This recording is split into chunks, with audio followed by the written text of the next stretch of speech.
Rich Dad, Poor Dad. What the rich teach their kids about money that the poor and middle class do not. By Robert T. Kiyosaki. To parents everywhere, a child's first and most important teachers, and to all those who educate, influence, and lead by example. Acknowledgements. How does a person say thank you when there are so many people to thank? Obviously, this book is a thank you to my two fathers, who were powerful role models, and to my mom, who taught me love and kindness. The person most responsible for this book becoming a reality is my wife, Kim, my partner in marriage, business, and in life. She makes my life complete. Introduction. Rich Dad, Poor Dad. Having two dads offered me the choice of contrasting points of view, one of a rich man and one of a poor man. I had two fathers, a rich one and a poor one. One was highly educated and intelligent. He had a PhD and completed 4 years of undergraduate work in less than 2 years. He then went on to Stanford University, the University of Chicago, and Northwestern University to do his advanced studies, all on full financial scholarships. The other father never finished the 8th grade. Both men were successful in their careers, working hard all their lives. Both earned substantial incomes, yet one always struggled financially. The other would become one of the richest men in Hawaii. One died, leaving tens of millions of dollars to his family, charities, and his church. The other left bills to be paid. Both men were strong, charismatic, and influential. Both men offered me advice, but they did not advise the same things. Both men believed strongly in education, but did not recommend the same course of study. If I had had only one dad, I would have had to accept or reject his advice. Having two dads offered me the choice of contrasting points of view, one of a rich man and one of a poor man. Instead of simply accepting or rejecting one or the other, I found myself thinking more, comparing, and then choosing for myself. The problem was that the rich man was not rich yet, and the poor man was not yet poor. Both were just starting out on their careers, and both were struggling with money and families. But they had very different points of view about money. For example, one dad would say, "The love of money is the root of all evil." The other said, "The lack of money is the root of all evil." As a young boy, having two strong fathers, both influencing me, was difficult. I wanted to be a good son and listen, but the two fathers did not say the same things. The contrast in their points of view, particularly about money, was so extreme that I grew curious and intrigued. I began to start thinking for long periods of time about what each was saying. Much of my private time was spent reflecting, asking myself questions such as, "Why does he say that?" and then asking the same question of the other dad's statement. It would have been much easier to simply say, "Yeah, he's right, I agree with that," or to simply reject the point of view by saying, "The old man doesn't know what he's talking about." Instead, having two dads whom I loved forced me to think and ultimately choose a way of thinking for myself. As a process, choosing for myself turned out to be much more valuable in the long run than simply accepting or rejecting a single point of view.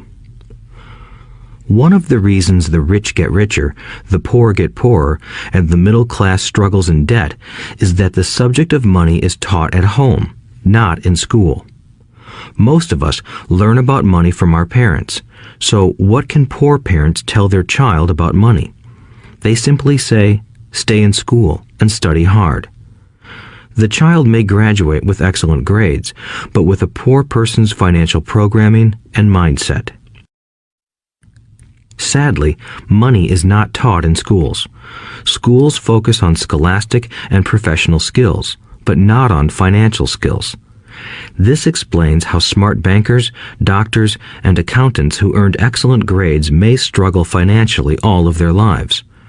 Our staggering national debt is due in large part to highly educated politicians and government officials making financial decisions with little or no training in the subject of money.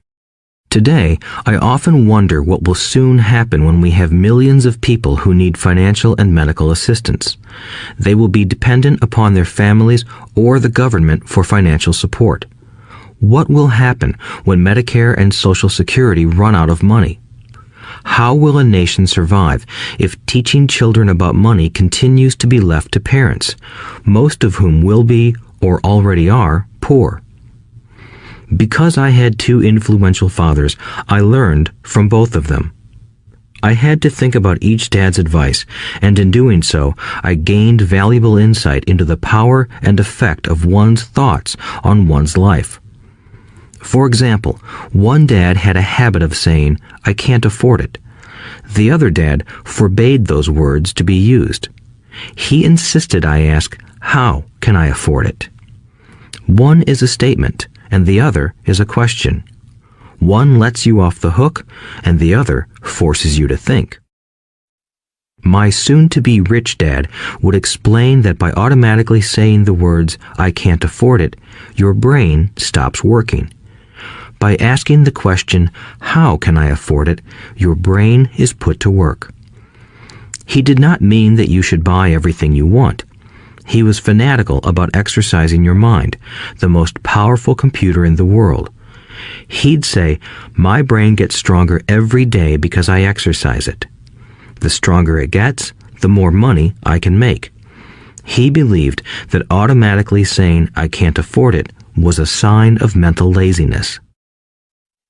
Although both dads worked hard, I noticed that one dad had a habit of putting his brain to sleep when it came to finances, and the other had a habit of exercising his brain. The long-term result was that one dad grew stronger financially, and the other grew weaker. It is not much different from a person who goes to the gym to exercise on a regular basis versus someone who sits on the couch watching television. Proper physical exercise increases your chances for health, and proper mental exercise increases your chances for wealth. My two dads had opposing attitudes, and that affected the way they thought. One dad thought that the rich should pay more in taxes to take care of those less fortunate. The other said, taxes punish those who produce and reward those who don't produce. One dad recommended, study hard so you can find a good company to work for.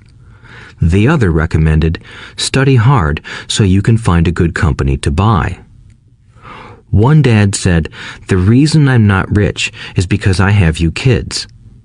The other said, the reason I must be rich is because I have you kids. One encouraged talking about money and business at the dinner table, while the other forbade the subject of money to be discussed over a meal. One said, when it comes to money, play it safe. Don't take risks. The other said, learn to manage risk. One believed, our home is our largest investment and our greatest asset. The other believed, my house is a liability, and if your house is your largest investment, you're in trouble. Both dads paid their bills on time, yet one paid his bills first while the other paid his bills last. One dad believed in a company or the government taking care of you and your needs. He was always concerned about pay raises, retirement plans, medical benefits, sick leave, vacation days, and other perks. He was impressed with two of his uncles who joined the military and earned a retirement and entitlement package for life after 20 years of active service. He loved the idea of medical benefits and PX privileges the military provided its retirees. He also loved the tenure system available through the university. The idea of job protection for life and job benefits seemed more important at times than the job. He would often say, I've worked hard for the government and I'm entitled to these benefits. The other believed in total financial self-reliance. He spoke out against the entitlement mentality and how it created weak and financially needy people. He was emphatic about being financially competent. One dad struggled to save a few dollars. The other created investments. One dad taught me how to write an impressive resume so I could find a good job. The other taught me how to write strong business and financial plans so I could create jobs. Being a product of two strong dads allowed me the luxury of observing the effects different thoughts have on one's life. I noticed that people really do shape their lives through their thoughts. For example, my poor dad always said, "I'll never be rich," and that prophecy became reality. My rich dad, on the other hand, always referred to himself as rich. He would say things like, "I'm a rich man and rich people don't do this." Even when he was flat broke after a major financial setback, he continued to refer to himself as a rich man. He would cover himself by saying, "There is a difference between being poor and being broke. Broke is temporary. Poor is eternal." My poor dad would say, "I'm not interested in money," or "Money doesn't matter." My rich dad always said, "Money is power." The power of our thoughts may never be measured or appreciated, but it became obvious to me as a young boy that it was important to be aware of my thoughts and how I expressed myself. I noticed that my poor dad was poor, not because of the amount of money he earned, which was significant, but because of his thoughts and actions. As a young boy having two fathers, I became acutely aware of being careful about which thoughts I chose to adopt as my own. Should I listen to my rich dad or to my poor dad?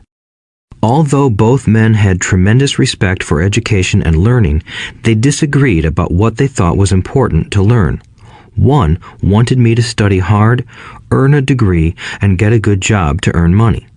He wanted me to study to become a professional, an attorney or an accountant, and to go to business school for my MBA.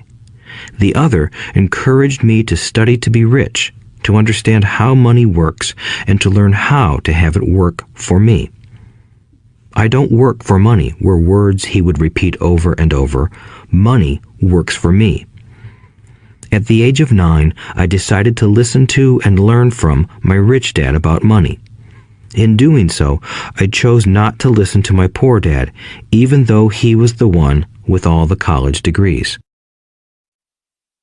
A lesson from Robert Frost. Robert Frost is my favorite poet. Although I love many of his poems, my favorite is The Road Not Taken. I use its lesson almost daily. The Road Not Taken. Two roads diverged in a yellow wood, and sorry I could not travel both. And be one traveler long I stood, and looked down one as far as I could, to where it bent in the undergrowth, then took the other as just as fair, and having perhaps the better claim, because it was grassy and wanted wear. Though as for that the passing there had worn them really about the same, and both that morning equally lay in leaves no step had trodden black. Oh, I kept the first for another day, yet knowing how way leads on to way, I doubted if I should ever come back. I shall be telling this with a sigh, somewhere ages and ages hence. Two roads diverged in a wood, and I took the one less traveled by, and that has made all the difference. And that has made all the difference. Over the years, I have often reflected upon Robert Frost's poem. Choosing not to listen to my highly educated dad's advice and attitude about money was a painful decision, but it was a decision that shaped the rest of my life. Once I made up my mind about whom to listen to, my education about money began. My rich dad taught me over a period of 30 years until I was 39 years old. He stopped once he realized that I knew and fully understood what he had been trying to drum into my often thick skull. Money is one form of power. But what is more powerful is financial education. Money comes and goes, but if you have the education about how money works, you gain power over it and can begin building wealth. The reason positive thinking alone does not work is because most people went to school and never learned how money works, so they spend their lives working for money. Because I was only 9 years old when I started, the lessons my rich dad taught me were simple, and when it was all said and done, there were only 6 main lessons repeated over 30 years. This audiobook is about those 6 lessons, put as simply as possible, just as simply as my rich dad put forth those lessons to me. The lessons are meant not to be answers, but guideposts that will assist you and your children to grow wealthier no matter what happens in a world of increasing change and uncertainty. Chapter 1. Lesson 1. The rich don't work for money. The poor and the middle class work for money. The rich have money work for them. Dad, can you tell me how to get rich? My dad put down the evening paper. Why do you want to get rich, son? Because today Jimmy's mom drove up in their new Cadillac and they were going to their beach house for the weekend. He took 3 of his friends, but Mike and I weren't invited. They told us we weren't invited because we were poor kids. They did? My dad asked incredulously. Yeah, they did, I replied in a hurt tone. My dad silently shook his head, pushed his glasses up the bridge of his nose, and went back to reading the paper. I stood waiting for an answer. The year was 1956. I was 9 years old. By some twist of fate, I attended the same public school where the rich people sent their kids. We were primarily a sugar plantation town. The managers of the plantation and the other affluent people, such as doctors, business owners, and bankers, sent their children to this elementary school. After grade 6, their children were generally sent off to private schools. Because my family lived on one side of the street, I went to this school. Had I lived on the other side of the street, I would have gone to a different school with kids from families more like mine. After grade 6, these kids and I would go on to the public intermediate and high school. There was no private school for them or for me. My dad finally put down the paper. I could tell he was thinking. Well, son, he began slowly, if you want to be rich, you have to learn to make money. How do I make money? I asked. Well, use your head, son, he said, smiling.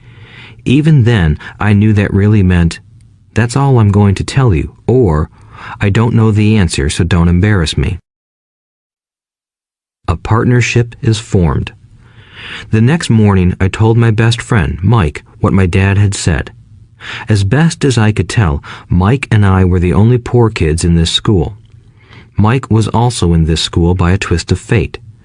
Someone had drawn a jog in the line for the school district, and we wound up in school with the rich kids. We weren't really poor, but we felt as if we were because all the other boys had new baseball gloves, new bicycles, new everything. Mom and Dad provided us with the basics, like food and shelter and clothes, but that was about it. My dad used to say, if you want something, work for it. We wanted things, but there was not much work available for 9-year-old boys. So what do we do to make money? Mike asked. I don't know, I said, but do you want to be my partner? He agreed, and so on that Saturday morning, Mike became my first business partner. We spent all morning coming up with ideas on how to make money. Occasionally, we talked about all the cool guys at Jimmy's beach house having fun. It hurt a little, but that hurt was good because it inspired us to keep thinking of a way to make money. Finally, that afternoon, a bolt of lightning struck. It was an idea Mike got from a science book he had read. Excitedly, we shook hands, and the partnership now had a business. For the next several weeks, Mike and I ran around our neighborhood, knocking on doors and asking our neighbors if they would save their toothpaste tubes for us. With puzzled looks, most adults consented with a smile. Some asked us what we were doing, to which we replied, "We can't tell you. It's a business secret." My mom grew distressed as the weeks wore on. We had selected a site next to her washing machine as the place we would stockpile our raw materials. In a brown cardboard box that at one time held ketchup bottles, our little pile of used toothpaste tubes began to grow. Finally, my mom put her foot down. The sight of her neighbor's messy, crumpled used toothpaste tubes had gotten to her. "What are you boys doing?" she asked, "and I don't want to hear again that it's a business secret. Do something with this mess or I'm going to throw it out." Mike and I pleaded and begged, explaining that we would soon have enough and then we would begin production. We informed her that we were waiting on a couple of neighbors to finish their toothpaste so we could have their tubes. Mom granted us a 1-week extension. The date to begin production was moved up, and the pressure was on. My first partnership was already being threatened with an eviction notice by my own mom. It became Mike's job to tell the neighbors to quickly use up their toothpaste, saying their dentist wanted them to brush more often anyway. I began to put together the production line. One day, my dad drove up with a friend to see 2 9-year-old boys in the driveway with a production line operating at full speed. There was fine white powder everywhere.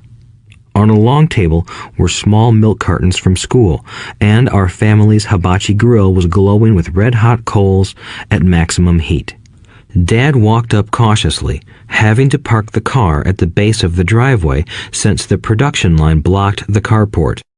As he and his friend got closer, they saw a steel pot sitting on top of the coals in which the toothpaste tubes were being melted down. In those days, toothpaste did not come in plastic tubes. The tubes were made of lead, so once the paint was burned off, the tubes were dropped in the small steel pot. They melted until they became liquid, and with my mom's pot holders, we poured the lead through a small hole in the top of the milk cartons. The milk cartons were filled with plaster of Paris. White powder was everywhere. In my haste, I had knocked the bag over, and the entire area looked like it had been hit by a snowstorm. The milk cartons were the outer containers for plaster of Paris molds. My dad and his friend watched as we carefully poured the molten lead through a small hole in the top of the plaster of Paris cube. "Careful," my dad said. I nodded without looking up. Finally, once the pouring was through, I put the steel pot down and smiled at my dad. "What are you boys doing?" he asked with a cautious smile. "We're doing what you told me to do. We're going to be rich," I said. "Yup," said Mike, grinning and nodding his head. "We're partners." "And what is in those plaster molds?" my dad asked. "Watch," I said. "This should be a good batch." With a small hammer, I tapped at the seal that divided the cube in half. Cautiously, I pulled up the top half of the plaster mold, and a lead nickel fell out. "Oh my God," my dad said, "you're casting nickels out of lead." "That's right," Mike said. "We're doing as you told us to do. We're making money." My dad's friend turned and burst into laughter. My dad smiled and shook his head. Along with a fire and a box of spent toothpaste tubes, in front of him were 2 little boys covered with white dust, smiling from ear to ear. He asked us to put everything down and sit with him on the front step of our house. With a smile, he gently explained what the word counterfeiting meant. Our dreams were dashed. "You mean this is illegal?" asked Mike in a quivering voice. "Let them go," my dad's friend said. "They might be developing a natural talent." My dad glared at him. "Yes, it is illegal," my dad said gently, "but you boys have shown great creativity and original thought. Keep going. I'm really proud of you." Disappointed, Mike and I sat in silence for about 20 minutes before we began cleaning up our mess. The business was over on opening day. Sweeping the powder up, I looked at Mike and said, "I guess Jimmy and his friends are right. We are poor." My father was just leaving as I said that. "Boys," he said, "you're only poor if you give up. The most important thing is that you did something. Most people only talk and dream of getting rich. You've done something. I'm very proud of the two of you. I will say it again. Keep going. Don't quit." Mike and I stood there in silence. They were nice words, but we still did not know what to do. "So how come you're not rich, Dad?" I asked. "Because I chose to be a school teacher. School teachers really don't think about being rich. We just like to teach. I wish I could help you, but I really don't know how to make money." Mike and I turned and continued our cleanup. "I know," said my dad. "If you boys want to learn how to be rich, don't ask me. Talk to your dad, Mike." "My dad?" asked Mike with a scrunched up face. "Yeah, your dad," repeated my dad with a smile. "Your dad and I have the same banker, and he raves about your father. He's told me several times that your father is brilliant when it comes to making money." "My dad?" Mike asked again in disbelief. "Then how come we don't have a nice car and a nice house like the rich kids at school?" "A nice car and a nice house don't necessarily mean you're rich or you know how to make money," my dad replied. "Jimmy's dad works for the sugar plantation. He's not much different from me. He works for a company and I work for the government. The company buys the car for him. The sugar company is in financial trouble, and Jimmy's dad may soon have nothing. Your dad is different, Mike. He seems to be building an empire, and I suspect in a few years he will be a very rich man." With that, Mike and I got excited again. With new vigor, we began cleaning up the mess caused by our now defunct first business. As we were cleaning, we made plans for how and when to talk to Mike's dad. The problem was that Mike's dad worked long hours and often did not come home until late. His father owned warehouses, a construction company, a chain of stores, and 3 restaurants. It was the restaurants that kept him out late. Mike caught the bus home after we had finished cleaning up.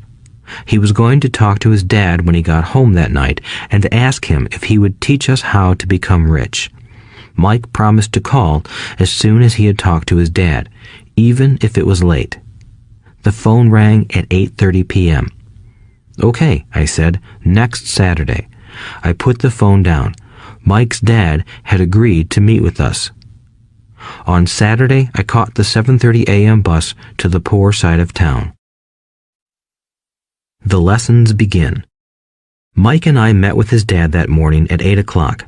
He was already busy, having been at work for more than an hour. His construction supervisor was just leaving in his pickup truck as I walked up to his simple, small, and tidy home. Mike met me at the door. "Dad's on the phone, and he said to wait on the back porch," Mike said as he opened the door. The old wooden floor creaked as I stepped across the threshold of the aging house. There was a cheap mat just inside the door.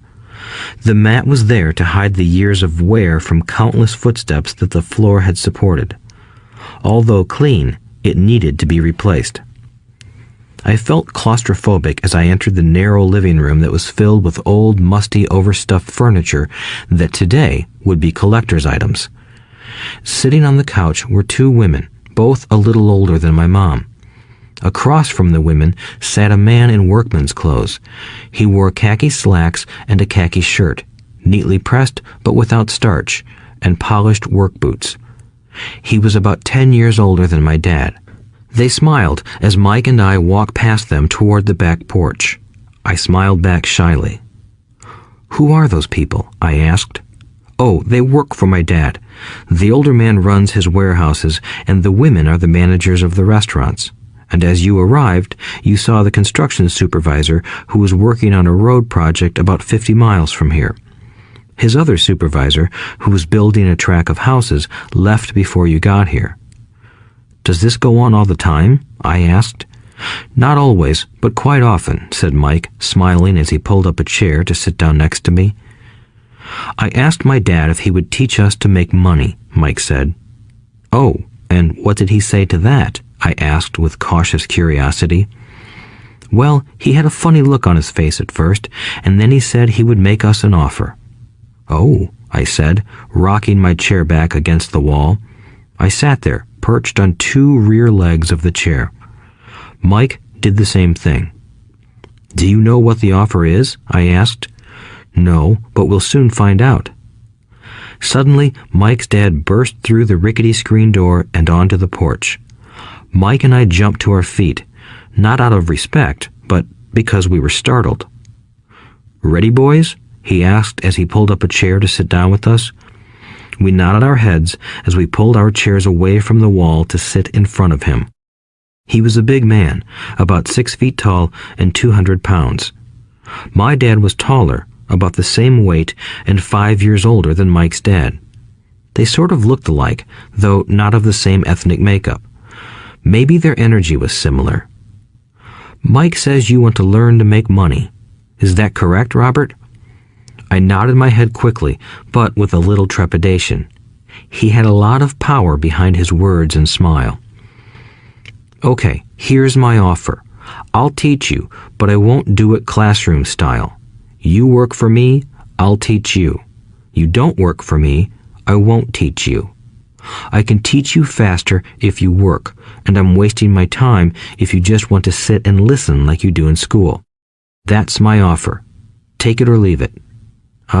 May I ask a question first?" I asked. "No. Take it or leave it. I've got too much work to do to waste my time. If you can't make up your mind decisively, then you'll never learn to make money anyway. Opportunities come and go. Being able to know when to make quick decisions is an important skill. You have the opportunity that you asked for. School is beginning, or it's over in 10 seconds, Mike's dad said with a teasing smile. "Take it," I said. "Take it," said Mike. "Good," said Mike's dad. "Mrs. Martin will be by in 10 minutes. After I'm through with her, you'll ride with her to my superette and you can begin working. I'll pay you 10 cents an hour and you'll work 3 hours every Saturday." "But I have a softball game today," I said. Mike's dad lowered his voice to a stern tone. "Take it or leave it," he said. "I'll take it," I replied, choosing to work and learn instead of playing. 30 cents later.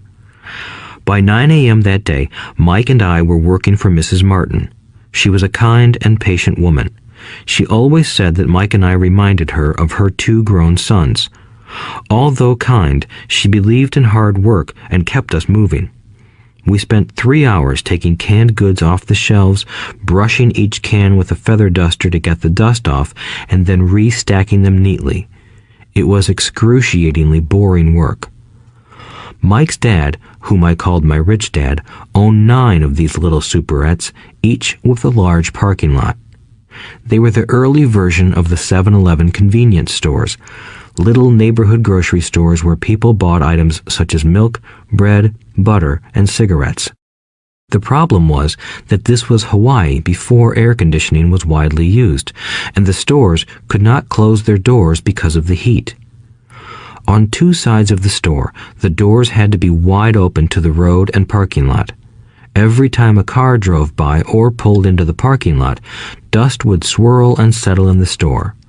We knew we had a job as long as there was no air conditioning. For 3 weeks, Mike and I reported to Mrs. Martin and worked our 3 hours. By noon, our work was over, and she dropped 3 little dimes in each of our hands. Now, even at the age of 9 in the mid-1950s, 30 cents was not too exciting. Comic books cost 10 cents back then, so I usually spent my money on comic books and went home. By Wednesday of the 4th week, I was ready to quit. I had agreed to work only because I wanted to learn to make money from Mike's dad, and now I was a slave for 10 cents an hour. On top of that, I had not seen Mike's dad since that first Saturday. "I'm quitting," I told Mike at lunchtime. School was boring, and now I did not even have my Saturdays to look forward to. But it was the 30 cents that really got to me. This time, Mike smiled. "What are you laughing at?" I asked with anger and frustration. "Dad said this would happen. He said to meet with him when you were ready to quit." "What?" I said indignantly. "He's been waiting for me to get fed up?" Sort of, Mike said. Dad's kind of different. He doesn't teach like your dad. Your mom and dad lecture a lot. My dad is quiet and a man of few words. You just wait till this Saturday. I'll tell him you're ready. You mean I've been set up?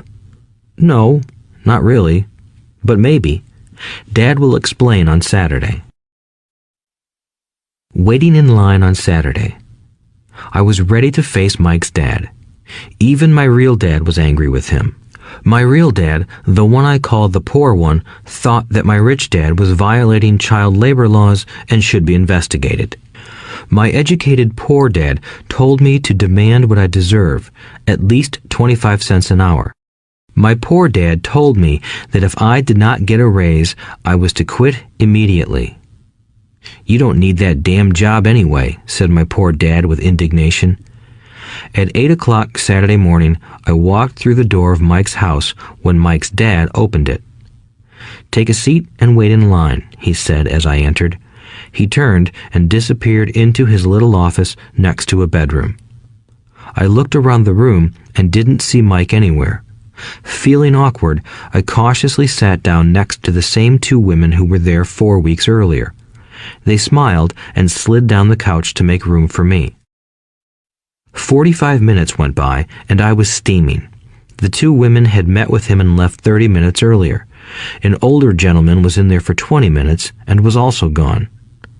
The house was empty, and here I sat in a musty, dark living room on a beautiful, sunny Hawaiian day, waiting to talk to a cheapskate who exploited children. I could hear him rustling around the office, talking on the phone, and ignoring me. I was ready to walk out, but for some reason, I stayed.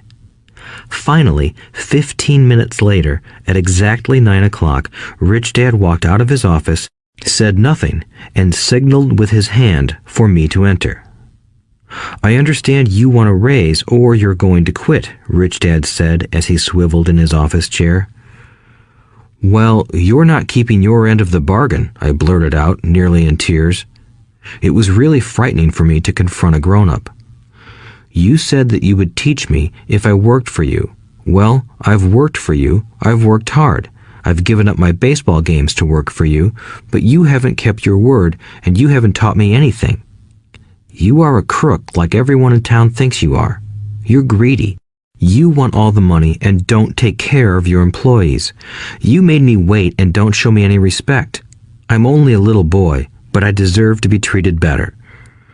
Rich Dad rocked back in his swivel chair, hands up to his chin, and stared at me. Not bad, he said. In less than a month, you sound like most of my employees. What? I asked. Not understanding what he was saying, I continued with my grievance. I thought you were going to keep your end of the bargain and teach me. Instead, you want to torture me? That's cruel. That's really cruel. I am teaching you, Rich Dad said quietly. What have you taught me? Nothing, I said angrily. You haven't even talked to me once since I agreed to work for peanuts. 10 cents an hour. Ha! I should notify the government about you. We have child labor laws, you know. My dad works for the government, you know. Wow, said Rich Dad. Now you sound just like most of the people who used to work for me. People I've either fired or who have quit. So, what do you have to say? I demanded, feeling pretty brave for a little kid. You lied to me. I've worked for you, and you have not kept your word. You haven't taught me anything. How do you know that I've not taught you anything? Asked Rich Dad calmly. Well, you've never talked to me. I've worked for 3 weeks, and you have not taught me anything, I said with a pout. Does teaching mean talking or a lecture? Rich Dad asked. Well, yes, I replied. That's how they teach you in school, he said, smiling. But that is not how life teaches you, and I would say that life is the best teacher of all. Most of the time, life does not talk to you. It just sort of pushes you around. Each push is life saying, wake up, there's something I want you to learn. What is this man talking about? I asked myself silently. Life pushing me around was life talking to me? Now I knew I had to quit my job. I was talking to someone who needed to be locked up. If you learn life's lessons, you will do well. If not, life will just continue to push you around.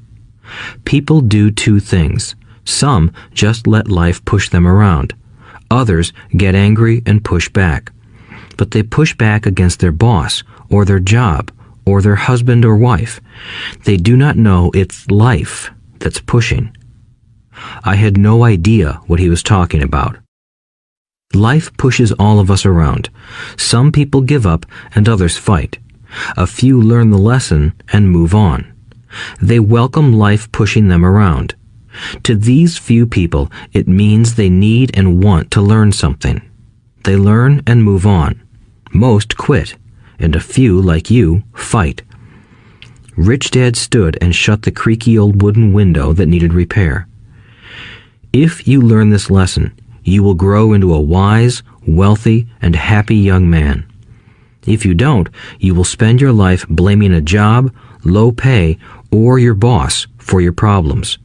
You'll live life always hoping for that big break that will solve all your money problems. Rich Dad looked over at me to see if I was still listening.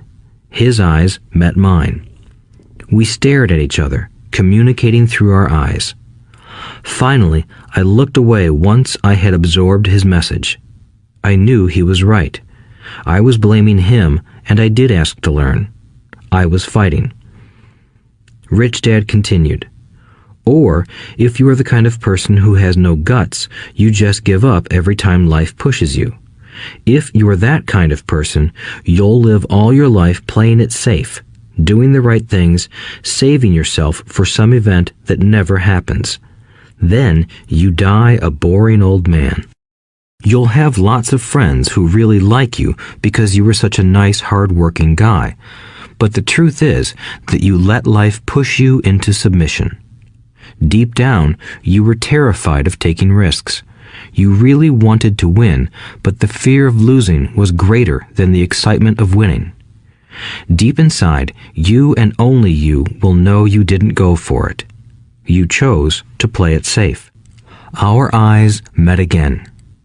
"You've been pushing me around?" I asked. "Some people might say that," smiled Rich Dad. "I would say that I just gave you a taste of life." "What taste of life?" I asked, still angry, but now curious and ready to learn. "You boys are the first people that have ever asked me to teach them how to make money. I have more than 150 employees, and not one of them has asked me what I know about money. They ask me for a job and a paycheck, but never to teach them about money. So most will spend the best years of their lives working for money, not really understanding what it is they are working for." I sat there listening intently. "So when Mike told me you wanted to learn how to make money, I decided to design a course that mirrored real life. I could talk until I was blue in the face, but you wouldn't hear a thing. So I decided to let life push you around a bit so you could hear me. That's why I only paid you 10 cents. "So what is the lesson I learned from working for only 10 cents an hour?" I asked. "That you're cheap and exploit your workers?" Rich Dad rocked back and laughed heartily. Finally, he said, "You'd best change your point of view. Stop blaming me and thinking I'm the problem. If you think I'm the problem, then you have to change me.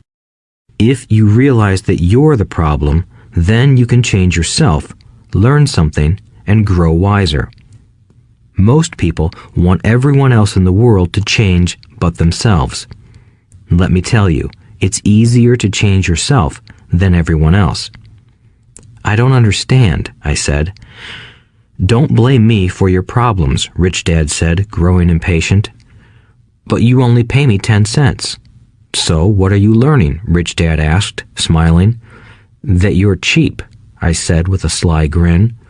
"See, you think I'm the problem," said Rich Dad. "But you are. Well, keep that attitude and you'll learn nothing. Keep the attitude that I'm the problem, and what choices do you have?" "Well, if you don't pay me more or show me more respect and teach me, I'll quit." "Well put," Rich Dad said, "and that's exactly what most people do. They quit and go looking for another job, a better opportunity and higher pay, actually thinking that this will solve the problem. In most cases, it won't. So what should I do? I asked. Just take this measly 10 cents an hour and smile? Rich Dad smiled. That's what the other people do. But that's all they do, waiting for a raise, thinking that more money will solve their problems. Most just accept it, and some take a second job working harder, but again, accepting a small paycheck. I sat staring at the floor, beginning to understand the lesson Rich Dad was presenting. I could sense it was a taste of life. Finally, I looked up and asked, "So what will solve the problem?" "This," he said, leaning forward in his chair and tapping me gently on the head. "This stuff between your ears."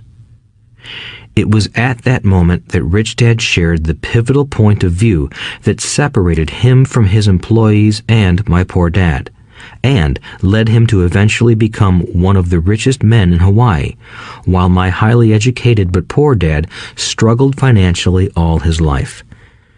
It was a singular point of view that made all the difference over a lifetime. Rich Dad said this point of view over and over, which I call lesson number 1. The poor and the middle class work for money.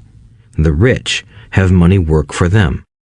On that bright Saturday morning, I learned a completely different point of view from what I had been taught by my poor dad. At the age of 9, I understood that both dads wanted me to learn. Both dads encouraged me to study, but not the same things. My highly educated dad recommended that I do what he did. "Son, I want you to study hard, get good grades so you can find a safe, secure job with a big company, and make sure it has excellent benefits." My rich dad wanted me to learn how money works so I could make it work for me. These lessons I would learn through life with his guidance, not because of a classroom. My rich dad continued my first lesson. "I'm glad you got angry about working for 10 cents an hour. If you hadn't got angry and had simply accepted it, I would have to tell you that I could not teach you. You see, true learning takes energy, passion, and a burning desire. Anger is a big part of that formula, for passion is anger and love combined. When it comes to money, most people want to play it safe and feel secure, so passion does not direct them. Fear does.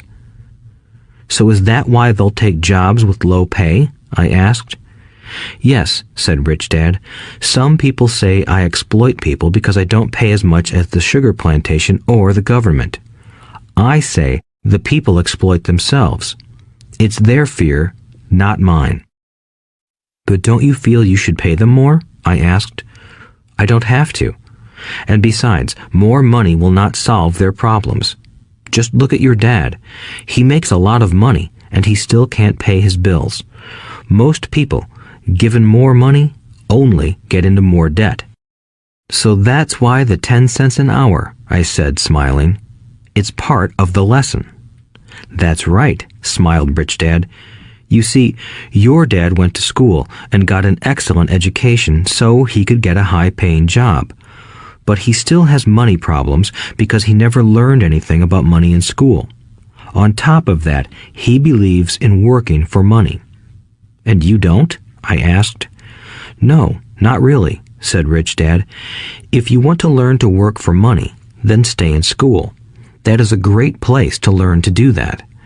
But if you want to learn how to have money work for you, then I will teach you that. But only if you want to learn." "Wouldn't everyone want to learn that?" I asked.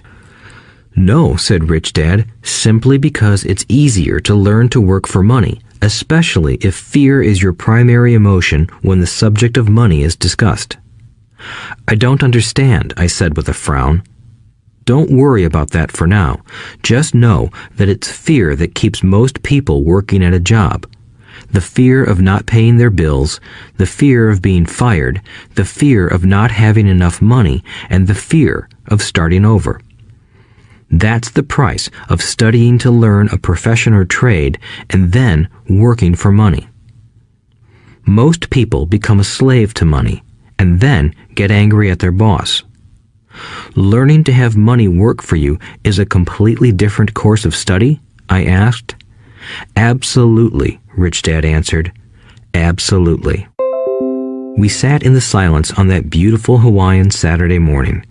My friends had just started their Little League baseball game, but for some reason I was now thankful I had decided to work for 10 cents an hour. I sensed that I was about to learn something my friends wouldn't learn in school. Ready to learn? Asked Rich Dad. Absolutely, I said with a grin. I have kept my promise. I've been teaching you from afar, my Rich Dad said. At 9 years old, you've gotten a taste of what it feels like to work for money. Just multiply your last month by 50 years, and you will have an idea of what most people spend their life doing. I don't understand, I said. How did you feel waiting in line to see me, once to get hired and once to ask for more money? Terrible, I said. If you choose to work for money, that is what life will be like, said Rich Dad. And how did you feel when Mrs. Martin dropped 3 dimes in your hand for 3 hours of work? I felt like it wasn't enough. It seemed like nothing. I was disappointed, I said. And that is how most employees feel when they look at their paychecks, especially after all the tax and other deductions are taken out. At least you got 100%. You mean most workers don't get paid everything? I asked with amazement. Heavens no, said Rich Dad. The government always takes its share first. How do they do that? I asked. Taxes, said Rich Dad. You're taxed when you earn. You're taxed when you spend. You're taxed when you save. You're taxed when you die. Why do people let the government do that to them? The rich don't, said Rich Dad with a smile. The poor and the middle class do. I'll bet you that I earn more than your dad, yet he pays more in taxes. How can that be? I asked. At my age, that made no sense to me. Why would someone let the government do that to them? Rich Dad rocked slowly and silently in his chair, just looking at me. Ready to learn? He asked. I nodded my head slowly. As I said, there is a lot to learn.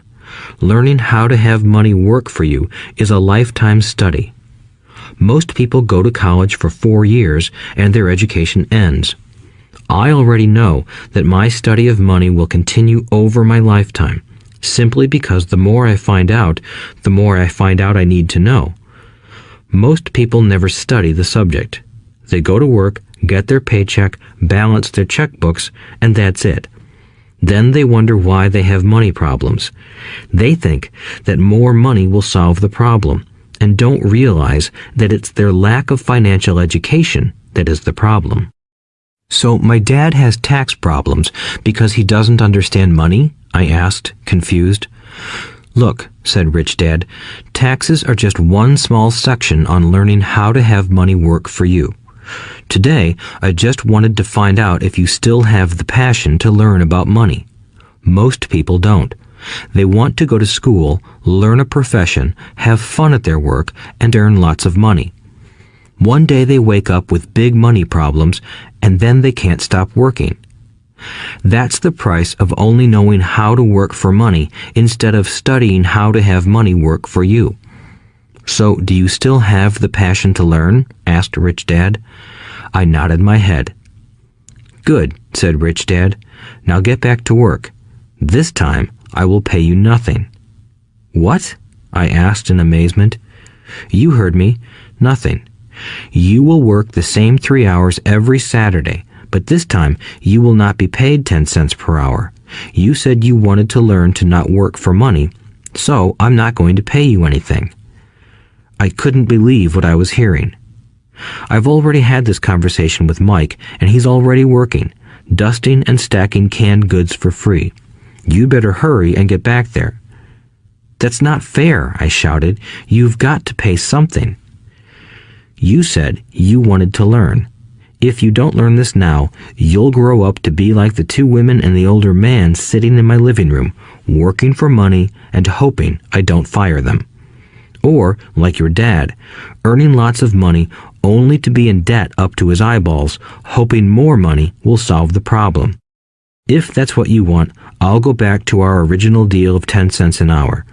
Or you can do what most adults do. Complain that there is not enough pay, quit, and go looking for another job. But what do I do? I asked. Rich Dad tapped me on the head. Use this, he said. If you use it well, you will soon thank me for giving you an opportunity, and you will grow into a rich man. I stood there, still not believing what a raw deal I was handed. I came to ask for a raise, and somehow I was instead working for nothing.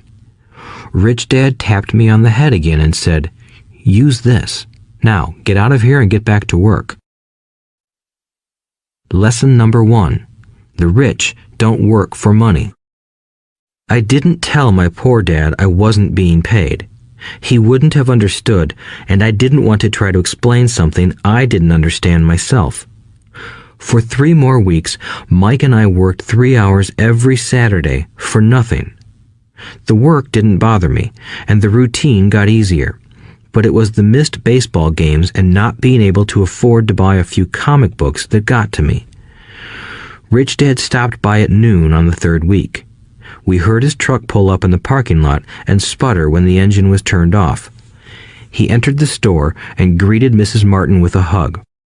After finding out how things were going in the store, he reached into the ice cream freezer, pulled out 2 bars, paid for them, and signaled to Mike and me.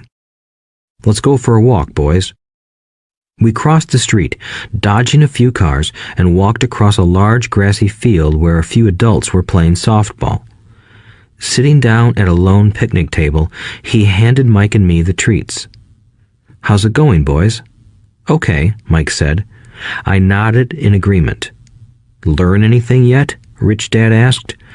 Mike and I looked at each other, shrugged our shoulders, and shook our heads in unison. Avoiding one of life's biggest traps. Well, you boys had better start thinking. You're staring at one of life's biggest lessons. If you learn it, you'll enjoy a life of great freedom and security. If you don't, you'll wind up like Mrs. Martin and most of the people playing softball in this park. They work very hard for little money, clinging to the illusion of job security and looking forward to a 3-week vacation each year and maybe a skimpy pension after 45 years of service. If that excites you, I'll give you a raise to 25 cents an hour. But these are good, hard-working people. Are you making fun of them? I demanded. A smile came over Rich Dad's face. Mrs. Martin is like a mother to me. I would never be that cruel. I may sound unkind because I'm doing my best to point something out to the two of you. I want to expand your point of view so you can see something most people never have the benefit of seeing because their vision is too narrow. Most people never see the trap they are in. Mike and I sat there, uncertain of his message. He sounded cruel, yet we could sense he was trying to drive home a point. With a smile, Rich Dad said, "Doesn't that 25 cents an hour sound good? Doesn't it make your heart beat a little faster?" I shook my head no, but it really did. 25 cents an hour would be big bucks to me. "Okay, I'll pay you $1 an hour," Rich Dad said, with a sly grin. Now my heart started to race. My brain was screaming, "Take it, take it." I could not believe what I was hearing. Still, I said nothing. "Okay, $2 an hour." My little brain and heart nearly exploded. After all, it was 1956, and being paid $2 an hour would have made me the richest kid in the world. I couldn't imagine earning that kind of money. I wanted to say yes. I wanted the deal. I could picture a new bicycle, new baseball glove, and the adoration of my friends when I flashed some cash. On top of that, Jimmy and his rich friends could never call me poor again. But somehow, my mouth stayed shut. The ice cream had melted and was running down my hand. Rich Dad was looking at two boys staring back at him, eyes wide open and brains empty. He was testing us, and he knew there was a part of our emotions that wanted to take the deal. He understood that every person has a weak and needy part of their soul that can be bought, and he knew that every individual also had a part of their soul that was resilient and could never be bought. It was only a question of which one was stronger. Okay, $5 an hour. Suddenly, I was silent. Something had changed. The offer was too big and ridiculous. Not many grown-ups in 1956 made more than that, but quickly my temptation disappeared and calm set in. Slowly, I turned to my left to look at Mike. He looked back at me. The part of my soul that was weak and needy was silenced. The part of me that had no price took over. I knew Mike had gotten to that point too. Good, said Rich Dad softly. Most people have a price, and they have a price because of human emotions named fear and greed. First, the fear of being without money motivates us to work hard, and then, once we get that paycheck, greed or desire starts us thinking about all the wonderful things money can buy. The pattern is then set. What pattern? I asked. The pattern of get up, go to work, pay bills, get up, go to work, pay bills. People's lives are forever controlled by two emotions, fear and greed. Offer them more money, and they continue the cycle by increasing their spending. This is what I call the rat race. There is another way? Mike asked. Yes, said Rich Dad slowly, but only a few people find it. And what is that way? Mike asked. That's what I hope you boys will learn as you work and study with me. That is why I took away all forms of pay. Any hints? Mike asked. We're kind of tired of working hard, especially for nothing. Well, the first step is telling the truth, said Rich Dad. We haven't been lying, I said. I did not say you were lying. I said to tell the truth, Rich Dad retorted. The truth about what? I asked. How you're feeling, Rich Dad said. You don't have to say it to anyone else. Just admit it to yourself. You mean the people in this park, the people who work for you, Mrs. Martin, they don't do that? I asked. I doubt it, said Rich Dad. Instead, they feel the fear of not having money. They don't confront it logically. They react emotionally instead of using their heads, Rich Dad said. Then, they get a few bucks in their hands, and again, the emotions of joy, desire, and greed take over. And again they react instead of think. So their emotions control their brain, Mike said. That's correct, said Rich Dad. Instead of admitting the truth about how they feel, they react to their feelings and fail to think. They feel the fear, so they go to work, hoping that money will soothe the fear, but it doesn't. It continues to haunt them, and they return to work, hoping again that money will calm their fears, and again it doesn't. Fear keeps them in this trap of working, earning money, hoping the fear will go away. But every day they get up, and that old fear wakes up with them. For millions of people, that old fear keeps them awake all night, causing a night of turmoil and worry. So they get up and go to work, hoping that a paycheck will kill that fear gnawing at their souls. Money is running their lives, and they refuse to tell the truth about that. Money is in control of their emotions and their souls. Rich Dad sat quietly, letting his words sink in. Mike and I had heard what he said, but didn't understand fully what he was talking about. I just knew that I often wondered why grown-ups hurried off to work. It did not seem like much fun, and they never looked that happy, but something kept them going.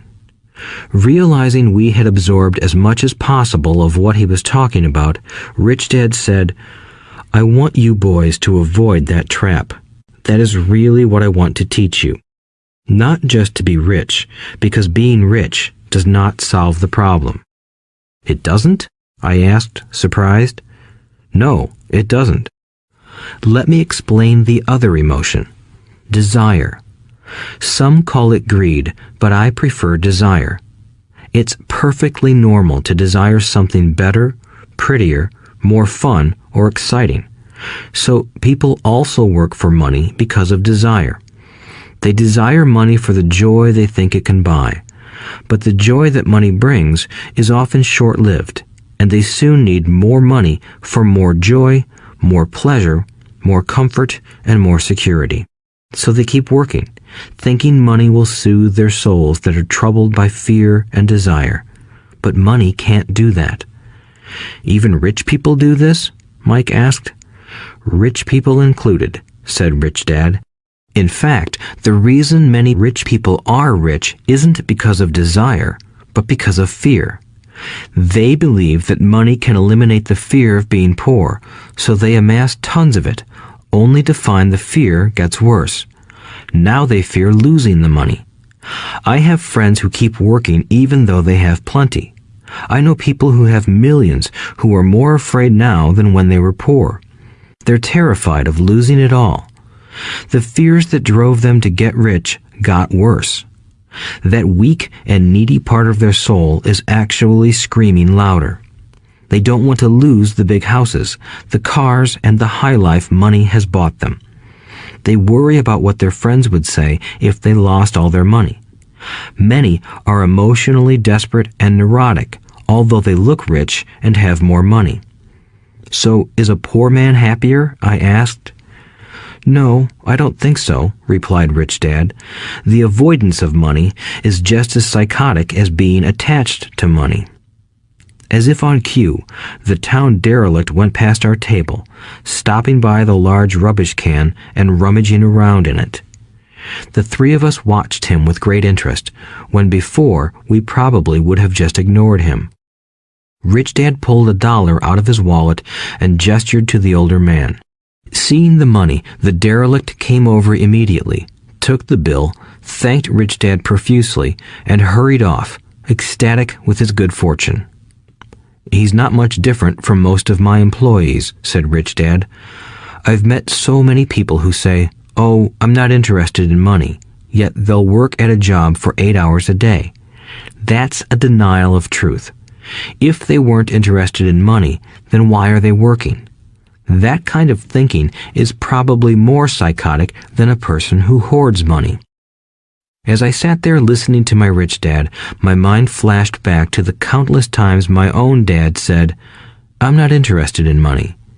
He said those words often. He also covered himself by always saying, "I work because I love my job." So, what do we do? I asked. Not work for money until all traces of fear and greed are gone? No, that would be a waste of time, said Rich Dad. Emotions are what make us human. The word emotion stands for energy in motion. Be truthful about your emotions and use your mind and emotions in your favor, not against yourself. Whoa, said Mike. Don't worry about what I just said. It will make more sense in years to come.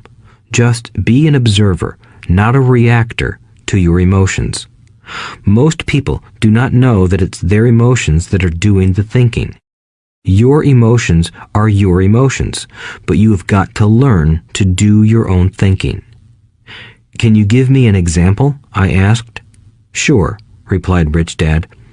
When a person says, "I need to find a job," it's most likely an emotion doing the thinking. Fear of not having money generates that thought. But people do need money if they have bills to pay, I said. Sure they do, smiled Rich Dad. All I'm saying is that it's fear that is all too often doing the thinking. I don't understand, said Mike. For example, said Rich Dad, if the fear of not having enough money arises, instead of immediately running out to get a job, they instead might ask themselves this question. Will a job be the best solution to this fear over the long run? In my opinion, the answer is no. A job is really a short-term solution to a long-term problem. But my dad is always saying, stay in school and get good grades so you can find a safe, secure job, I interjected, somewhat confused. Yes, I understand he says that, said Rich Dad, smiling. Most people recommend that, and it's a good path for most people. But people make that recommendation primarily out of fear. You mean my dad says that because he's afraid? Yes, said Rich Dad. He's terrified that you won't earn enough money and won't fit into society. Don't get me wrong. He loves you and wants the best for you. I, too, believe an education and a job are important, but it won't handle the fear. You see, that same fear that makes him get up in the morning to earn a few bucks is the fear that is causing him to be so fanatical about your going to school. So what do you recommend? I asked. I want to teach you to master the power of money instead of being afraid of it. They don't teach that in school, and if you don't learn it, you become a slave to money. It was finally making sense. He wanted us to widen our views and to see what the Mrs. Martins of this world couldn't see. He used examples that sounded cruel at the time, but I've never forgotten them. My vision widened that day, and I began to see the trap that lay ahead for most people. You see, we're all employees ultimately. We just work at different levels, said Rich Dad. I just want you boys to have a chance to avoid the trap caused by those two emotions, fear and desire. Use them in your favor, not against you. That's what I want to teach you. I'm not interested in just teaching you to make a pile of money. That won't handle the fear or desire. If you don't first handle fear and desire, and you get rich, you'll only be a highly paid slave. So how do we avoid the trap? I asked. The main cause of poverty or financial struggle is fear and ignorance, not the economy or the government or the rich. It's self-inflicted fear and ignorance that keep people trapped. So you boys go to school and get your college degrees, and I'll teach you how to stay out of the trap. The pieces of the puzzle were appearing. My highly educated dad had a great education and a great career, but school never told him how to handle money or his fear of it. It became clear that I could learn different and important things from two fathers. So you've been talking about the fear of not having money. How does the desire for money affect our thinking? Mike asked. How did you feel when I tempted you with a pay raise? Did you notice your desires rising? We nodded our heads. By not giving in to your emotions, you were able to delay your reactions and think. That is important. We will always have emotions of fear and greed. From here on in, it's imperative for you to use those emotions to your advantage, and for the long term to not let your emotions control your thinking. Most people use fear and greed against themselves. That's the start of ignorance.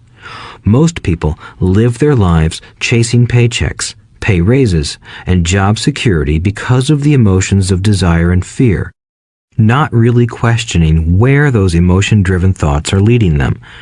It's just like the picture of a donkey dragging a cart with its owner dangling a carrot just in front of its nose. The donkey's owner may be going where he wants to, but the donkey is chasing an illusion. Tomorrow, there will only be another carrot for the donkey. You mean the moment I pictured a new baseball glove, candy, and toys, that's like a carrot to a donkey? Mike asked. Yes, and as you get older, your toys get more expensive. A new car, a boat, and a big house to impress your friends, said Rich Dad with a smile. Fear pushes you out the door, and desire calls to you. That's the trap. So what's the answer? Mike asked. What intensifies fear and desire is ignorance. That is why rich people with lots of money often have more fear the richer they get. Money is the carrot, the illusion. If the donkey could see the whole picture, it might rethink its choice to chase the carrot. Rich Dad went on to explain that a human's life is a struggle between ignorance and illumination. He explained that once a person stops searching for information and self-knowledge, ignorance sets in. That struggle is a moment-to-moment decision to learn to open or close one's mind. Look, school is very important. You go to school to learn a skill or profession to become a contributing member of society. Every culture needs teachers, doctors, mechanics, artists, cooks, business people, police officers, firefighters, and soldiers. Schools train them so society can thrive and flourish, said Rich Dad. Unfortunately, for many people, school is the end, not the beginning. There was a long silence. Rich Dad was smiling. I didn't comprehend everything he said that day, but as with most great teachers, his words continued to teach for years. I've been a little cruel today, said Rich Dad, but I want you to always remember this talk. I want you to always think of Mrs. Martin, and I want you always to remember that donkey. Never forget that fear and desire can lead you into life's biggest trap if you are not aware of them controlling your thinking. To spend your life living in fear, never exploring your dreams, is cruel. To work hard for money, thinking that it will buy you things that will make you happy, is also cruel. To wake up in the middle of the night terrified about paying bills is a horrible way to live. To live a life dictated by the size of a paycheck is not really living a life. Thinking that a job makes you secure is lying to yourself. That's cruel, and that's the trap I want you to avoid. I've seen how money runs people's lives. Don't let that happen to you. Please, don't let money run your life. A softball rolled under our table. Rich Dad picked it up and threw it back. So what does ignorance have to do with greed and fear? I asked. Because it is ignorance about money that causes so much greed and fear, said Rich Dad. Let me give you some examples. A doctor, wanting more money to better provide for his family, raises his fees. By raising his fees, it makes healthcare more expensive for everyone.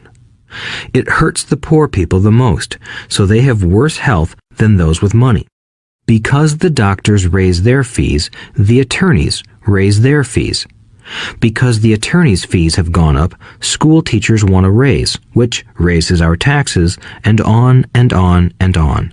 Soon, there will be such a horrifying gap between the rich and the poor that chaos will break out and another great civilization will collapse. History proves that great civilizations collapse when the gap between the haves and have-nots is too great. Sadly, America is on that same course because we haven't learned from history. We only memorize historical dates and names, not the lesson. Aren't prices supposed to go up? I asked. In an educated society with a well-run government, prices should actually come down. Of course, that is often only true in theory. Prices go up because of greed and fear caused by ignorance. If schools taught people about money, there would be more money and lower prices. But schools focus only on teaching people to work for money, not how to harness money's power. But don't we have business schools? Mike asked. And haven't you encouraged me to go for my MBA? Yes, said Rich Dad, but all too often business schools train employees to become sophisticated bean counters. Heaven forbid a bean counter takes over a business. All they do is look at the numbers, fire people, and kill the business. I know this because I hire bean counters. All they think about is cutting costs and raising prices, which cause more problems. Bean counting is important. I wish more people knew it, but it, too, is not the whole picture, added Rich Dad angrily. So, is there an answer? Asked Mike. Yes, said Rich Dad. Learn to use your emotions to think, not think with your emotions. When you boys mastered your emotions by agreeing to work for free, I knew there was hope. When you again resisted your emotions when I tempted you with more money, you were again learning to think in spite of being emotionally charged. That's the first step. Why is that step so important? I asked. Well, that's up to you to find out. If you want to learn, I'll take you boys into the briar patch, a place almost everyone else avoids. If you go with me, you'll let go of the idea of working for money and instead learn to have money work for you. And what will we get if we go with you? What if we agree to learn from you? What will we get? I asked. The same thing Brer Rabbit got, said Rich Dad, referring to the classic children's story. Is there a briar patch? I asked. Yes, said Rich Dad. The briar patch is our fear and greed. Confronting fear, weaknesses, and neediness by choosing our own thoughts is the way out. Choosing our thoughts? Mike asked, puzzled. Yes, choosing what we think rather than reacting to our emotions. Instead of just getting up and going to work because not having the money to pay your bills is scaring you, ask yourself, is working harder at this the best solution to this problem? Most people are too afraid to rationally think things through and instead run out the door to a job they hate. The tar baby is in control. That's what I mean by choosing your thoughts. And how do we do that? Mike asked. That's what I will teach you. I'll teach you to have a choice of thoughts rather than a knee-jerk reaction, like gulping down your morning coffee and running out the door. Remember what I said before. A job is only a short-term solution to a long-term problem. Most people have only one problem in mind, and it's short-term. It's the bills at the end of the month, the tar baby. Money controls their lives, or should I say the fear and ignorance about money controls it. So they do as their parents did.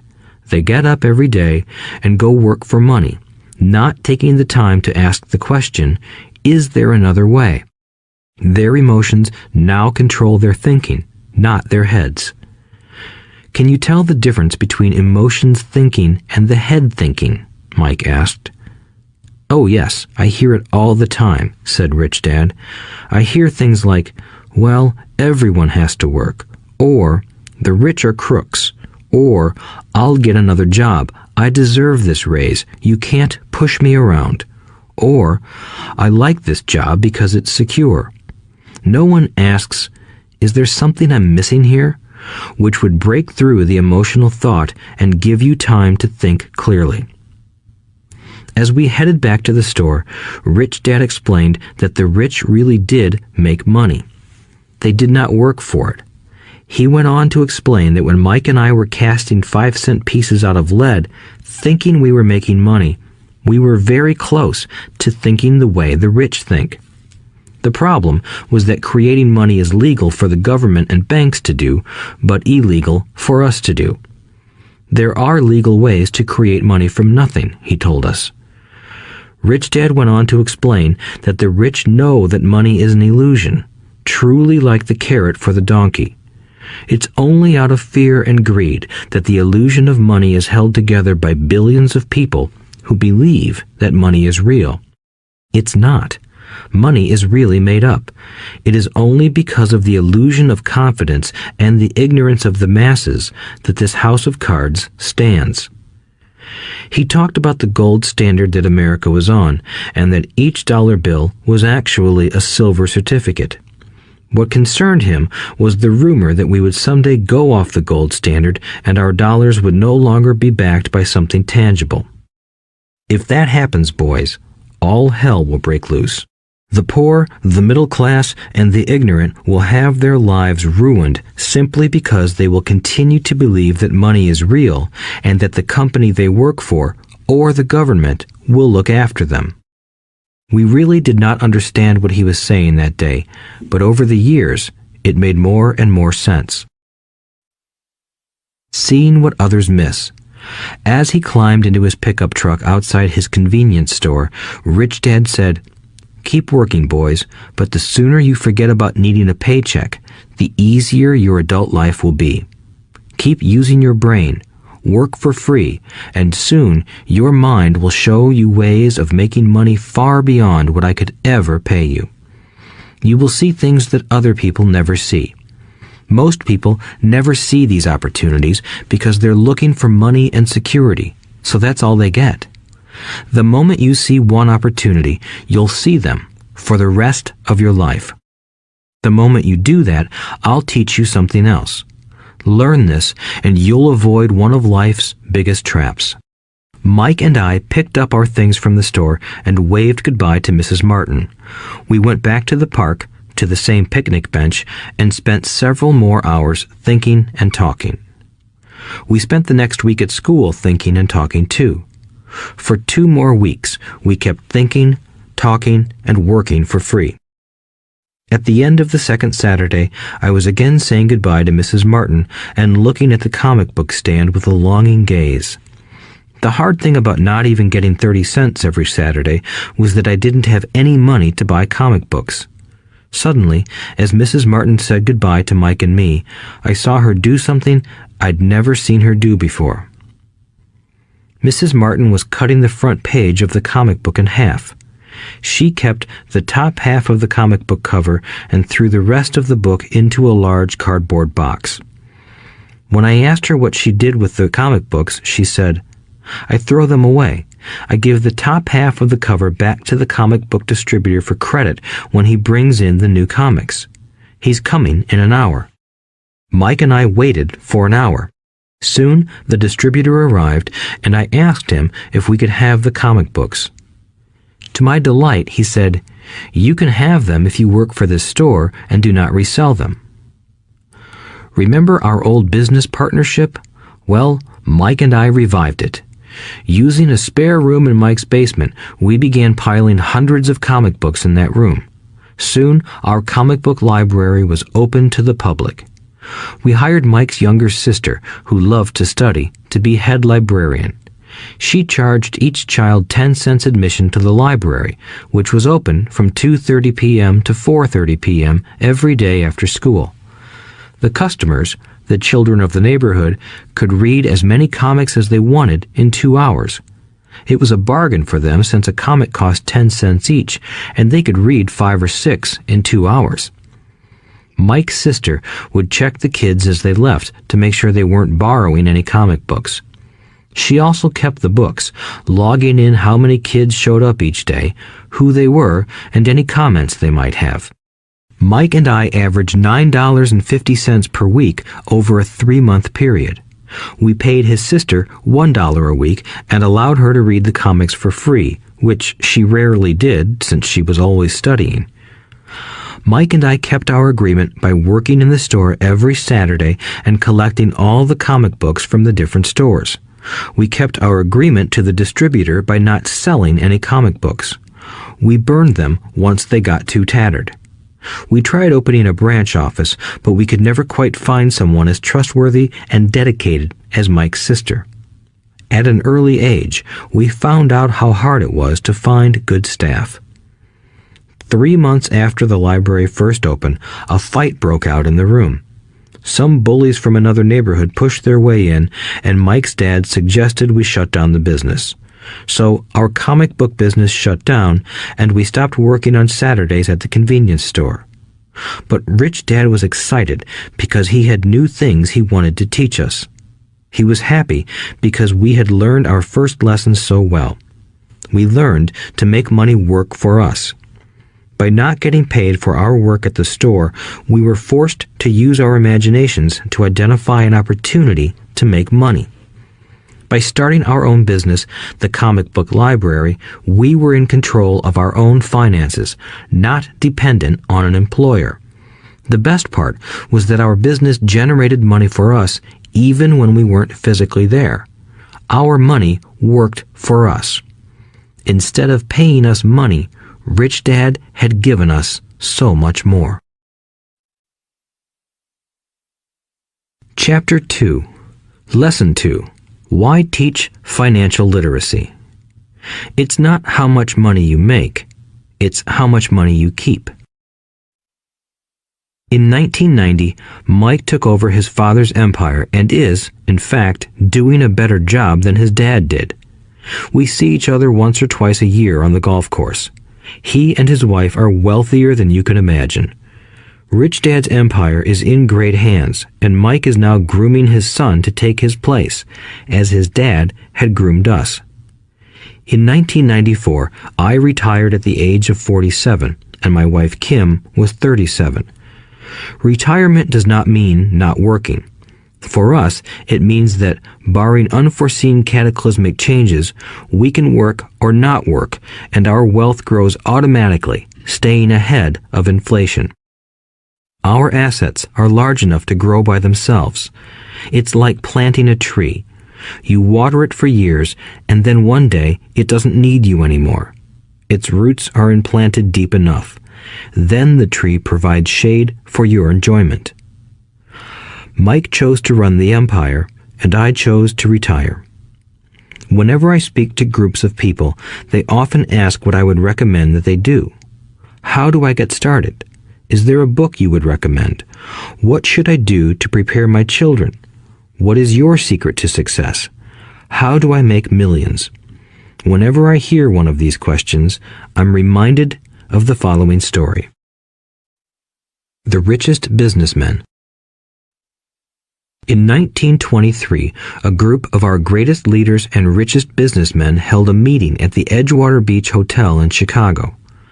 Among them were Charles Schwab, head of the largest independent steel company; Samuel Insull, president of the world's largest utility; Howard Hobson, head of the largest gas company; Ivar Kruger, president of International Match Company, one of the world's largest companies at that time; Leon Fraser, president of the Bank of International Settlements; Richard Whitney, president of the New York Stock Exchange; Arthur Cotton and Jesse Livermore, two of the biggest stock speculators; and Albert Fall, a member of President Harding's cabinet. 25 years later, 9 of these titans ended their lives as follows. Schwab died penniless after living for 5 years on borrowed money. Insull died broke in a foreign land, and Kruger and Cotton also died broke. Hobson went insane. Whitney and Albert Fall were released from prison, and Fraser and Livermore committed suicide. I doubt if anyone can say what really happened to these men. If you look at the date, 1923, it was just before the 1929 market crash and the Great Depression, which I suspect had a great impact on these men and their lives. The point is this. Today, we live in times of greater and faster change than these men did. I suspect there will be many booms and busts in the coming years that will parallel the ups and downs these men faced. I am concerned that too many people are too focused on money and not on their greatest wealth, their education. If people are prepared to be flexible, keep an open mind, and learn, they will grow richer and richer despite tough changes. If they think money will solve problems, they will have a rough ride. Intelligence solves problems and produces money. Money without financial intelligence is money soon gone. Most people fail to realize that in life, it's not how much money you make, it's how much money you keep. We've all heard stories of lottery winners who are poor, then suddenly rich, and then poor again. They win millions, yet are soon back where they started. Or stories of professional athletes who at the age of 24 are earning millions, but are sleeping under a bridge 10 years later. I remember a story of a young basketball player who a year ago had millions. Today, at just 29, he claims his friends, attorney, and accountant took his money, and he was forced to work at a car wash for minimum wage. He was fired from the car wash because he refused to take off his championship ring as he was wiping off the cars. His story made national news, and he is appealing his termination, claiming hardship and discrimination. He claims that the ring is all he has left, and if it was stripped away, he'll crumble. I know so many people who became instant millionaires, and while I am glad some people have become richer and richer, I caution them that in the long run, it's not how much money you make, it's how much you keep and how many generations you keep it. So when people ask, "Where do I get started?" or "Tell me how to get rich quick," they often are greatly disappointed with my answer. I simply say to them what my rich dad said to me when I was a little kid. If you want to be rich, you need to be financially literate. That idea was drummed into my head every time we were together. As I said, my educated dad stressed the importance of reading books, while my rich dad stressed the need to master financial literacy. If you are going to build the Empire State Building, the first thing you need to do is dig a deep hole and pour a strong foundation. If you are going to build a home in the suburbs, all you need to do is pour a 6-inch slab of concrete. Most people, in their drive to get rich, are trying to build an Empire State Building on a 6-inch slab. Our school system, created in the agrarian age, still believes in homes with no foundation. Dirt floors are still the rage, so kids graduate from school with virtually no financial foundation. One day, sleepless and deep in debt in suburbia, living the American dream, they decide that the answer to their financial problems is to find a way to get rich quick. Construction on the skyscraper begins. It goes up quickly, and soon, instead of the Empire State Building, we have the Leaning Tower of suburbia. The sleepless nights return. As for Mike and me in our adult years, both of our choices were possible because we were taught to pour a strong financial foundation when we were just kids. Accounting is possibly the most confusing, boring subject in the world, but if you want to be rich long term, it could be the most important subject. For Rich Dad, the question was how to take a boring and confusing subject and teach it to kids. The answer he found was to make it simple by teaching it in pictures. My rich dad poured a strong financial foundation for Mike and me. Since we were just kids, he created a simple way to teach us. For years, he only drew pictures and used few words. Mike and I understood the simple drawings, the jargon, the movement of money, and then in later years, Rich Dad began adding numbers. Today, Mike has gone on to master much more complex and sophisticated accounting analysis because he had to in order to run his empire. I am not as sophisticated because my empire is smaller, yet we come from the same simple foundation. Over the following pages, we will discuss those same simple line drawings Mike's dad created for us. Though basic, those drawings helped guide two little boys in building great sums of wealth on a solid and deep foundation. Rule number 1. You must know the difference between an asset and a liability, and buy assets. If you want to be rich, this is all you need to know. It is rule number 1. It is the only rule. This may sound absurdly simple, but most people have no idea how profound this rule is. Most people struggle financially because they do not know the difference between an asset and a liability. Rich people acquire assets. The poor and middle class acquire liabilities that they think are assets, said Rich Dad. When Rich Dad explained this to Mike and me, we thought he was kidding. Here we were, nearly teenagers, and waiting for the secret to getting rich. And this was his answer. It was so simple that we stopped for a long time to think about it. "What is an asset?" asked Mike. "Don't worry right now," said Rich Dad. "Just let the idea sink in. If you can comprehend the simplicity, your life will have a plan and be financially easy. It is simple. That is why the idea is missed." "You mean all we need to know is what an asset is, acquire them, and we'll be rich?" I asked. Rich Dad nodded his head. "It's that simple." "If it's that simple, how come everyone is not rich?" I asked. Rich Dad smiled. "Because people do not know the difference between an asset and a liability." I remember asking, how could adults be so misguided? If it is that simple, if it is that important, why would everyone not want to find out? It took Rich Dad only a few minutes to explain what assets and liabilities were. As an adult, I have difficulty explaining it to other adults. The simplicity of the idea escapes them because they have been educated differently. They were taught by other educated professionals, such as bankers, accountants, real estate agents, financial planners, and so forth. The difficulty comes in asking adults to unlearn or become children again. An intelligent adult often feels it is demeaning to pay attention to simplistic definitions. Rich Dad believed in the KISS principle. Keep it simple, stupid, or keep it super simple. So he kept it simple for us, and that made our financial foundation strong. So what causes the confusion? How could something so simple be so screwed up? Why would someone buy an asset that was really a liability? The answer is found in basic education. We focus on the word literacy and not financial literacy. What defines something to be an asset or a liability are not words. In fact, if you really want to be confused, look up the words asset and liability in the dictionary. I know the definition may sound good to a trained accountant, but for the average person, it makes no sense.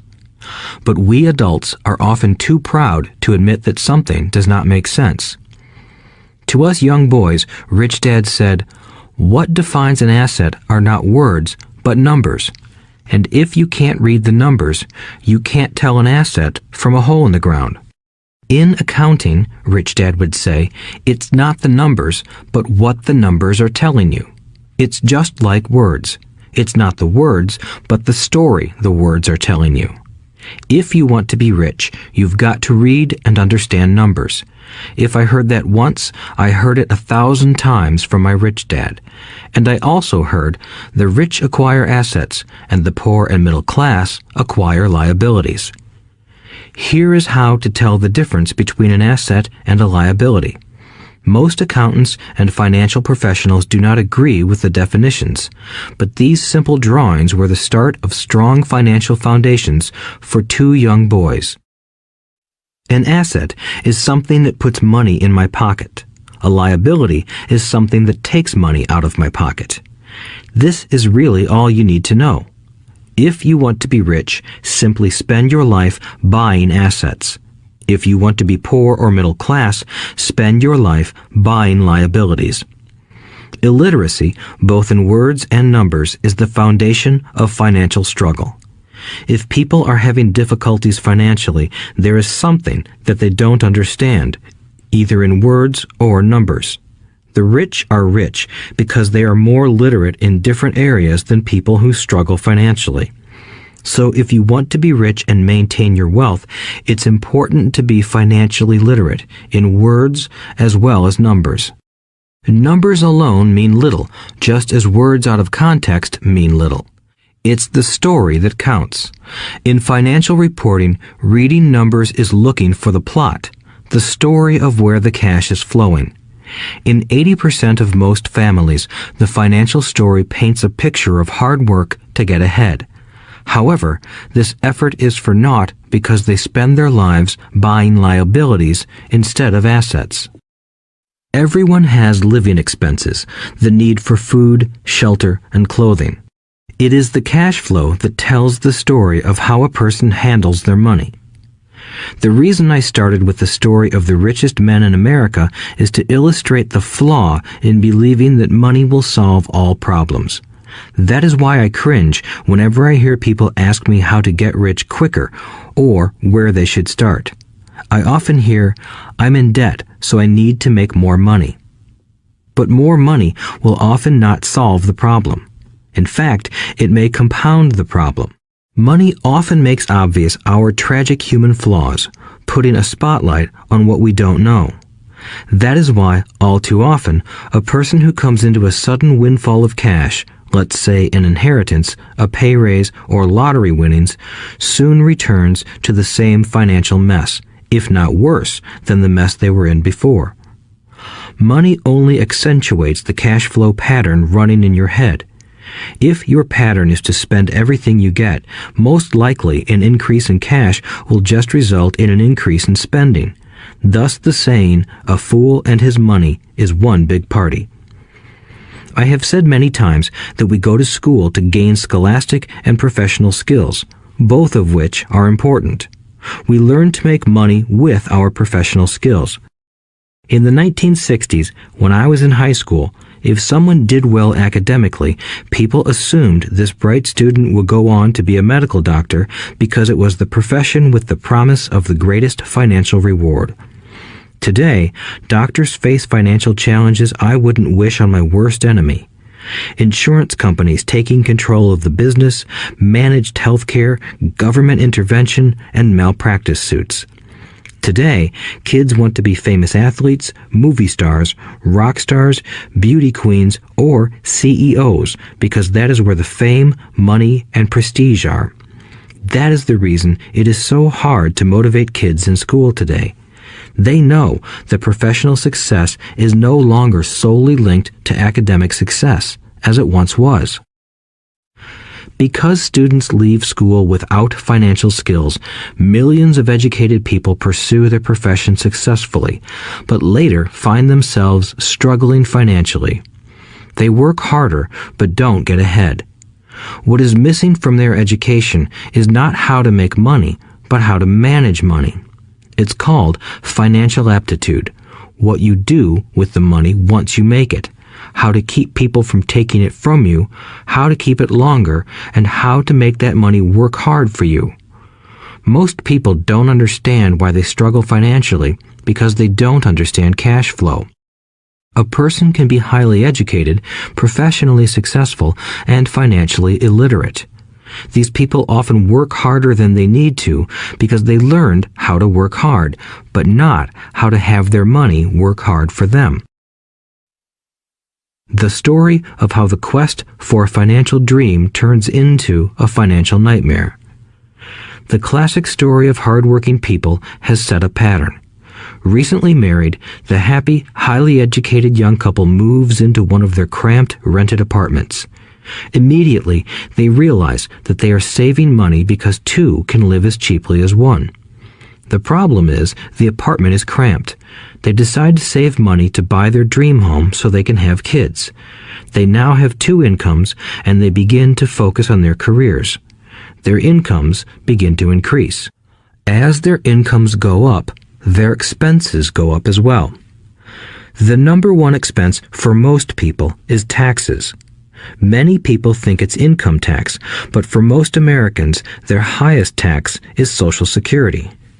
As an employee, it appears as if the Social Security tax combined with the Medicare tax rate is roughly 7.5%, but it's really 15% since the employer must match the Social Security amount.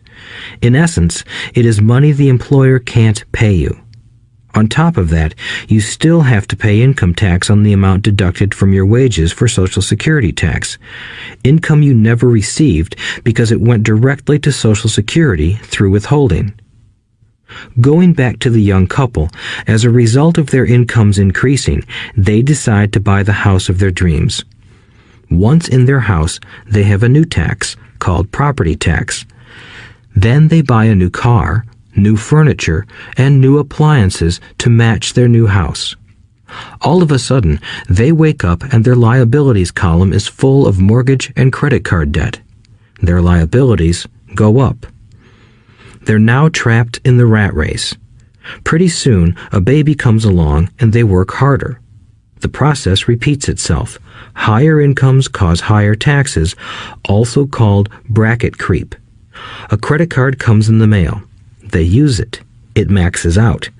A loan company calls and says their greatest asset, their home, has appreciated in value. Because their credit is so good, the company offers a bill consolidation loan and tells them the intelligent thing to do is clear off the high-interest consumer debt by paying off their credit card. And besides, interest on their home is a tax deduction. They go for it and pay off those high-interest credit cards. They breathe a sigh of relief. Their credit cards are paid off. They've now folded their consumer debt into their home mortgage. Their payments go down because they extend their debt over 30 years. It is the smart thing to do. Their neighbor calls to invite them to go shopping. The Memorial Day sale is on. They promise themselves they'll just window shop, but they take a credit card, just in case.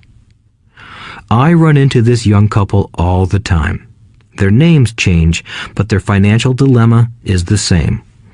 They come to one of my talks to hear what I have to say. They ask me, "Can you tell us how to make more money?" They don't understand that their trouble is really how they choose to spend the money they do have. It is caused by financial illiteracy and not understanding the difference between an asset and a liability. More money seldom solves someone's money problems. Intelligence solves problems. There is a saying a friend of mine says over and over to people in debt. If you find you have dug yourself into a hole, stop digging. As a child, my dad often told us that the Japanese were aware of 3 powers: the power of the sword, the jewel, and the mirror. The sword symbolizes the power of weapons. America has spent trillions of dollars on weapons, and because of this is a powerful military presence in the world. The jewel symbolizes the power of money. There is some degree of truth to the saying, "Remember the golden rule. He who has the gold makes the rules." The mirror symbolizes the power of self-knowledge. This self-knowledge, according to Japanese legend, was the most treasured of the 3. All too often, the poor and middle class allow the power of money to control them. By simply getting up and working harder, failing to ask themselves if what they do makes sense, they shoot themselves in the foot as they leave for work every morning. By not fully understanding money, the vast majority of people allow its awesome power to control them. If they used the power of the mirror, they would have asked themselves, "Does this make sense?" All too often, instead of trusting their inner wisdom, that genius inside, most people follow the crowd. They do things because everybody else does them. They conform rather than question. Often, they mindlessly repeat what they have been told. Diversify. Your home is an asset. Your home is your biggest investment. You get a tax break for going into greater debt. Get a safe job. Don't make mistakes. Don't take risks. It is said that the fear of public speaking is a fear greater than death for most people. According to psychiatrists, the fear of public speaking is caused by the fear of ostracism, the fear of standing out, the fear of criticism, the fear of ridicule, and the fear of being an outcast. The fear of being different prevents most people from seeking new ways to solve their problems. That is why my educated dad said the Japanese valued the power of the mirror the most, for it is only when we look into it that we find truth. Fear is the main reason that people say, "Play it safe." That goes for anything, be it sports, relationships, careers, or money. It is that same fear, the fear of ostracism, that causes people to conform to, and not question, commonly accepted opinions or popular trends. Your home is an asset. Get a bill consolidation loan and get out of debt. Work harder. It's a promotion. Someday I'll be a vice president. Save money. When I get a raise, I'll buy us a bigger house. Mutual funds are safe. Many financial problems are caused by trying to keep up with the Joneses.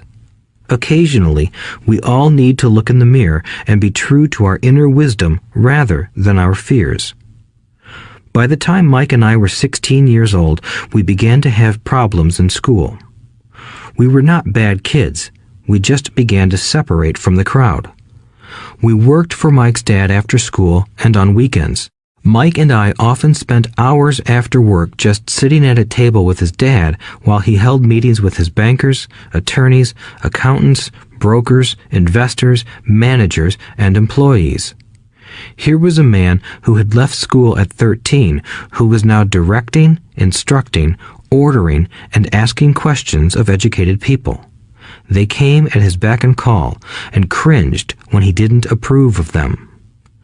Here was a man who had not gone along with the crowd. He was a man who did his own thinking and detested the words, "We have to do it this way because that's the way everyone else does it." He also hated the word can't. If you wanted him to do something, just say, "I don't think you can do it." Mike and I learned more sitting in on his meetings than we did in all our years of school, college included. Mike's dad was not book smart, but he was financially educated and successful as a result. He told us over and over again, an intelligent person hires people who are more intelligent than he is. So Mike and I had the benefit of spending hours listening to and learning from intelligent people. But because of this, Mike and I couldn't go along with the standard dogma our teachers preached, and that caused problems. Whenever the teacher said, "If you don't get good grades, you won't do well in the real world," Mike and I just raised our eyebrows.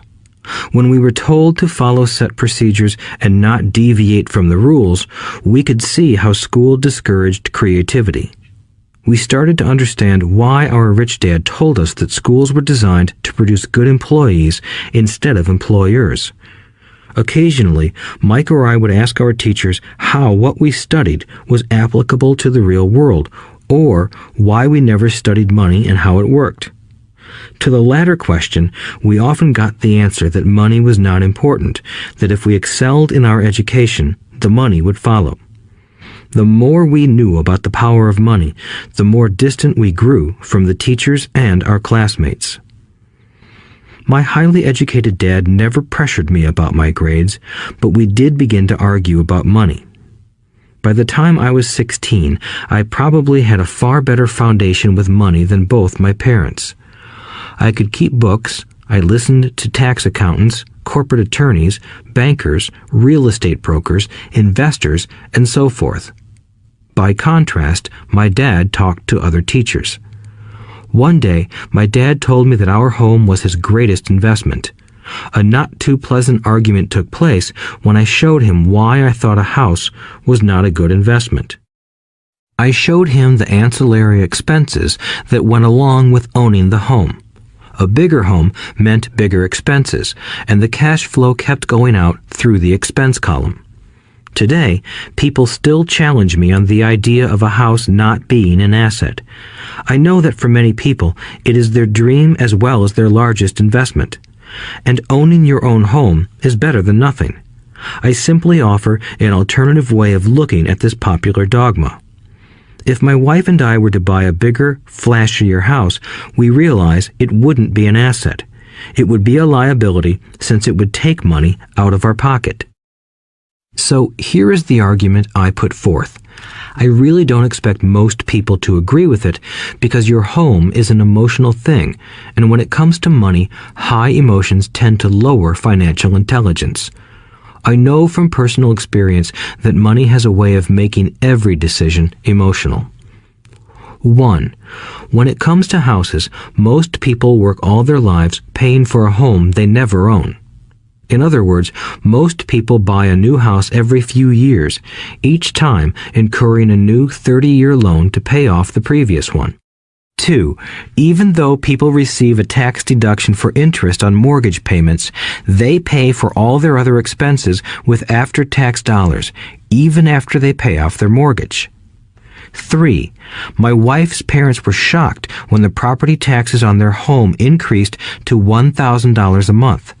This was after they had retired, so the increase put a strain on their retirement budget and they felt forced to move. 4. Houses do not always go up in value. I have friends who owe $1 million for a home that today would sell for far less. 5. The greatest losses of all are those from missed opportunities.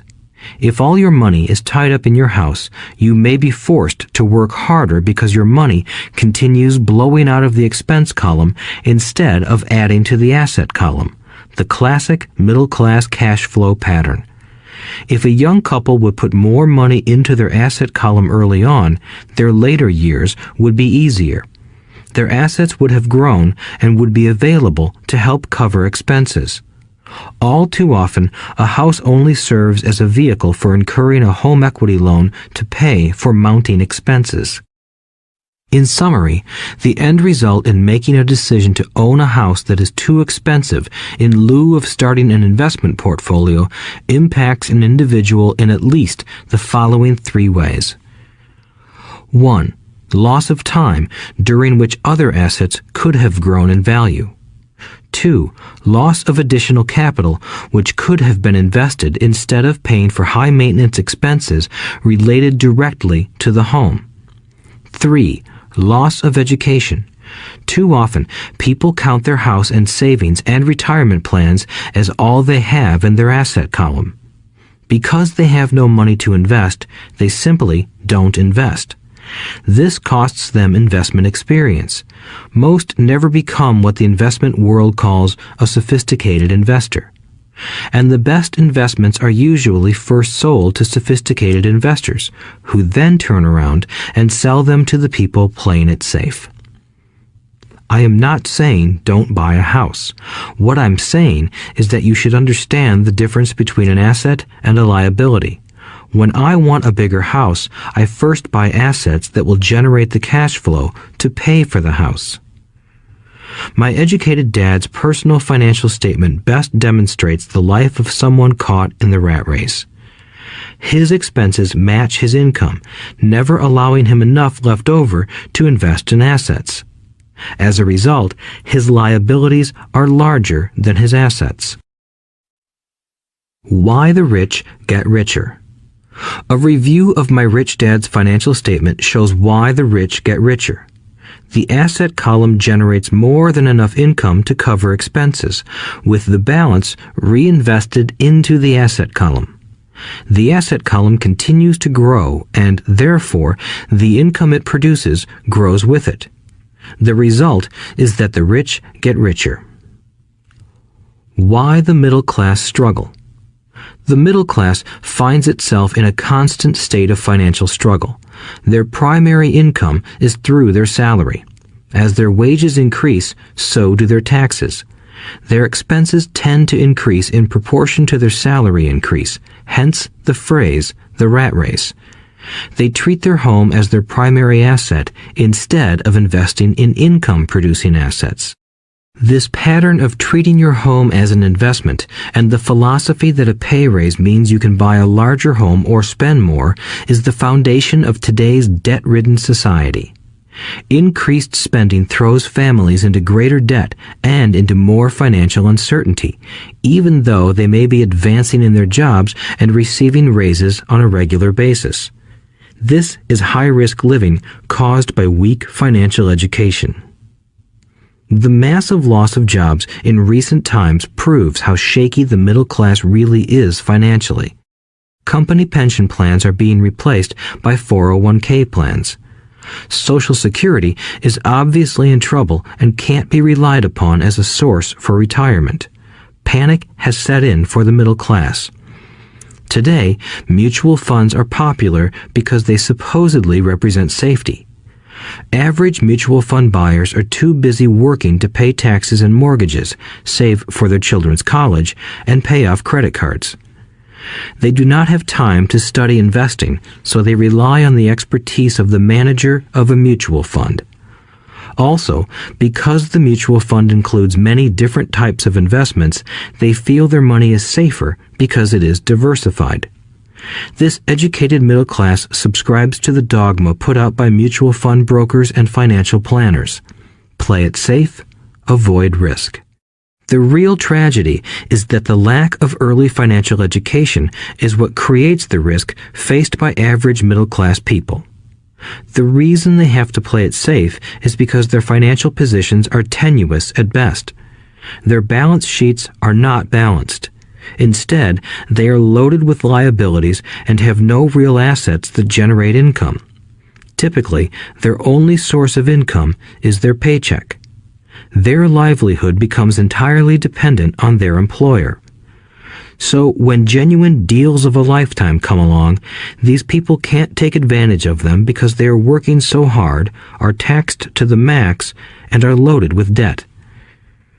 As I said at the start of this section, the most important rule is to know the difference between an asset and a liability.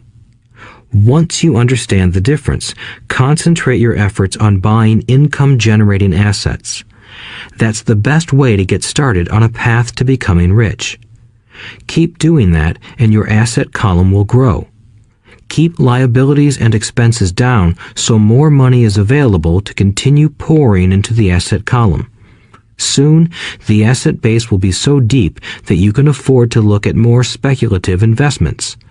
Investments that may have returns of 100% to infinity. $5,000 investments that are soon turned into $1 million or more. Investments that the middle class calls too risky.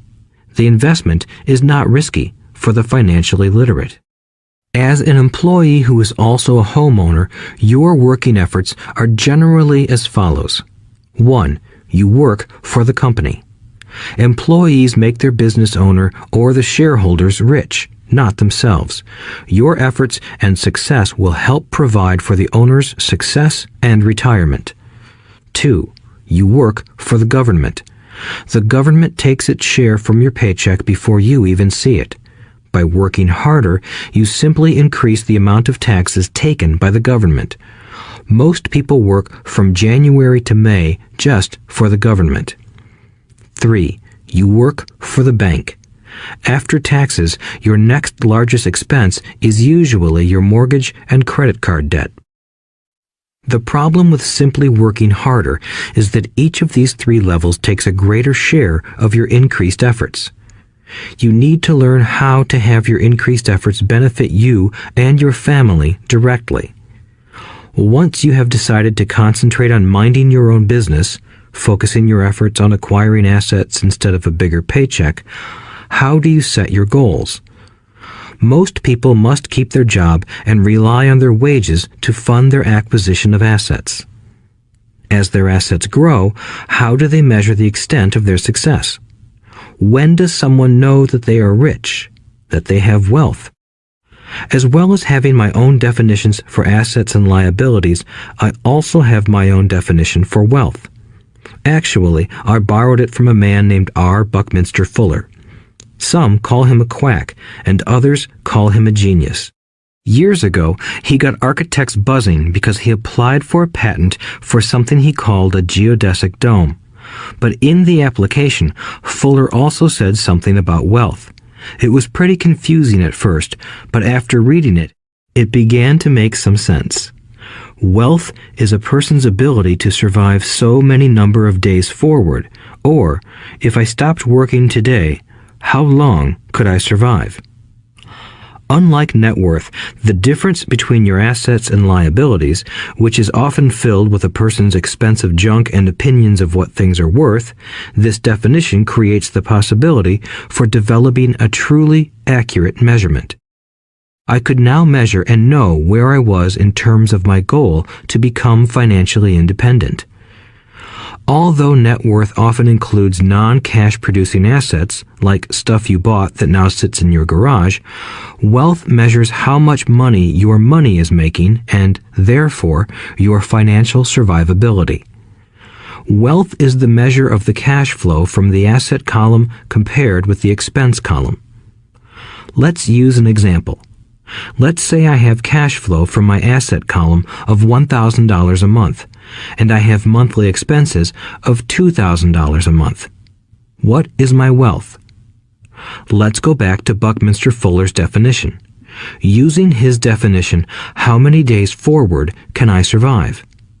Assuming a 30-day month, I have enough cash flow for half a month. When I achieve $2,000 a month cash flow from my assets, then I will be wealthy. So, while I'm not yet rich, I am wealthy. I now have income generated from assets each month that fully cover my monthly expenses. If I want to increase my expenses, I first must increase my cash flow to maintain this level of wealth. Also note that it is at this point that I'm no longer dependent on my wages. I have focused on and been successful in building an asset column that has made me financially independent. If I quit my job today, I would be able to cover my monthly expenses with the cash flow from my assets. My next goal would be to have the excess cash flow from my assets reinvested into the asset column. The more money that goes into my asset column, the more my asset column grows. The more my assets grow, the more my cash flow grows. And as long as I keep my expenses less than the cash flow from these assets, I grow richer with more and more income from sources other than my physical labor. As this reinvestment process continues, I am well on my way to becoming rich. Just remember this simple observation. The rich buy assets. The poor only have expenses. The middle class buy liabilities they think are assets. So how do I start minding my own business? What is the answer? Listen to the founder of McDonald's in the next chapter. Chapter 3. Lesson 3. Mind your own business. The rich focus on their asset columns while everyone else focuses on their income statements. In 1974, Ray Kroc, the founder of McDonald's, was asked to speak to the MBA class at the University of Texas at Austin. A friend of mine was a student in that MBA class. After a powerful and inspiring talk, the class adjourned and the students asked Ray if he would join them at their favorite hangout to have a few beers. Ray graciously accepted. "What business am I in?" Ray asked once the group had all their beers in hand. Everyone laughed, my friend said. Most of the MBA students thought Ray was just fooling around. No one answered, so Ray asked again. "What business do you think I'm in?" The students laughed again, and finally one brave soul yelled out, "Ray, who in the world doesn't know that you're in the hamburger business?"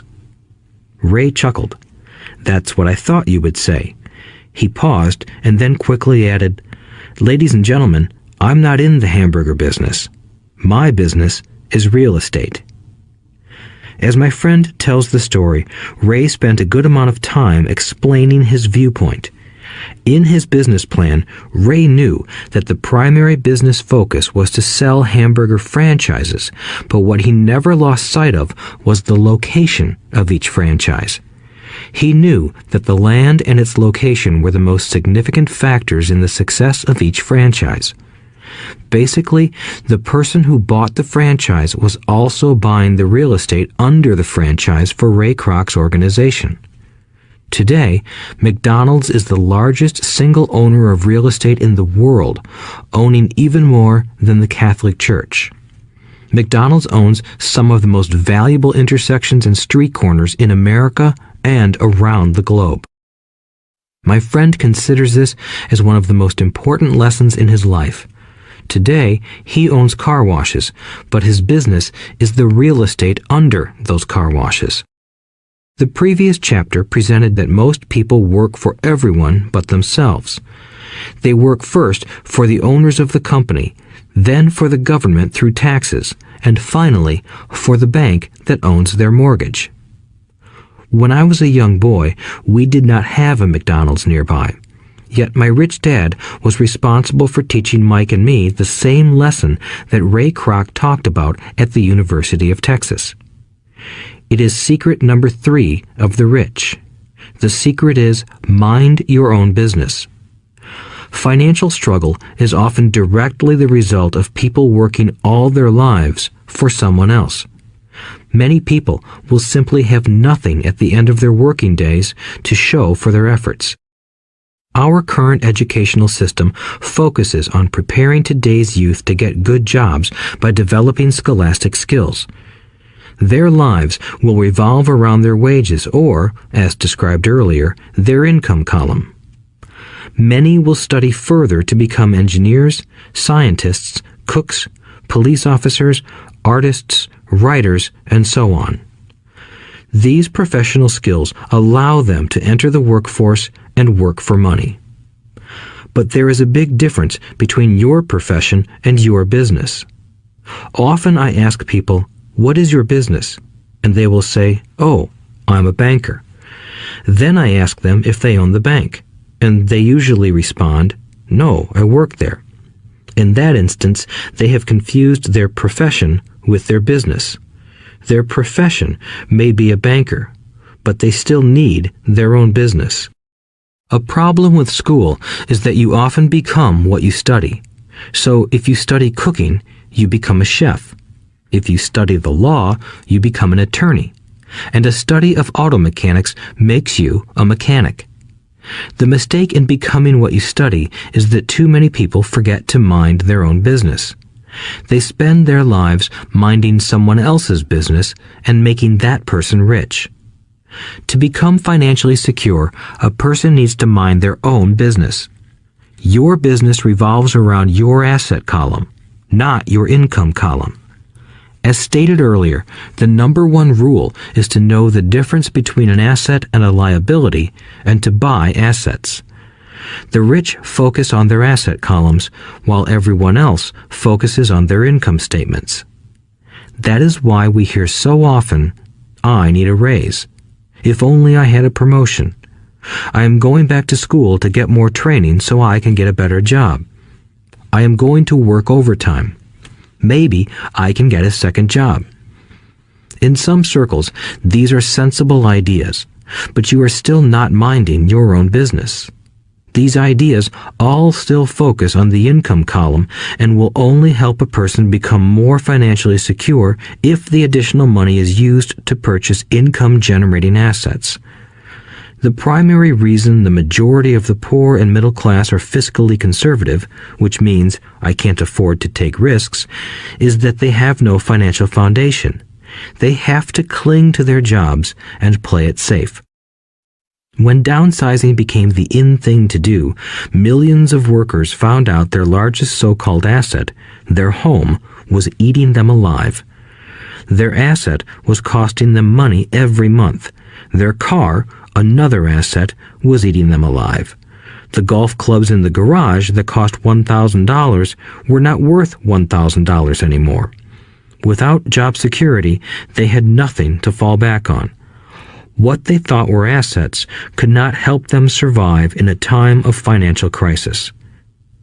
I assume most of us have filled out a credit application to buy a house or a car. It's always interesting to look at the net worth section because of what accepted banking and accounting practices allow a person to count as assets. One day when I wanted a loan, my financial position did not look too good. So I added my new golf clubs, my art collection, books, electronics, Armani suits, wristwatches, shoes, and other personal effects to boost the number in the asset column. But I was turned down because I had too much investment real estate. The loan committee didn't like that I made so much money from rent. They wanted to know why I did not have a normal job with a salary. They did not question the Armani suits, golf clubs, or art collection. Life is sometimes tough when you do not fit the standard profile.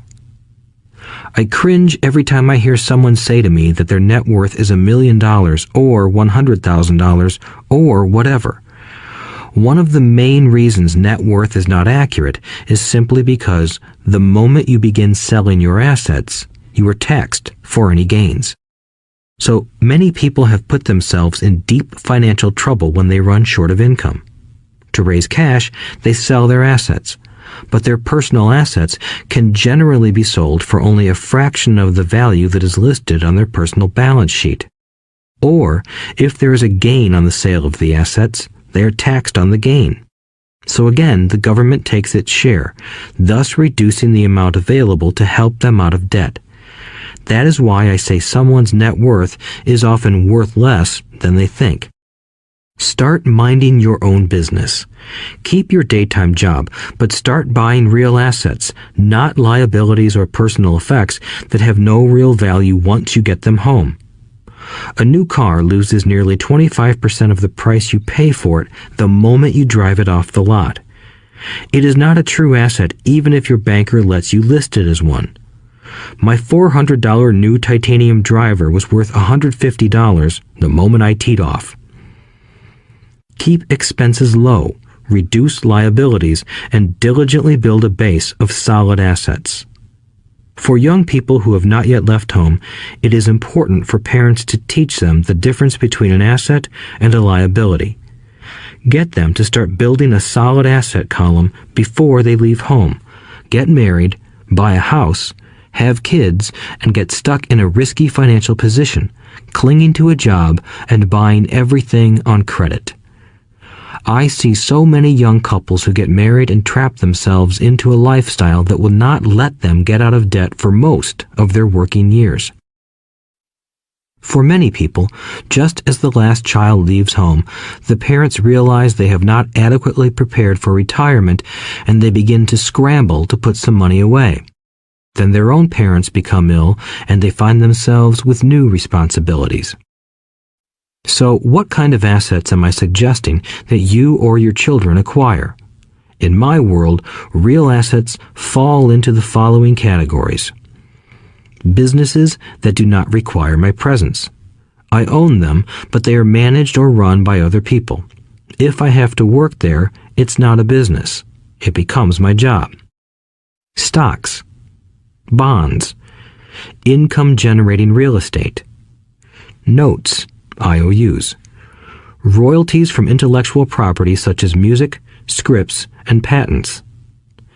Anything else that has value, produces income, or appreciates, and has a ready market. As a young boy, my educated dad encouraged me to find a safe job, but my rich dad encouraged me to begin acquiring assets that I loved. If you don't love it, you won't take care of it. I collect real estate simply because I love buildings and land. I love shopping for them, and I could look at them all day long. When problems arise, the problems aren't so bad that it changes my love for real estate. For people who hate real estate, they shouldn't buy it. I also love stocks of small companies, especially startups, because I am an entrepreneur, not a corporate person.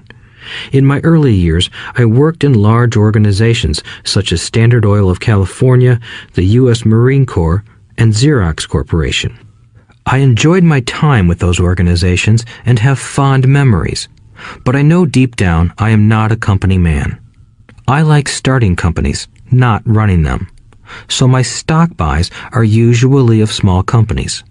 Sometimes I even start the company and take it public. Fortunes are made in new stock issues, and I love the game. Many people are afraid of small cap companies and call them risky, and they are. But that risk is diminished if you love what the investment is, understand it, and know the game. With small companies, my investment strategy is to be out of the stock in a year. On the other hand, my real estate strategy is to start small and keep trading up for bigger properties, and, therefore, delay paying taxes on the gain. This allows the value to increase dramatically. I generally hold real estate less than 7 years.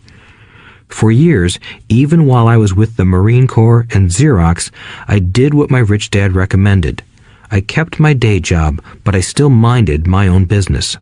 I was active in my asset column trading real estate and small stocks. Rich Dad always stressed the importance of financial literacy. The better I was at understanding the accounting and cash management, the better I would be at analyzing investments and eventually starting and building my own company. I don't encourage anyone to start a company unless they really want to. Knowing what I know about running a company, I wouldn't wish that task on anyone. There are times when people can't find employment and starting a company seems like the best solution. But the odds are against success. 9 out of 10 companies fail in 5 years. Of those that survive the first 5 years, 9 out of every 10 of those eventually fail as well. So only if you really have the desire to own your own company do I recommend it. Otherwise, keep your day job and mind your own business. When I say mind your own business, I mean to build and keep your asset column strong. Once a dollar goes into it, never let it come out. Think of it this way. Once a dollar goes into your asset column, it becomes your employee. The best thing about money is that it works 24 hours a day and can work for generations. Keep your day job, Be a great hard-working employee, but keep building that asset column. As your cash flow grows, you can indulge in some luxuries.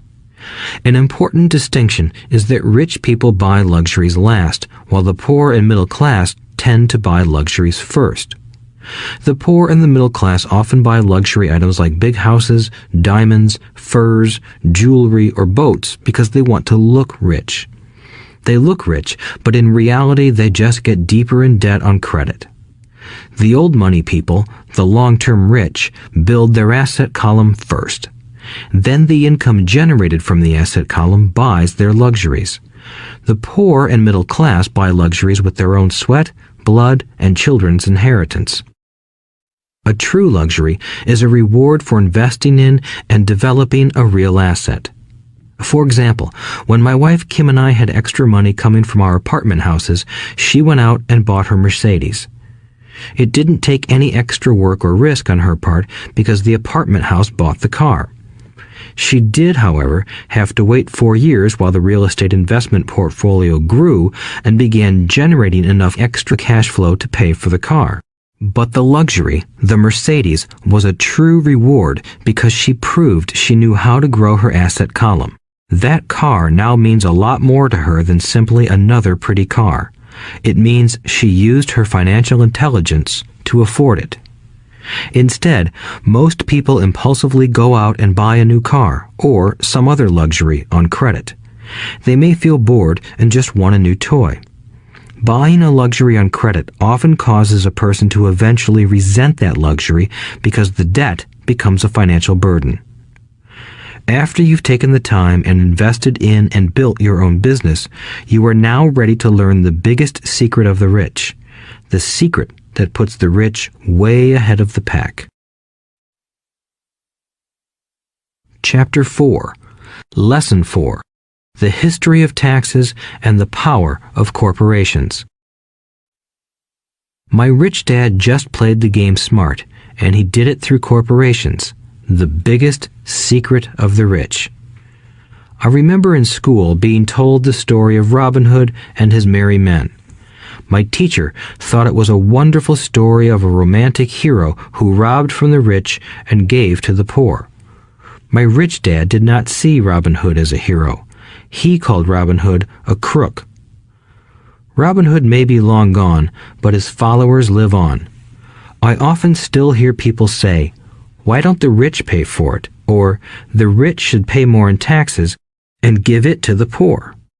It is this Robin Hood fantasy, or taking from the rich to give to the poor, that has caused the most pain for the poor and the middle class. The reason the middle class is so heavily taxed is because of the Robin Hood ideal. The reality is that the rich are not taxed. It's the middle class who pays for the poor, especially the educated, upper-income middle class. Again, to understand fully how things happen, we need to look at the history of taxes. Although my highly educated dad was an expert on the history of education, my rich dad fashioned himself an expert on the history of taxes. Rich Dad explained to Mike and me that originally in England and America, there were no taxes. Occasionally, there were temporary taxes levied in order to pay for wars. The king or the president would put the word out and ask everyone to chip in. Taxes were levied in Britain for the fight against Napoleon from 1799 to 1816, and in America to pay for the Civil War from 1861 to 1865. In 1874, England made income tax a permanent levy on its citizens. In 1913, an income tax became permanent in the United States with the adoption of the 16th Amendment to the U.S. Constitution. At one time, Americans were anti-tax. It had been the tax on tea that led to the famous Tea Party in Boston Harbor, an incident that helped ignite the Revolutionary War. It took approximately 50 years in both England and the United States to sell the idea of a regular income tax. What these historical dates fail to reveal is that both of these taxes were initially levied against only the rich. It was this point that Rich Dad wanted Mike and me to understand. He explained that the idea of taxes was made popular and accepted by the majority by telling the poor and the middle class that taxes were created only to punish the rich. This is how the masses voted for the law, and it became constitutionally legal. Although it was intended to punish the rich, in reality it wound up punishing the very people who voted for it, the poor and middle class. Once government got a taste of money, its appetite grew, said Rich Dad. Your dad and I are exactly opposite. He's a government bureaucrat, and I am a capitalist. We get paid, and our success is measured on opposite behaviors. He gets paid to spend money and hire people. The more he spends and the more people he hires, the larger his organization becomes. In the government, a large organization is a respected organization. On the other hand, within my organization, the fewer people I hire and the less money I spend, the more I am respected by my investors. That's why I don't like government people. They have different objectives than most business people. As the government grows, more and more tax dollars are needed to support it. My educated dad sincerely believed that government should help people. He loved John F. Kennedy and especially the idea of the Peace Corps. He loved the idea so much that both he and my mom worked for the Peace Corps, training volunteers to go to Malaysia, Thailand, and the Philippines. He always strived for additional grants and budget increases so he could hire more people, both in his job with the Education Department and in the Peace Corps. From the time I was about 10 years old, I would hear from my rich dad that government workers were a pack of lazy thieves, and from my poor dad, I would hear how the rich were greedy crooks who should be made to pay more taxes. Both sides had valid points. It was difficult to go to work for one of the biggest capitalists in town and come home to a father who was a prominent government leader. It was not easy to know which dad to believe. Yet, when you study the history of taxes, an interesting perspective emerges. As I said, the passage of taxes was only possible because the masses believed in the Robin Hood theory of economics. Take from the rich and give to everyone else. The problem was that the government's appetite for money was so great that taxes soon needed to be levied on the middle class, and from there it kept trickling down. However, the rich saw an opportunity because they don't play by the same set of rules. The rich knew about corporations, which became popular in the days of sailing ships. The rich created the corporation as a vehicle to limit their risk to the assets of each voyage. The rich put their money into a corporation to finance the voyage. The corporation would then hire a crew to sail to the New World to look for treasure. If the ship was lost, the crew lost their lives, but the loss to the rich would be limited only to the money they invested for that particular voyage. It is the knowledge of the legal corporate structure that really gives the rich a vast advantage over the poor and middle class. Having two fathers teaching me, one a socialist and the other a capitalist, I quickly began to realize that the philosophy of the capitalist made more financial sense to me. It seemed to me that the socialists ultimately penalized themselves due to their lack of financial education. No matter what the take from the rich crowd came up with, the rich always found a way to outsmart them. That is how taxes were eventually levied on the middle class. The rich outsmarted the intellectuals solely because they understood the power of money, a subject not taught in schools. How did the rich outsmart the intellectuals? Once the take from the rich tax was passed, cash started flowing into government coffers. Initially, people were happy. Money was handed out to government workers and the rich. It went to government workers in the form of jobs and pensions, and it went to the rich via their factories receiving government contracts. The government received a large pool of money, but the problem was the fiscal management of that money. The government ideal is to avoid having excess money. If you fail to spend your allotted funds, you risk losing it in the next budget. You would certainly not be recognized for being efficient. Business people, on the other hand, are rewarded for having excess money and are applauded for their efficiency. As this cycle of growing government spending continued, the demand for money increased, and the tax the rich idea was adjusted to include lower income levels down to the very people who voted it in, the poor and the middle class. True capitalists used their financial knowledge to simply find an escape. They headed back to the protection of a corporation. But what many people who have never formed a corporation don't know is that a corporation is not really a thing.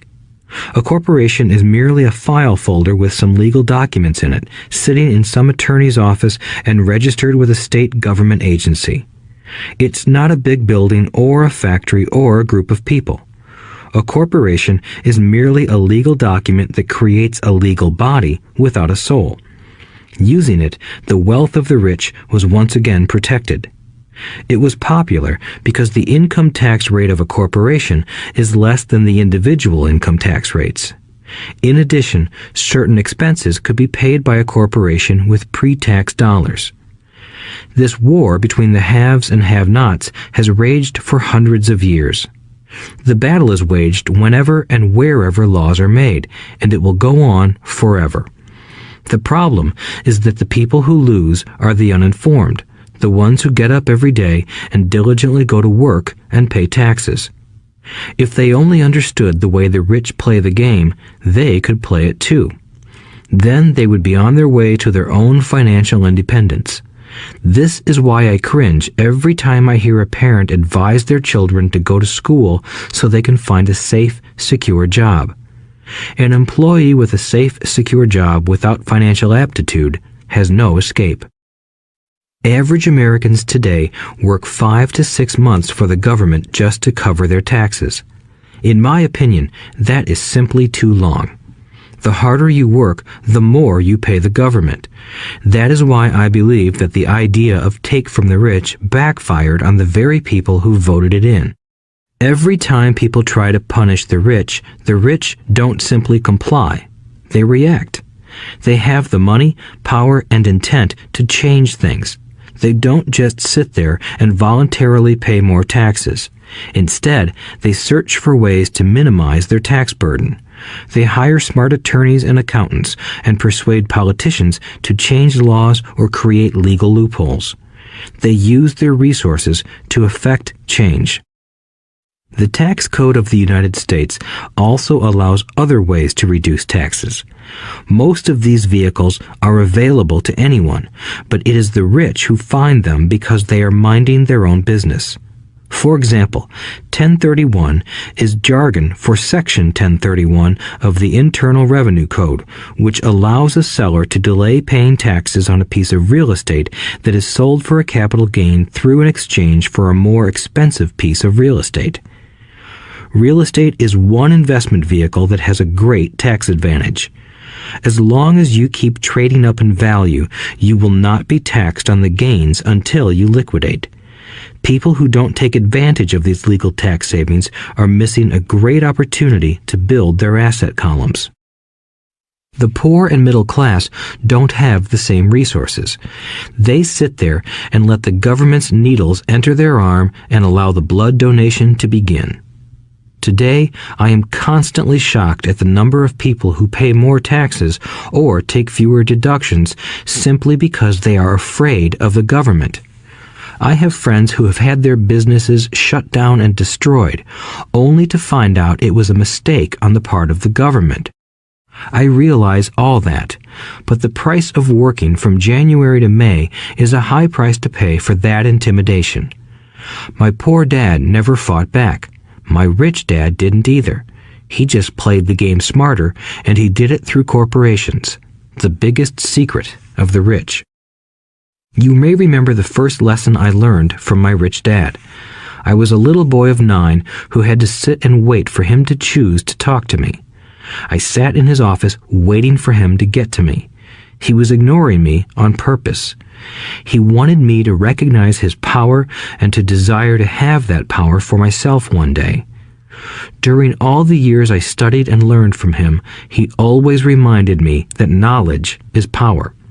and with money comes great power that requires the right knowledge to keep it and make it multiply. Without that knowledge, the world pushes you around. Rich Dad constantly reminded Mike and me that the biggest bully was not the boss or the supervisor, but the tax man. The tax man will always take more if you let him. The first lesson of having money work for you, as opposed to you working for money, is all about power. If you work for money, you give the power to your employer. If money works for you, you keep the power and control it.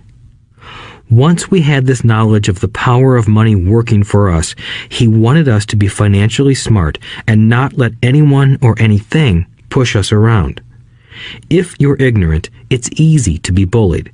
If you know what you're talking about, you have a fighting chance. That is why he paid so much for smart tax accountants and attorneys. It was less expensive to pay them than to pay the government. His best lesson to me was, be smart and you won't be pushed around as much. He knew the law because he was a law-abiding citizen and because it was expensive to not know the law. If you know you're right, you're not afraid of fighting back, even if you are taking on Robin Hood and his band of merry men. My highly educated dad always encouraged me to land a good job with a strong corporation. He spoke of the virtues of working your way up the corporate ladder. He didn't understand that, by relying solely on a paycheck from a corporate employer, I would be a docile cow ready for milking. When I told my rich dad of my father's advice, he only chuckled. "Why not own the ladder?" was all he said. As a young boy, I did not understand what Rich Dad meant by owning my own corporation. It was an idea that seemed impossible and intimidating. Although I was excited by the idea, my inexperience wouldn't let me envision the possibility that grown-ups would someday work for a company I would own. The point is that, if not for my rich dad, I would have probably followed my educated dad's advice. It was merely the occasional reminder of my rich dad that kept the idea of owning my own corporation alive and kept me on a different path. By the time I was 15 or 16, I knew I wasn't going to continue down the path my educated dad recommended. I didn't know how I was going to do it, but I was determined not to head in the direction most of my classmates were heading. That decision changed my life. It was not until my mid-20s that my rich dad's advice began to make more sense to me. I was just out of the Marine Corps and working for Xerox. I was making a lot of money, but every time I looked at my paycheck, I was disappointed.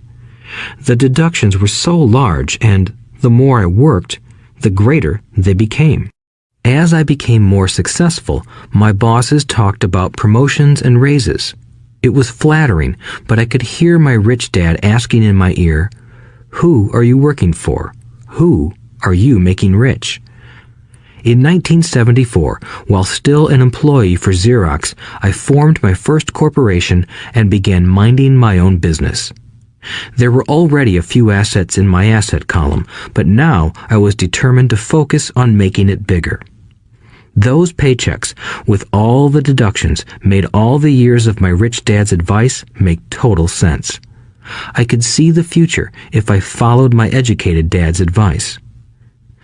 Many employers feel that advising their workers to mind their own business is bad for business.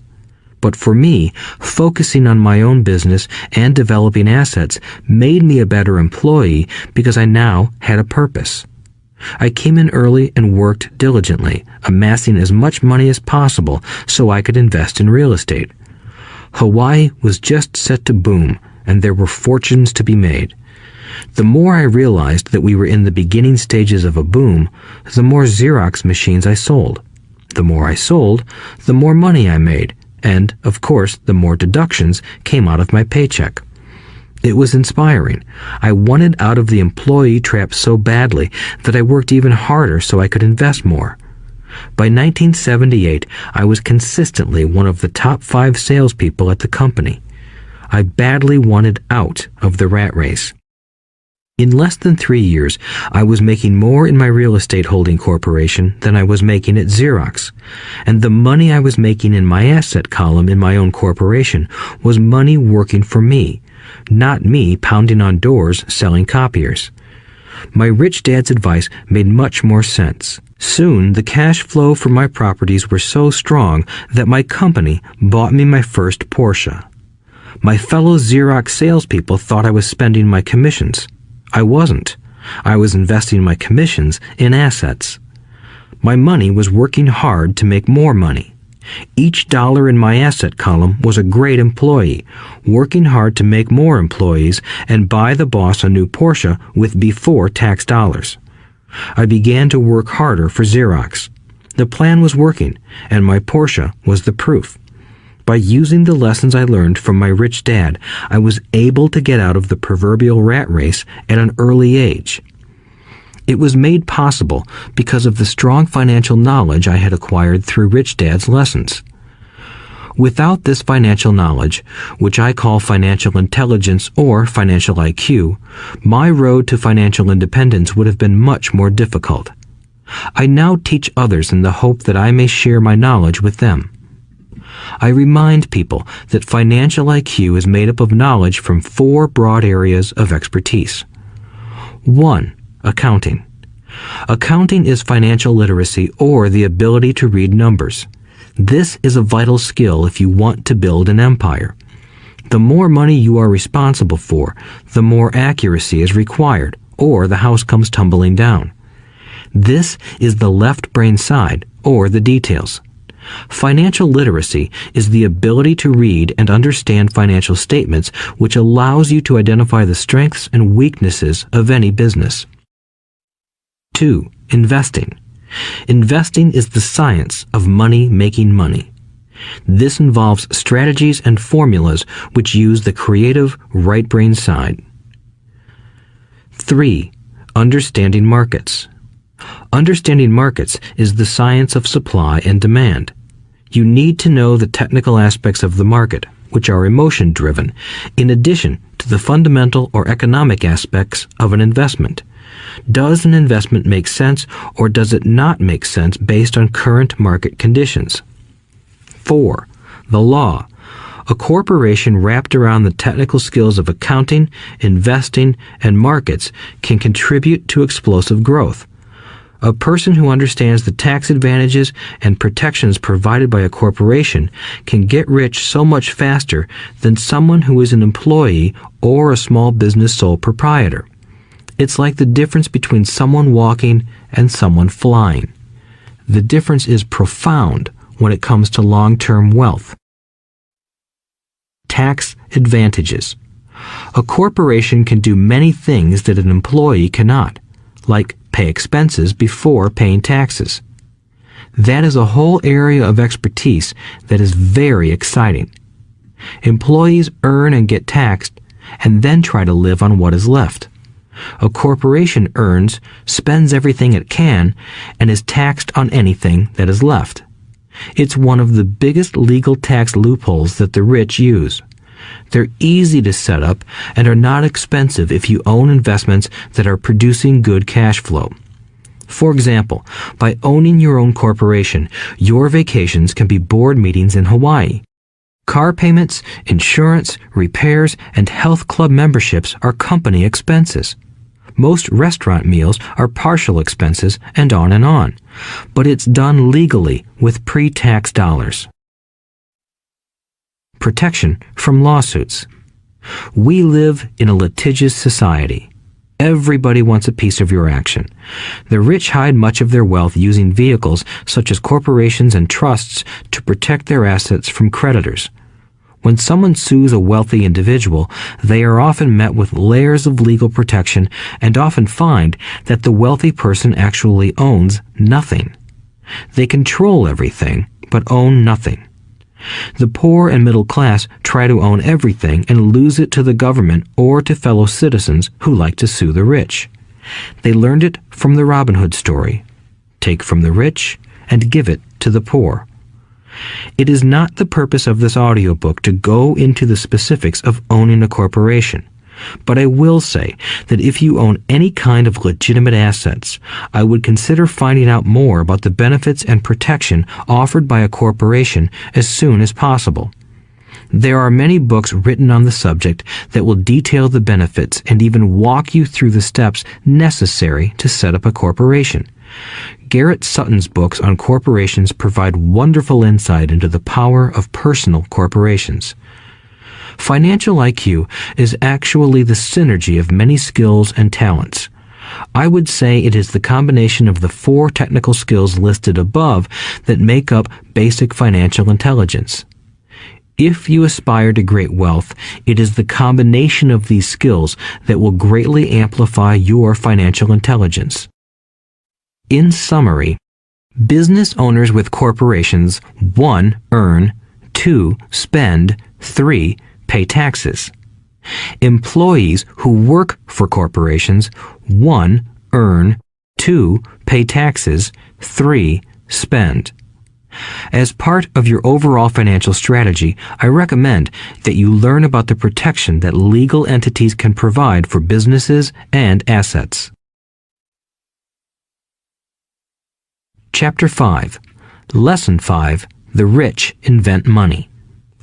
Often in the real world, it's not the smart who get ahead, but the bold. Last night, I took a break from writing and watched a TV program on the history of a young man named Alexander Graham Bell. Bell had just patented his telephone and was having growing pains because the demand for his new invention was so strong. Needing a bigger company, he then went to the giant at that time, Western Union, and asked them if they would buy his patent and his tiny company. He wanted $100,000 for the whole package. The president of Western Union scoffed at him and turned him down, saying the price was ridiculous. The rest is history. A multi-billion-dollar industry emerged, and AT&T was born. The evening news came on right after the story of Alexander Graham Bell. On the news was a story of another downsizing at a local company. The workers were angry and complained that the company ownership was unfair. A terminated manager of about 45 years of age had his wife and 2 babies at the plant and was begging the guards to let him talk to the owners to ask if they would reconsider his termination. He had just bought a house and was afraid of losing it. The camera focused in on his pleading for all the world to see. Needless to say, it held my attention. I have been teaching professionally since 1984. It has been a great experience and a rewarding one. It is also a disturbing profession, for I have taught thousands of individuals and I see one thing in common in all of us, myself included. We all have tremendous potential, and we all are blessed with gifts. Yet the one thing that holds all of us back is some degree of self-doubt. It is not so much the lack of technical information that holds us back, but more the lack of self-confidence. Some are more affected than others. Once we leave school, most of us know that it is not so much a matter of college degrees or good grades that count. In the real world, outside of academics, something more than just grades is required. I have heard it called many things: guts, chutzpah, balls, audacity, bravado, cunning, daring, tenacity, and brilliance. This factor, whatever it is labeled, ultimately decides one's future much more than school grades do. Inside each of us is one of these brave, brilliant, and daring characters. There is also the flip side of that character, people who could get down on their knees and beg if necessary. After a year in Vietnam as a Marine Corps pilot, I got to know both of those characters inside of me intimately. One is not better than the other. Yet, as a teacher, I recognized that it was excessive fear and self-doubt that were the greatest detractors of personal genius. It broke my heart to see students know the answers, yet lack the courage to act on the answer. Often, in the real world, it's not the smart who get ahead, but the bold. In my personal experience, your financial genius requires both technical knowledge as well as courage. If fear is too strong, the genius is suppressed. In my classes, I strongly urge students to learn to take risks, to be bold, and to let their genius convert that fear into power and brilliance. It works for some and just terrifies others. I have come to realize that for most people, when it comes to the subject of money, they would rather play it safe. I have had to field questions such as, why take risks? Why should I bother developing my financial IQ? Why should I become financially literate? And I answer, just to have more options. There are huge changes up ahead. In the coming years, there will be more people just like the young inventor Alexander Graham Bell. There will be 100 people like Bill Gates and hugely successful companies like Microsoft created every year all over the world. And there will also be many more bankruptcies, layoffs, and downsizings. So why bother developing your financial IQ? No one can answer that but you. Yet I can tell you why I myself do it. I do it because it is the most exciting time to be alive. I'd rather be welcoming change than dreading change. I'd rather be excited about making millions than worrying about not getting a raise. This period we are in now is a most exciting time, unprecedented in our world's history. Generations from now, people will look back at this period of time and remark at what an exciting era it must have been. It was the death of the old and birth of the new. It was full of turmoil, and it was exciting. So why bother developing your financial IQ? Because if you do, you will prosper greatly. And if you don't, this period of time will be a frightening one. It will be a time of watching some people move boldly forward while others cling to worn-out life preservers. Land was wealth 300 years ago, so the person who owned the land owned the wealth. Later, wealth was in factories and production, and America rose to dominance. The industrialist owned the wealth. Today, wealth is in information, and the person who has the most timely information owns the wealth. The problem is that information flies around the world at the speed of light. The new wealth cannot be contained by boundaries and borders as land and factories were. The changes will be faster and more dramatic. There will be a dramatic increase in the number of new multimillionaires. There also will be those who are left behind.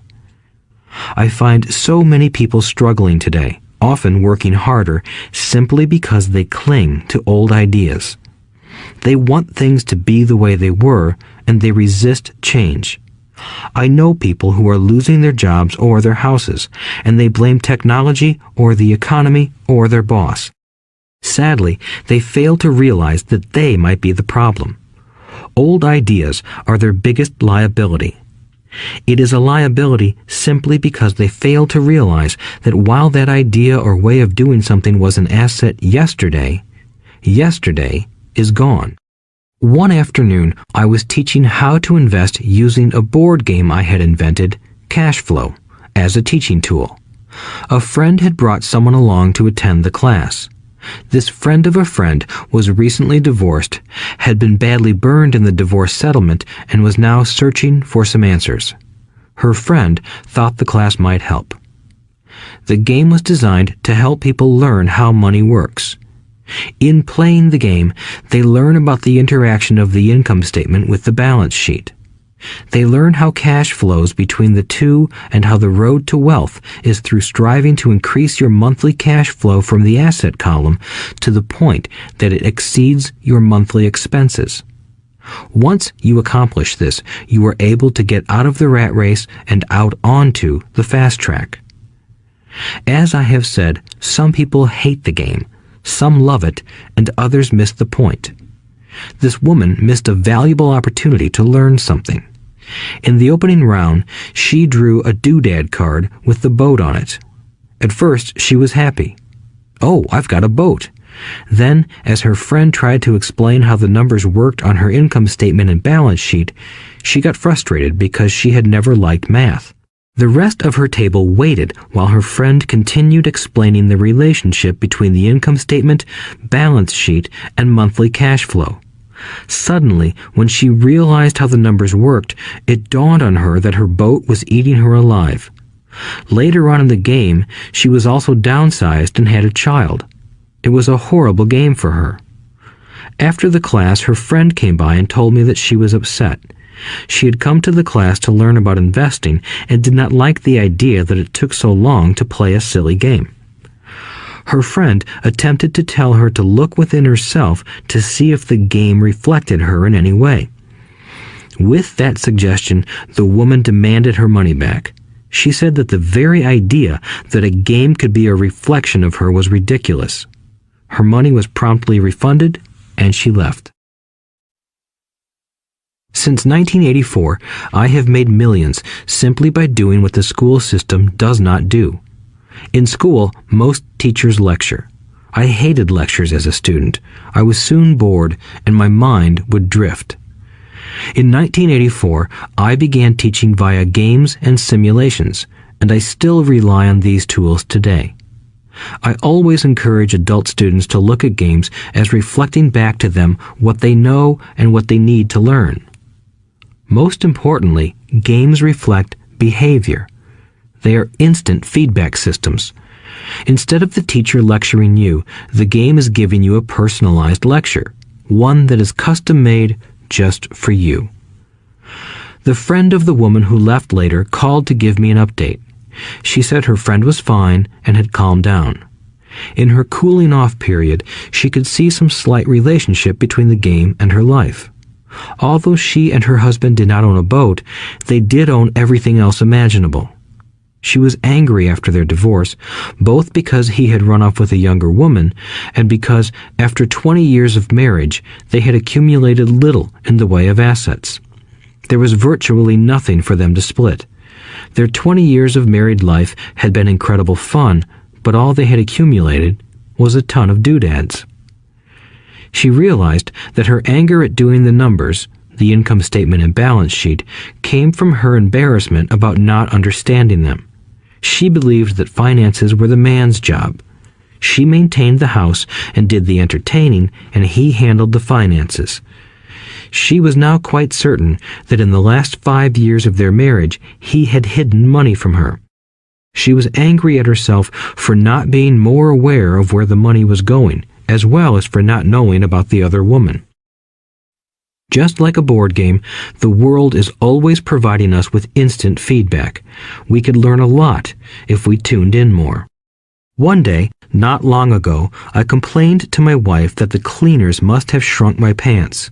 My wife gently smiled and poked me in the stomach to inform me that the pants had not shrunk. Something else had expanded. Me. The cash flow game was designed to give every player personal feedback. Its purpose is to give you options. If you draw the boat card and it puts you into debt, the question is, now what can you do? How many different financial options can you come up with? That is the purpose of the game, to teach players to think and create new and various financial options. Thousands of people throughout the world have played this game. The players who get out of the rat race the quickest are the people who understand numbers and have creative financial minds. They recognize different financial options. Rich people are often creative and take calculated risks. People who take the longest are people who are not familiar with numbers and often do not understand the power of investing. Some people playing cash flow gain lots of money in the game, but they don't know what to do with it. Even though they have money, everyone else seems to be getting ahead of them. And that is true in real life. There are a lot of people who have a lot of money and do not get ahead financially. Limiting your options is the same as hanging on to old ideas. I have a friend from high school who now works at 3 jobs. Years ago, he was the richest of all my classmates. When the local sugar plantation closed, the company he worked for went down with the plantation. In his mind, he had but one option, and that was the old option: work hard. The problem was that he couldn't find an equivalent job that recognized his seniority from the old company. As a result, he is overqualified for the jobs he currently has. so his salary is lower. He now works 3 jobs to earn enough to survive. I have watched people playing cash flow complain that the right opportunity cards are not coming their way, so they sit there. I know people who do that in real life. They wait for the right opportunity. I have watched people get the right opportunity card and then not have enough money. Then they complain that they would have gotten out of the rat race if they had had more money. So they sit there. I know people in real life who do that also. They see all the great deals, but they have no money. And I have seen people pull a great opportunity card, read it out loud, and have no idea that it is a great opportunity. They have the money, the time is right, they have the card, but they can't see the opportunity staring them in the face. They fail to see how it fits into their financial plan for escaping the rat race. And I know more people like that than all the others combined. Most people have an opportunity of a lifetime flash right in front of them, and they fail to see it. A year later, they find out about it, after everyone else got rich. Financial intelligence is simply having more options. If the opportunities aren't coming your way, what else can you do to improve your financial position? If an opportunity lands in your lap and you have no money and the bank won't talk to you, what else can you do to get the opportunity to work in your favor?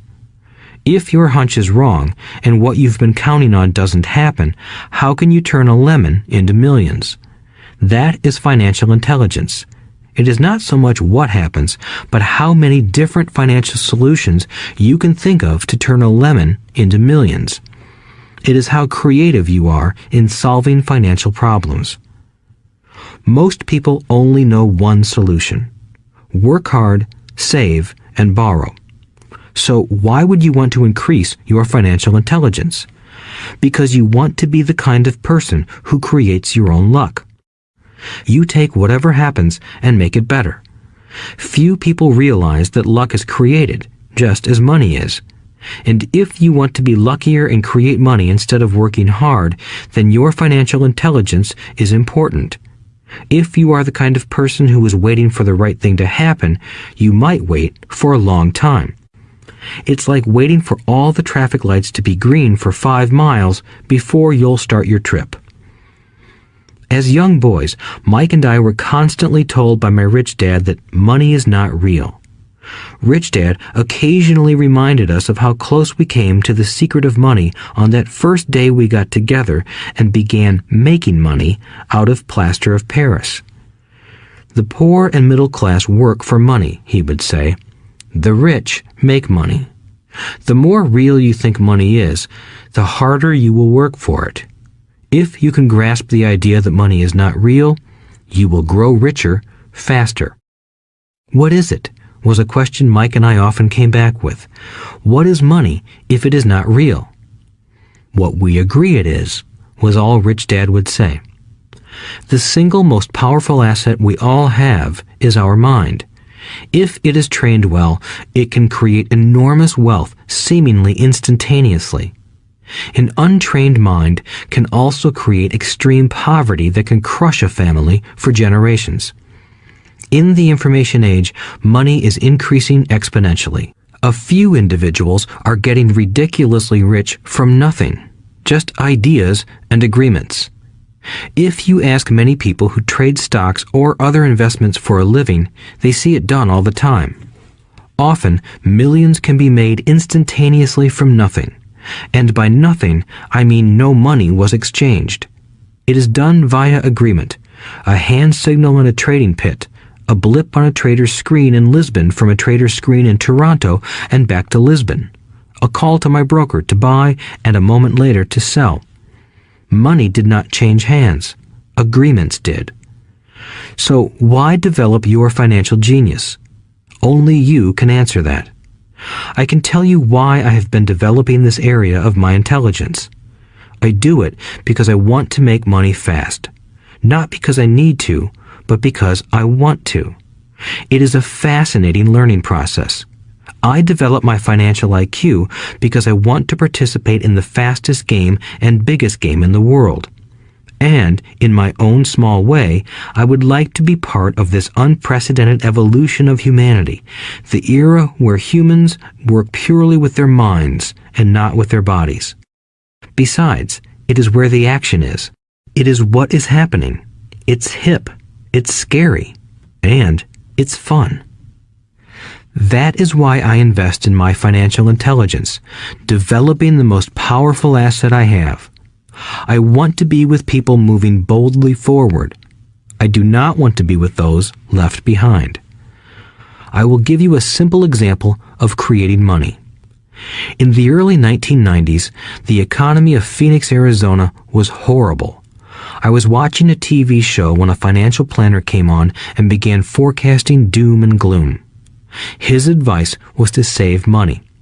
Put $100 away every month, he said. In 40 years, you will be a multimillionaire. Well, putting money away every month is a sound idea. It is one option, the option most people subscribe to. The problem is this. It blinds the person to what is really going on. It causes them to miss major opportunities for much more significant growth of their money. The world is passing them by. As I said, the economy was terrible at that time. For investors, this is the perfect market condition. A chunk of my money was in the stock market and in apartment houses. I was short of cash. Because people were giving properties away, I was buying. I was not saving money. I was investing. Kim and I had more than $1 million in cash working in a market that was rising fast. It was the best opportunity to invest. The economy was terrible. I just could not pass up these small deals. Houses that were once $100,000 were now $75,000. But instead of shopping with local real estate agents, I began shopping at the bankruptcy attorney's office or the courthouse steps. In these shopping places, a $75,000 house could sometimes be bought for $20,000 or less. For $2,000, which was loaned to me from a friend for 90 days for $200, I gave an attorney a cashier's check as a down payment. While the acquisition was being processed, I ran an ad advertising a $75,000 house for only $60,000 and no money down. The phone rang hard and heavy. Prospective buyers were screened, and once the property was legally mine, all the prospective buyers were allowed to look at the house. It was a feeding frenzy. The house sold in a few minutes. I asked for a $2,500 processing fee, which they gladly handed over, and the escrow and title company took over from there. I returned the $2,000 to my friend with an additional $200. He was happy, the home buyer was happy, the attorney was happy, and I was happy. I had sold a house for $60,000 that cost me $20,000. The $40,000 was created from money in my asset column in the form of a promissory note from the buyer. Total working time, 5 hours. So, now that you are on your way to becoming more financially literate and skilled at reading numbers, I will tell you why this is an example of money being invented. During this depressed market, Kim and I were able to do 6 of these simple transactions in our spare time. While the bulk of our money was in larger properties and the stock market, we were able to create more than $190,000 in assets, notes at 10% interest, in those 6 buy, create, and sell transactions. That comes to approximately $19,000 a year income, much of it sheltered through our private corporation. Much of that $19,000 a year goes to pay for our company cars, gas, trips, insurance, dinners with clients, and other things. By the time the government gets a chance to tax that income, it's been spent on legally allowed pre-tax expenses. This was a simple example of how money is invented, created, and protected using financial intelligence. Ask yourself, how long would it take to save $190,000? Would the bank pay you 10% interest on your money? And the promissory note is good for 30 years. I hope they never pay me the $190,000. I have to pay a tax if they pay me the principal, and besides, $19,000 paid over 30 years is a little over $500,000 in income. I have people ask what happens if the person doesn't pay. That does happen, and it's good news. That $60,000 home could be taken back and resold for $70,000 and another $2,500 collected as a loan processing fee. It would still be a zero-down transaction in the mind of the new buyer, and the process would go on. The first time I sold the house, I paid back the $2,000, so technically I have no money in the transaction. My return on investment, ROI, is infinity. It's an example of no money making a lot of money. In the second transaction, when resold, I would have put $2,000 in my pocket and re-extended the loan to 30 years. What would my ROI be if I got paid money to make money? I do not know, but it sure beats saving $100 a month, which actually starts out as $150 because it's after-tax income for 40 years earning low interest. And again, you're taxed on the interest. That is not too intelligent. It may be safe, but it's not smart. A few years later, as the Phoenix real estate market strengthened, those houses we sold for $60,000 became worth $110,000. Foreclosure opportunities were still available, but became rare. It cost a valuable asset, my time, to go out looking for them. Thousands of buyers were looking for the few available deals. The market had changed. It was time to move on and look for other opportunities to put in the asset column. You cannot do that here. That is against the law. You're lying. I hear those comments much more often than, "Can you show me how to do that?" The math is simple. You do not need algebra or calculus, and the escrow company handles the legal transaction and the servicing of the payments. I have no roofs to fix or toilets to unplug because the owners do that. It's their house. Occasionally, someone does not pay, and that is wonderful because there are late fees, or they move out and the property is sold again. The court system handles that. And it may not work in your area. The market conditions may be different, but the example illustrates how a simple financial process can create hundreds of thousands of dollars with little money and low risk. It is an example of money being only an agreement. Anyone with a high school education can do it. Yet most people won't. Most people listen to the standard advice of work hard and save money. For about 30 hours of work, approximately $190,000 was created in the asset column, and no taxes were paid. Which one sounds harder to you? 1. Work hard, pay 50% in taxes, save what is left, your savings, then earn 5%, which is also taxed. Or 2. Take the time to develop your financial intelligence, harness the power of your brain and the asset column. If you use option number 1, be sure to factor in how much time it takes you to save $190,000. Time is one of your greatest assets. Now, you may understand why I silently shake my head when I hear parents say, "My child is doing well in school and receiving a good education."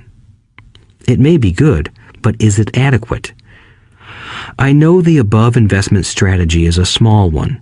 It is used to illustrate how small can grow into big.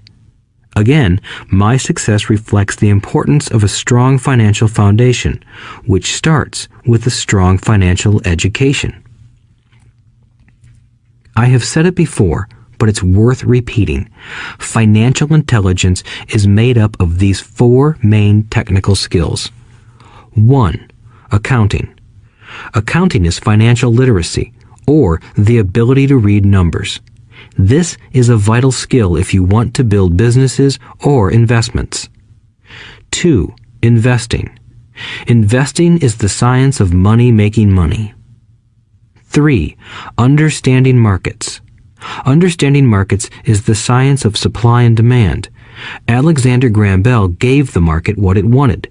So did Bill Gates. A $75,000 house offered for $60,000 that cost $20,000 was also the result of seizing an opportunity created by the market. Somebody was buying, and someone was selling. 4. The law. The law is the awareness of accounting, corporate, state, and federal regulations. I recommend playing by the rules. It is this basic foundation, or the combination of these skills, that is needed to be successful in the pursuit of wealth, whether it be through the buying of small homes, apartment buildings, companies, stocks, bonds, precious metals, baseball cards, or the like. A few years later, the real estate market rebounded and everyone else was getting in. The stock market was booming and everyone was getting in. The U.S. economy was getting back on its feet. I began selling and was now traveling to Peru, Norway, Malaysia, and the Philippines. The investment landscape had changed. We were no longer buying real estate. Now I just watch the values climb inside the asset column and will probably begin selling. I suspect that some of those 6 little house deals will sell and the $40,000 note will be converted to cash. I need to call my accountant to be prepared for cash and seek ways to shelter it. The point I would like to make is that investments come and go. The market goes up and comes down. Economies improve and crash. The world is always handing you opportunities of a lifetime, every day of your life, but all too often we fail to see them. But they are there.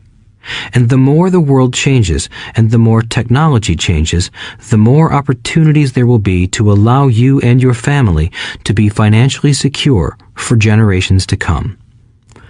So why bother developing your financial intelligence? Again, only you can answer that. I know why I continue to learn and develop. I do it because I know there are changes coming. I'd rather welcome change than cling to the past. I know there will be market booms and market crashes. I want to continually develop my financial intelligence because at each market change, some people will be on their knees begging for their jobs. Others, meanwhile, will take the lemons that life hands them, and we are all handed lemons occasionally, and turn them into millions. That's financial intelligence. I am often asked about the lemons I have turned into millions. I hesitate using many more examples of personal investments because I am afraid it comes across as bragging or tooting my own horn. That is not my intention.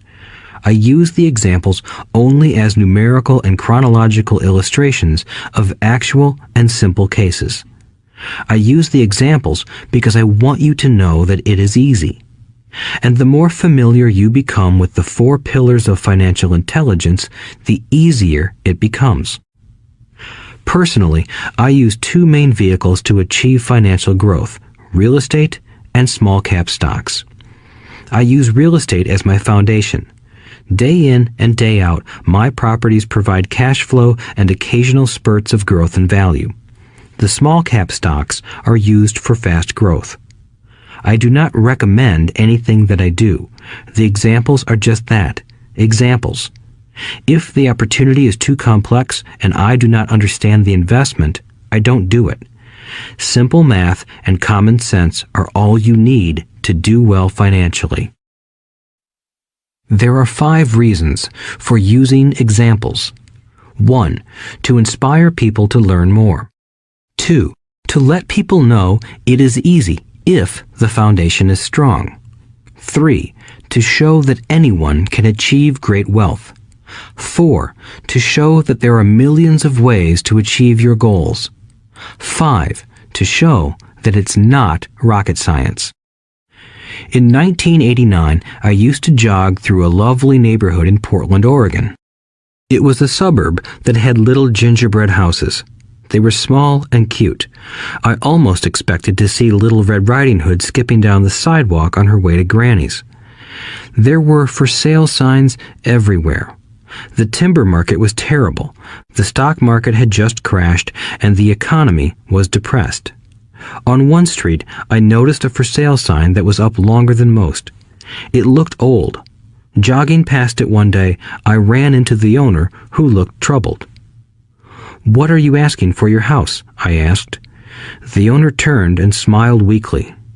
"Make me an offer," he said. "It's been for sale for over a year. Nobody even comes by anymore to look at it." "I'll look," I said, and I bought the house a half hour later for $20,000 less than his asking price. It was a cute little 2-bedroom home with gingerbread trim on all the windows. It was light blue with gray accents and had been built in 1930. Inside, there was a beautiful rock fireplace, as well as 2 tiny bedrooms. It was a perfect rental house. I gave the owner $5,000 down for a $45,000 house that was really worth $65,000, except that no one wanted to buy it. The owner moved out in a week, happy to be free, and my first tenant moved in, a local college professor. After the mortgage, expenses, and management fees were paid, I put a little less than $40 in my pocket at the end of each month. Hardly exciting. A year later, the depressed Oregon real estate market had begun to pick up. California investors, flush with money from their still booming real estate market, were moving north and buying up Oregon and Washington. I sold that little house for $95,000 to a young couple from California who thought it was a bargain. My capital gains of approximately $40,000 were placed into a 1031 tax-deferred exchange, and I went shopping for a place to put my money. In about a month, I found a 12-unit apartment house right next to the Intel plant in Beaverton, Oregon. The owners lived in Germany, had no idea what the place was worth, and again, just wanted to get out of it. I offered $275,000 for a $450,000 building. They agreed to $300,000. I bought it and held it for 2 years. Utilizing the same 1031 exchange process, we sold the building for $495,000 and bought a 30-unit apartment building in Phoenix, Arizona. We had moved to Phoenix by then to get out of the rain and needed to sell anyway. Like the former Oregon market, the real estate market in Phoenix was depressed. The price of the 30-unit apartment building in Phoenix was $875,000, with $225,000 down. The cash flow from the 30 units was a little over $5,000 a month. The Arizona market began moving up, and a few years later, a Colorado investor offered us $1.2 million for the property. The point of this example is how a small amount can grow into a large amount. Again, it is a matter of understanding financial statements, investment strategies, a sense of the market, and the laws. If people are not versed in these subjects, then obviously they must follow standard dogma, which is to play it safe, diversify, and only invest in secure investments. The problem with secure investments is that they are often sanitized, that is, made so safe that the gains are less. Most large brokerage houses will not touch speculative transactions in order to protect themselves and their clients, and that is a wise policy. The really hot deals are not offered to people who are novices. Often, the best deals that make the rich even richer are reserved for those who understand the game.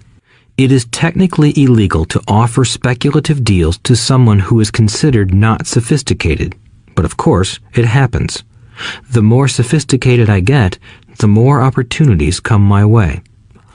Another case for developing your financial intelligence over a lifetime is simply that more opportunities are presented to you. And the greater your financial intelligence, the easier it is to tell whether a deal is good. It's your intelligence that can spot a bad deal or make a bad deal good. The more I learn, and there is a lot to learn, the more money I make simply because I gain experience and wisdom as the years go on. I have friends who are playing it safe, working hard at their profession and failing to gain financial wisdom, which does take time to develop. My overall philosophy is to plant seeds inside my asset column. That is my formula. I start small and plant seeds. Some grow, some don't. Inside our real estate corporation, we have property worth several $1 million. It is our own right, or real estate investment trust. The point I'm making is that most of those millions started out as little $5,000 to $10,000 investments. All of those down payments were fortunate to catch a fast-rising market and increase tax-free. We traded in and out several times over a number of years. We also own a stock portfolio, surrounded by a corporation that Kim and I call our personal mutual fund. We have friends who deal specifically with investors like us who have extra money each month to invest. We buy high-risk, speculative private companies that are just about to go public on a stock exchange in the United States or Canada. An example of how fast gains can be made are 100,000 shares purchased for 25 cents each before the company goes public. 6 months later, the company is listed, and the 100,000 shares now are worth $2 each. If the company is well managed, the price keeps going up, and the stock may go to $20 or more per share. There are years when our $25,000 has gone to $1 million in less than a year. It is not gambling if you know what you're doing. It is gambling if you're just throwing money into a deal and praying. The idea in anything is to use your technical knowledge, wisdom, and love of the game to cut the odds down, to lower the risk. Of course, there is always risk. It is financial intelligence that improves the odds. Thus, what is risky for one person is less risky to someone else. That is the primary reason I constantly encourage people to invest more in their financial education than in stocks, real estate, or other markets. The smarter you are, the better chance you have of beating the odds. The stock plays I personally invested in were extremely high risk for most people and absolutely not recommended. I have been playing that game since 1979 and have paid more than my share in dues. But if you will review why investments such as these are high risk for most people, you may be able to set your life up differently, so that the ability to take $25,000 and turn it into $1 million in a year is low risk for you. As stated earlier, nothing I have written is a recommendation. It is only used as an example of what is simple and possible. What I do is small potatoes in the grand scheme of things. Yet, for the average individual, a passive income of more than $100,000 a year is nice and not hard to achieve. Depending on the market and how smart you are, it could be done in 5 to 10 years. If you keep your living expenses modest, $100,000 coming in as additional income is pleasant, regardless of whether you work. You can work if you like, or take time off if you choose, and use the government tax system in your favor rather than against you. My personal basis is real estate. I love real estate because it's stable and slow-moving. I keep the base solid. The cash flow is fairly steady and, if properly managed, has a good chance of increasing in value. The beauty of a solid base of real estate is that it allows me to take greater risks, as I do with speculative stocks. If I make great profits in the stock market, I pay my capital gains tax on the gain and then reinvest what's left in real estate, again further securing my asset foundation. A last word on real estate. I have traveled all over the world and taught investing. In every city, I hear people say you cannot buy real estate cheap. That is not my experience. Even in New York or Tokyo, or just on the outskirts of the city, prime bargains are overlooked by most people. In Singapore, with their high real estate prices, there are still bargains to be found within a short driving distance. So whenever I hear someone say, "You can't do that here," pointing at me, I remind them that maybe the real statement is, "I don't know how to do that here. Yet." Great opportunities are not seen with your eyes. They are seen with your mind. Most people never get wealthy simply because they are not trained financially to recognize opportunities right in front of them. I am often asked, how do I start? In the final chapter of this audiobook, I offer 10 steps that I followed on the road to my financial freedom. But always remember to have fun. When you learn the rules and the vocabulary of investing and begin to build your asset column, I think you'll find that it's as fun a game as you've ever played. Sometimes you win, and sometimes you learn. But have fun. Most people never win because they're more afraid of losing. That is why I found school so silly. In school, we learn that mistakes are bad, and we are punished for making them. Yet if you look at the way humans are designed to learn, we learn by making mistakes. We learn to walk by falling down. If we never fell down, we would never walk. The same is true for learning to ride a bike. I still have scars on my knees, but today I can ride a bike without thinking. The same is true for getting rich. Unfortunately, the main reason most people are not rich is because they are terrified of losing. Winners are not afraid of losing, but losers are. Failure is part of the process of success. People who avoid failure also avoid success. I look at money much like my game of tennis. I play hard, make mistakes, correct, make more mistakes, correct, and I get better. If I lose the game, I reach across the net, shake my opponent's hand, smile, and say, "See you next Saturday." There are two kinds of investors. One, the first and most common type is a person who buys a packaged investment. They call a retail outlet, such as a real estate company, a stockbroker, or a financial planner, and they buy something. It could be a mutual fund, a right, a stock, or bond. It is a clean and simple way of investing. An analogy would be a shopper who goes to a computer store and buys a computer right off the shelf. 2. The second type is an investor who creates investments. This investor usually assembles a deal in the same way a person who buys components builds a computer. I do not know the first thing about putting components of a computer together, but I do know how to put pieces of opportunities together, or know people who know how. It is this second type of investor who is the more professional investor. Sometimes it may take years for all the pieces to come together. And sometimes they never do. It is this second type of investor that my rich dad encouraged me to be. It is important to learn how to put the pieces together, because that is where the huge wins reside, and sometimes some huge losses if the tide goes against you. If you want to be the second type of investor, you need to develop 3 main skills. These skills are in addition to those required to become financially intelligent.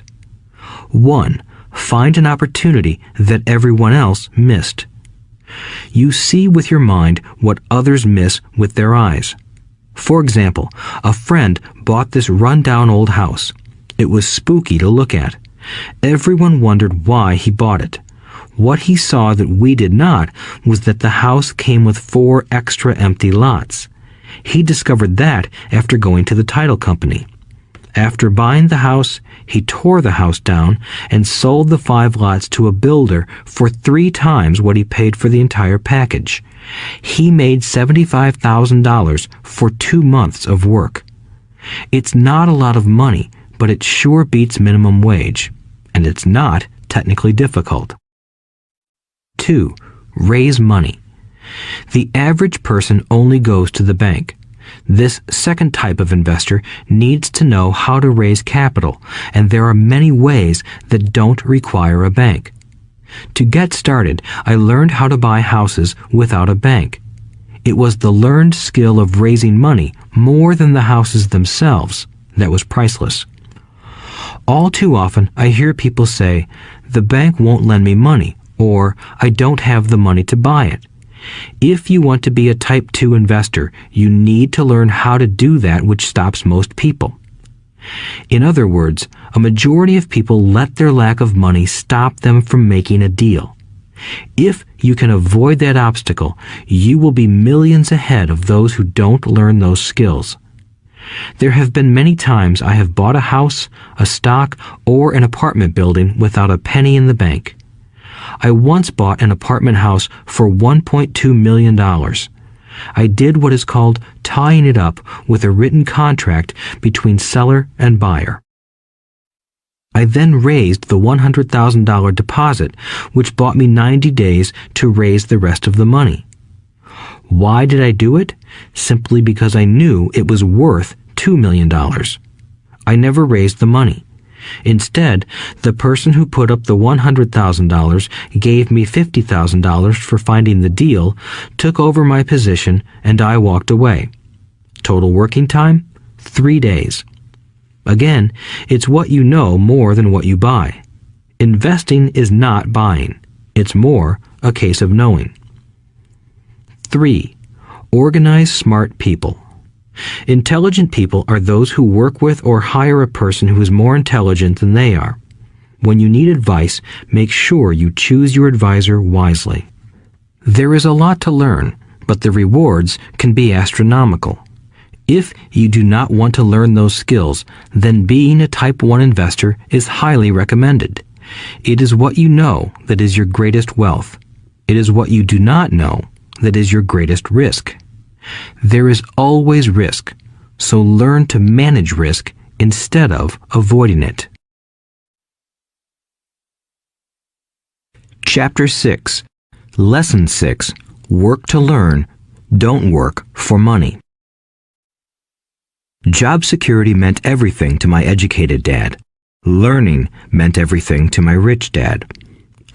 A few years ago, I granted an interview with a newspaper in Singapore. The young female reporter was on time, and the interview got underway immediately. We sat in the lobby of a luxurious hotel, sipping coffee and discussing the purpose of my visit to Singapore. I was to share the platform with Zig Ziglar. He was speaking on motivation, and I was speaking on the secrets of the rich. Someday, I would like to be a best-selling author like you, she said. I had seen some of the articles she had written for the paper, and I was impressed. She had a tough, clear style of writing. Her articles held a reader's interest. You have a great style, I said in reply. What holds you back from achieving your dream? My work does not seem to go anywhere, she said quietly. Everyone says that my novels are excellent, but nothing happens. So I keep my job with the paper. At least it pays the bills. Do you have any suggestions? Yes, I do, I said brightly. A friend of mine here in Singapore runs a school that trains people to sell. He runs sales training courses for many of the top corporations here in Singapore, and I think attending one of his courses would greatly enhance your career. She stiffened. Are you saying I should go to school to learn to sell? I nodded. You aren't serious, are you? Again, I nodded. What is wrong with that? I was now backpedaling. She was offended by something, and now I was wishing I had not said anything. In my attempt to be helpful, I found myself defending my suggestion. I have a master's degree in English literature. Why would I go to school to learn to be a salesperson? I am a professional. I went to school to be trained in a profession so I would not have to be a salesperson. I hate salespeople. All they want is money. So tell me why I should study sales. She was packing her briefcase.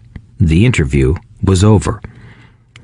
On the coffee table sat a copy of an earlier best-selling book I wrote.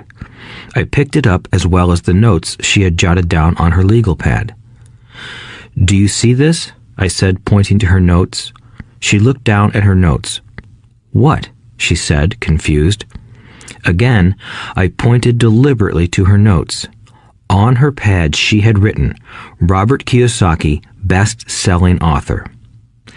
It says best-selling author, not best writing author, I said quietly. Her eyes widened. I am a terrible writer, I said. You are a great writer. I went to sales school. You have a master's degree. Put them together, and you get a best-selling author and a best-writing author. Anger flared from her eyes. I'll never stoop so low as to learn how to sell. People like you have no business writing. I'm a professionally trained writer, and you are a salesman. It is not fair, she fumed. She put the rest of her notes away and hurried out through the large glass doors into the humid Singapore morning. At least she gave me a fair and favorable write-up the next morning. The world is filled with smart, talented, educated, and gifted people. We meet them every day. They are all around us. A few days ago, my car was not running well. I pulled into a garage, and the young mechanic had it fixed in just a few minutes. He knew what was wrong by simply listening to the engine. I was amazed. I am constantly shocked at how little talented people earn. I have met brilliant, highly educated people who earn less than $20,000 a year. A business consultant who specializes in the medical trade was telling me how many doctors, dentists, and chiropractors struggle financially.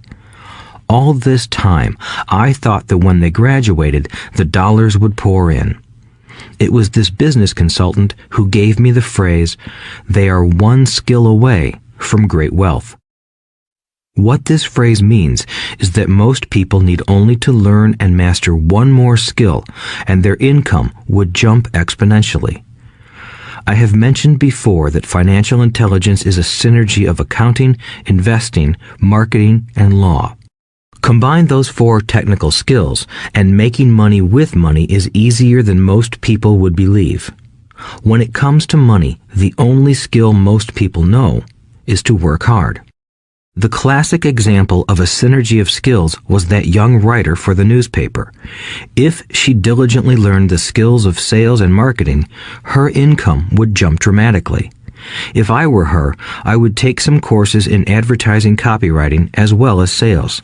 Then, instead of working at the newspaper, I would seek a job at an advertising agency. Even if it were a cut in pay, she would learn how to communicate in shortcuts that are used in successful advertising. She also would spend time learning public relations, an important skill. She would learn how to get millions in free publicity. Then, at night and on weekends, she could be writing her great novel. When it was finished, she would be better able to sell her book. Then, in a short while, she could be a best-selling author. When I came out with my first book, If You Want to Be Rich and Happy, Don't Go to School, a publisher suggested I change the title to The Economics of Education. I told the publisher that, with a title like that, I would sell 2 books, one to my family and one to my best friend. The problem is that they would expect it for free. The obnoxious title, If You Want to Be Rich and Happy, Don't Go to School, was chosen because we knew it would get tons of publicity. I am pro-education and believe in education reform. If I were not pro-education, why would I continue to press for changing our antiquated educational system? So I chose a title that would get me on more TV and radio shows simply because I was willing to be controversial. Many people thought I was a fruitcake, but the book sold and sold. When I graduated from the U.S. Merchant Marine Academy in 1969, my educated dad was happy. Standard Oil of California had hired me for its oil tanker fleet as a third mate. The pay was low compared with my classmates, but it was okay for a first real job after college. My starting pay was about $42,000 a year, including overtime, and I only had to work for 7 months.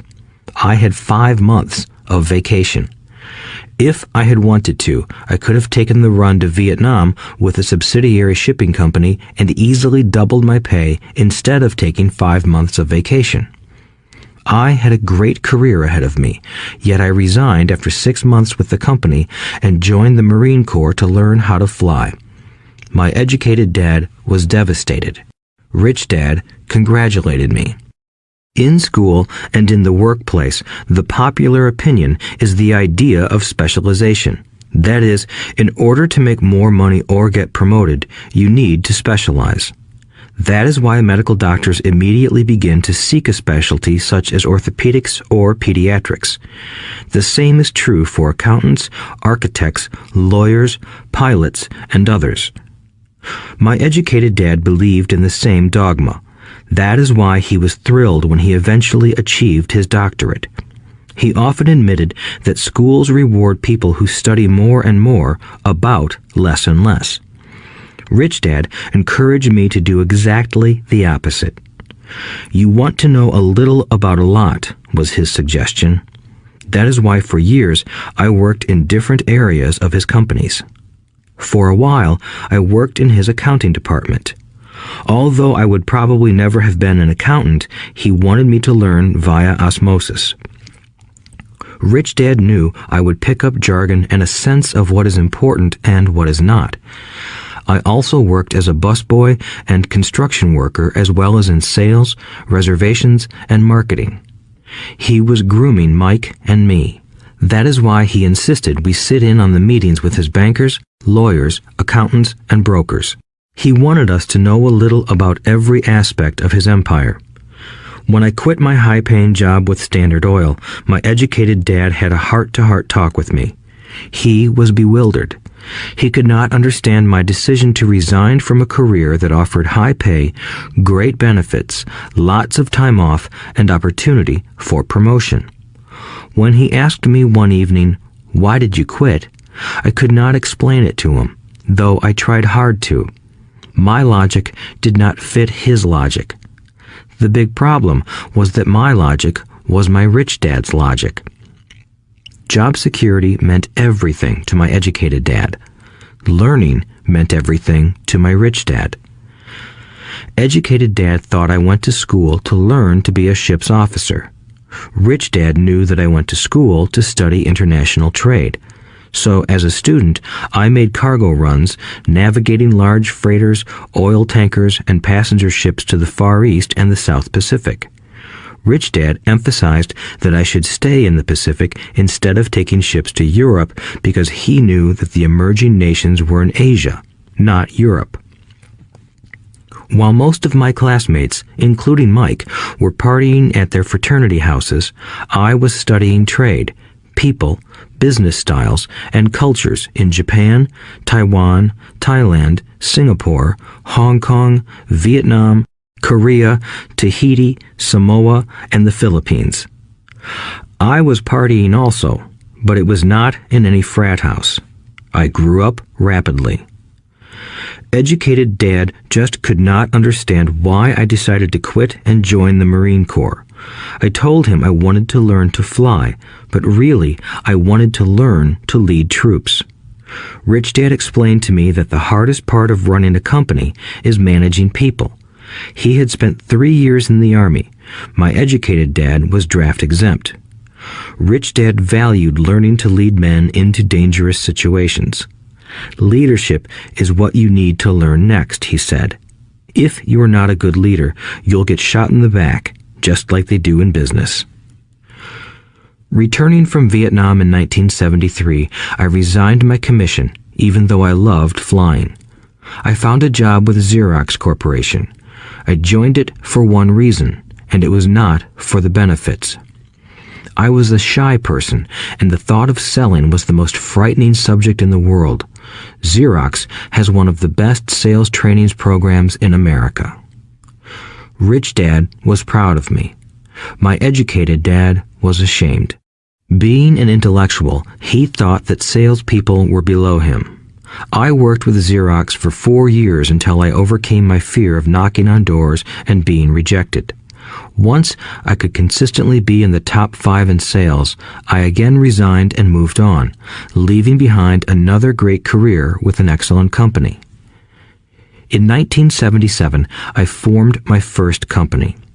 Rich Dad had groomed Mike and me to take over companies, so I now had to learn to form them and put them together. My first product, the nylon and Velcro wallet, was manufactured in the Far East and shipped to a warehouse in New York, near where I had gone to school. My formal education was complete, and it was time to test my wings. If I failed, I would go broke. Rich Dad thought it best to go broke before 30. You still have time to recover, was his advice. On the eve of my 30th birthday, my first shipment left Korea for New York. Today, I still do business internationally, and as my rich dad encouraged me to do, I keep seeking the emerging nations. Today, my investment company invests in South American countries and Asian countries, as well as in Norway and Russia. There is an old cliche that goes, "Job is an acronym for just over broke." Unfortunately, I would say that applies to millions of people. Because school does not think financial intelligence is an intelligence, most workers live within their means. They work and they pay bills. There is another horrible management theory that goes, workers work hard enough to not be fired, and owners pay just enough so that workers won't quit. And if you look at the pay scales of most companies, again, I would say there is a degree of truth to that statement. The net result is that most workers never get ahead. They do what they've been taught to do, get a secure job. Most workers focus on working for pay and benefits that reward them in the short term, but are often disastrous in the long run. Instead, I recommend to young people to seek work for what they will learn more than what they will earn. Look down the road at what skills they want to acquire before choosing a specific profession and before getting trapped in the rat race. Once people are trapped in the lifelong process of bill paying, they become like those little hamsters running around in those metal wheels. Their little furry legs are spinning furiously, the wheel is turning furiously, but come tomorrow morning, they'll still be in the same cage. Great job. In the movie Jerry Maguire, starring Tom Cruise, there are many great one-liners. Probably the most memorable is, "Show me the money." But there is one line I thought most truthful. It comes from the scene where Tom Cruise is leaving the firm. He has just been fired, and he is asking the entire company, "Who wants to come with me?" And the whole place is silent and frozen. Only one woman speaks up and says, "I'd like to, but I'm due for a promotion in 3 months." That statement is probably the most truthful statement in the whole movie. It is the type of statement that people use to keep themselves busy, working away to pay bills. I know my educated dad looked forward to his pay raise every year, and every year he was disappointed. So he would go back to school to earn more qualifications so he could get another raise. Then, once again, there would be another disappointment. The question I often ask people is, where is this daily activity taking you? Just like the little hamster, I wonder if people look at where their hard work is taking them. What does the future hold? In his book, The Retirement Myth, Craig S. Carpel writes, "I visited the headquarters of a major national pension consulting firm and met with a managing director who specializes in designing lush retirement plans for top management. When I asked her what people who don't have corner offices will be able to expect in the way of pension income, she said with a confident smile, 'The silver bullet.'" "What," I asked, "is the silver bullet?" She shrugged and said, "If baby boomers discover they don't have enough money to live on when they're older, they can always blow their brains out." Carpel goes on to explain the difference between the old defined benefit retirement plans and the new 401k plans that are riskier. It is not a pretty picture for most people working today, and that is just for retirement. Add medical fees and long-term nursing home care, and the picture is frightening. Already, many hospitals in countries with socialized medicine need to make tough decisions such as who will live and who will die. They make those decisions purely on how much money they have and how old the patients are. If the patient is old, they often will give the medical care to someone younger. The older, poor patient gets put to the back of the line. Just as the rich can afford better education, the rich will be able to keep themselves alive, while those who have little wealth will die. So I wonder, are workers looking into the future or just until their next paycheck, never questioning where they are headed? When I speak to adults who want to earn more money, I always recommend the same thing. I suggest taking a long view of their life. Instead of simply working for the money and security, which I admit are important, I suggest they take a second job that will teach them a second skill. Often I recommend joining a network marketing company, also called multi-level marketing, if they want to learn sales skills. Some of these companies have excellent training programs that help people get over their fear of failure and rejection, which are the main reasons people are unsuccessful. Education is more valuable than money in the long run. When I offer this suggestion, I often hear in response, "Oh, that is too much hassle," or "I only want to do what I am interested in."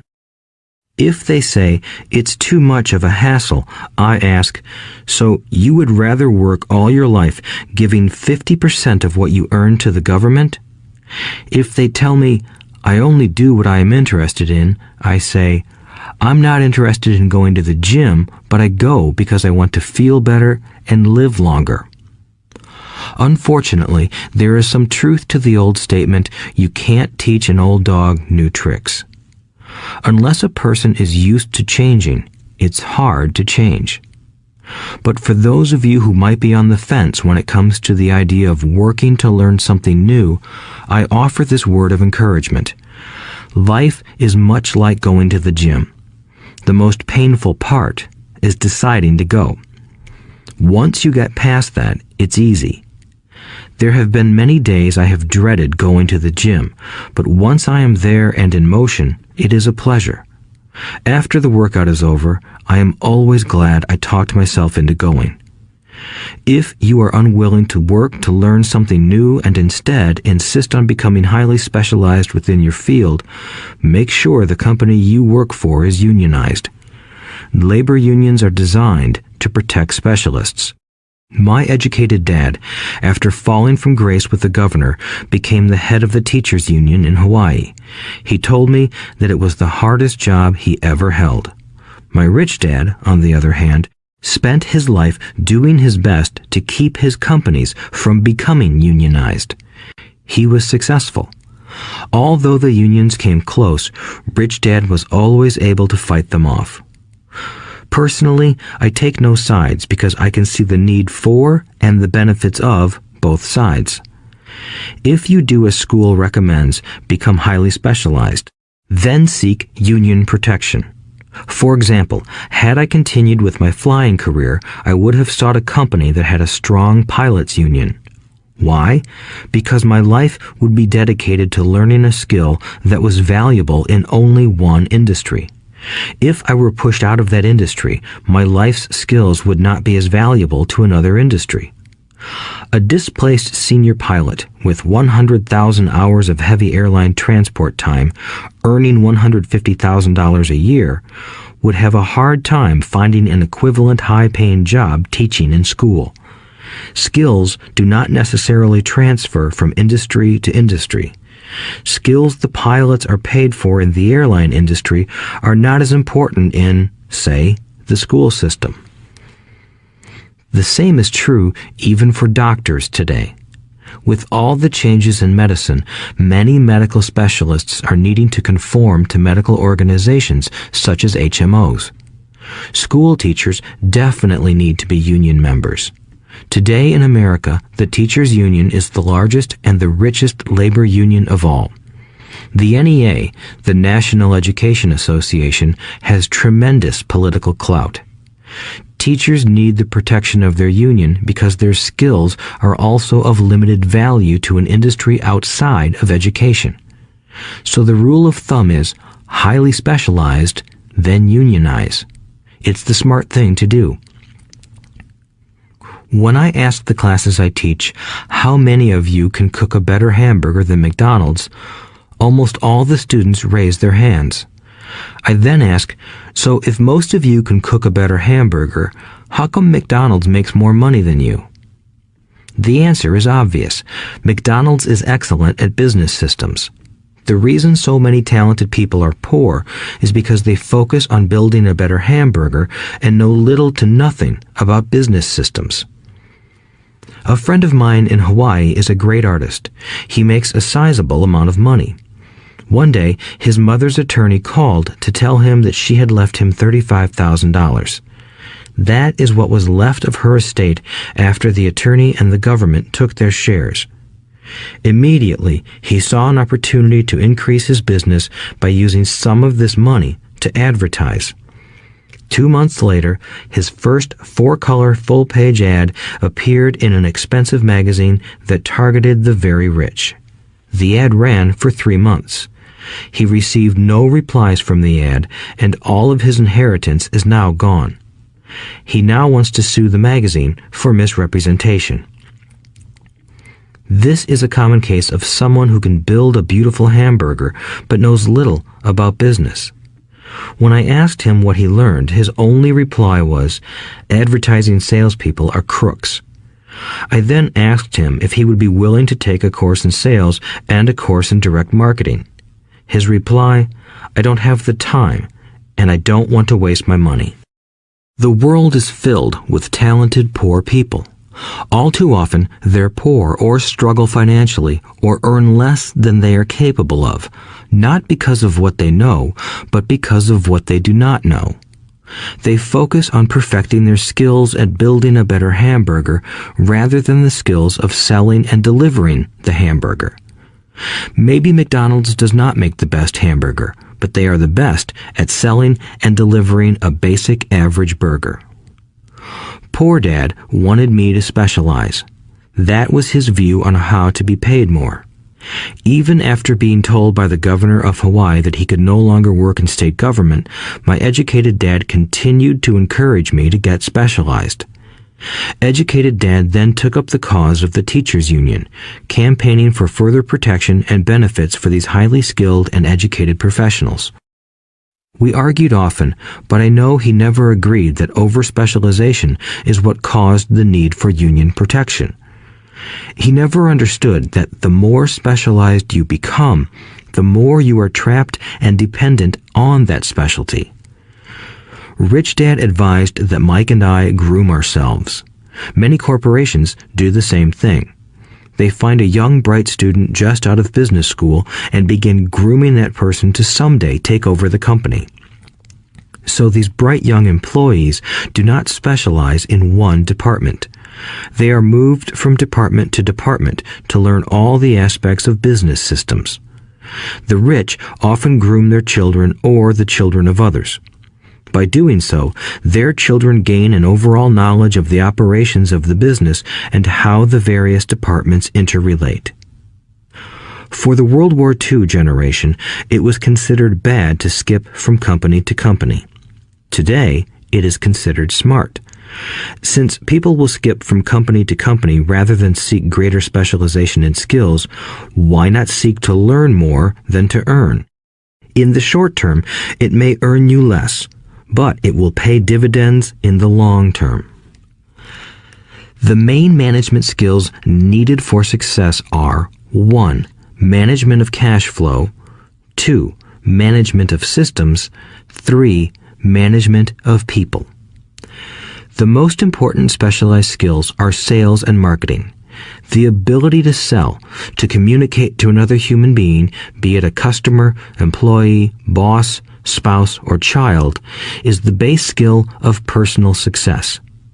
Communication skills such as writing, speaking, and negotiating are crucial to a life of success. These are skills I work on constantly, attending courses or buying educational resources to expand my knowledge. As I have mentioned, my educated dad worked harder and harder the more competent he became. He also became more trapped the more specialized he got. Although his salary went up, his choices diminished. Soon after he was locked out of government work, he found out how vulnerable he really was professionally. It is like professional athletes who suddenly are injured or are too old to play. Their once high-paying position is gone, and they have limited skills to fall back on. I think that is why my educated dad sided so much with the unions after that. He realized how much a union would have benefited him. Rich Dad encouraged Mike and me to know a little about a lot. He encouraged us to work with people smarter than we were and to bring smart people together to work as a team. Today, it would be called a synergy of professional specialties. Today, I meet ex-school teachers earning hundreds of thousands of dollars a year. They earn that much because they have specialized skills in their field as well as other skills. They can teach as well as sell and market. I know of no other skills to be more important than selling and marketing. The skills of selling and marketing are difficult for most people, primarily due to their fear of rejection. The better you are at communicating, negotiating, and handling your fear of rejection, the easier life is. Just as I advise that newspaper writer who wanted to become a best-selling author, I advise anyone else today. Being technically specialized has its strengths as well as its weaknesses. I have friends who are geniuses, but they cannot communicate effectively with other human beings, and, as a result, their earnings are pitiful. I advise them to just spend a year learning to sell. Even if they earn nothing, their communication skills will improve, and that is priceless. In addition to being good learners, sellers, and marketers, we need to be good teachers as well as good students. To be truly rich, we need to be able to give as well as to receive. In cases of financial or professional struggle, there is often a lack of giving and receiving. I know many people who are poor because they are neither good students nor good teachers. Both of my dads were generous men. Both made it a practice to give first. Teaching was one of their ways of giving. The more they gave, the more they received. One glaring difference was in the giving of money. My rich dad gave lots of money away. He gave to his church, to charities, and to his foundation.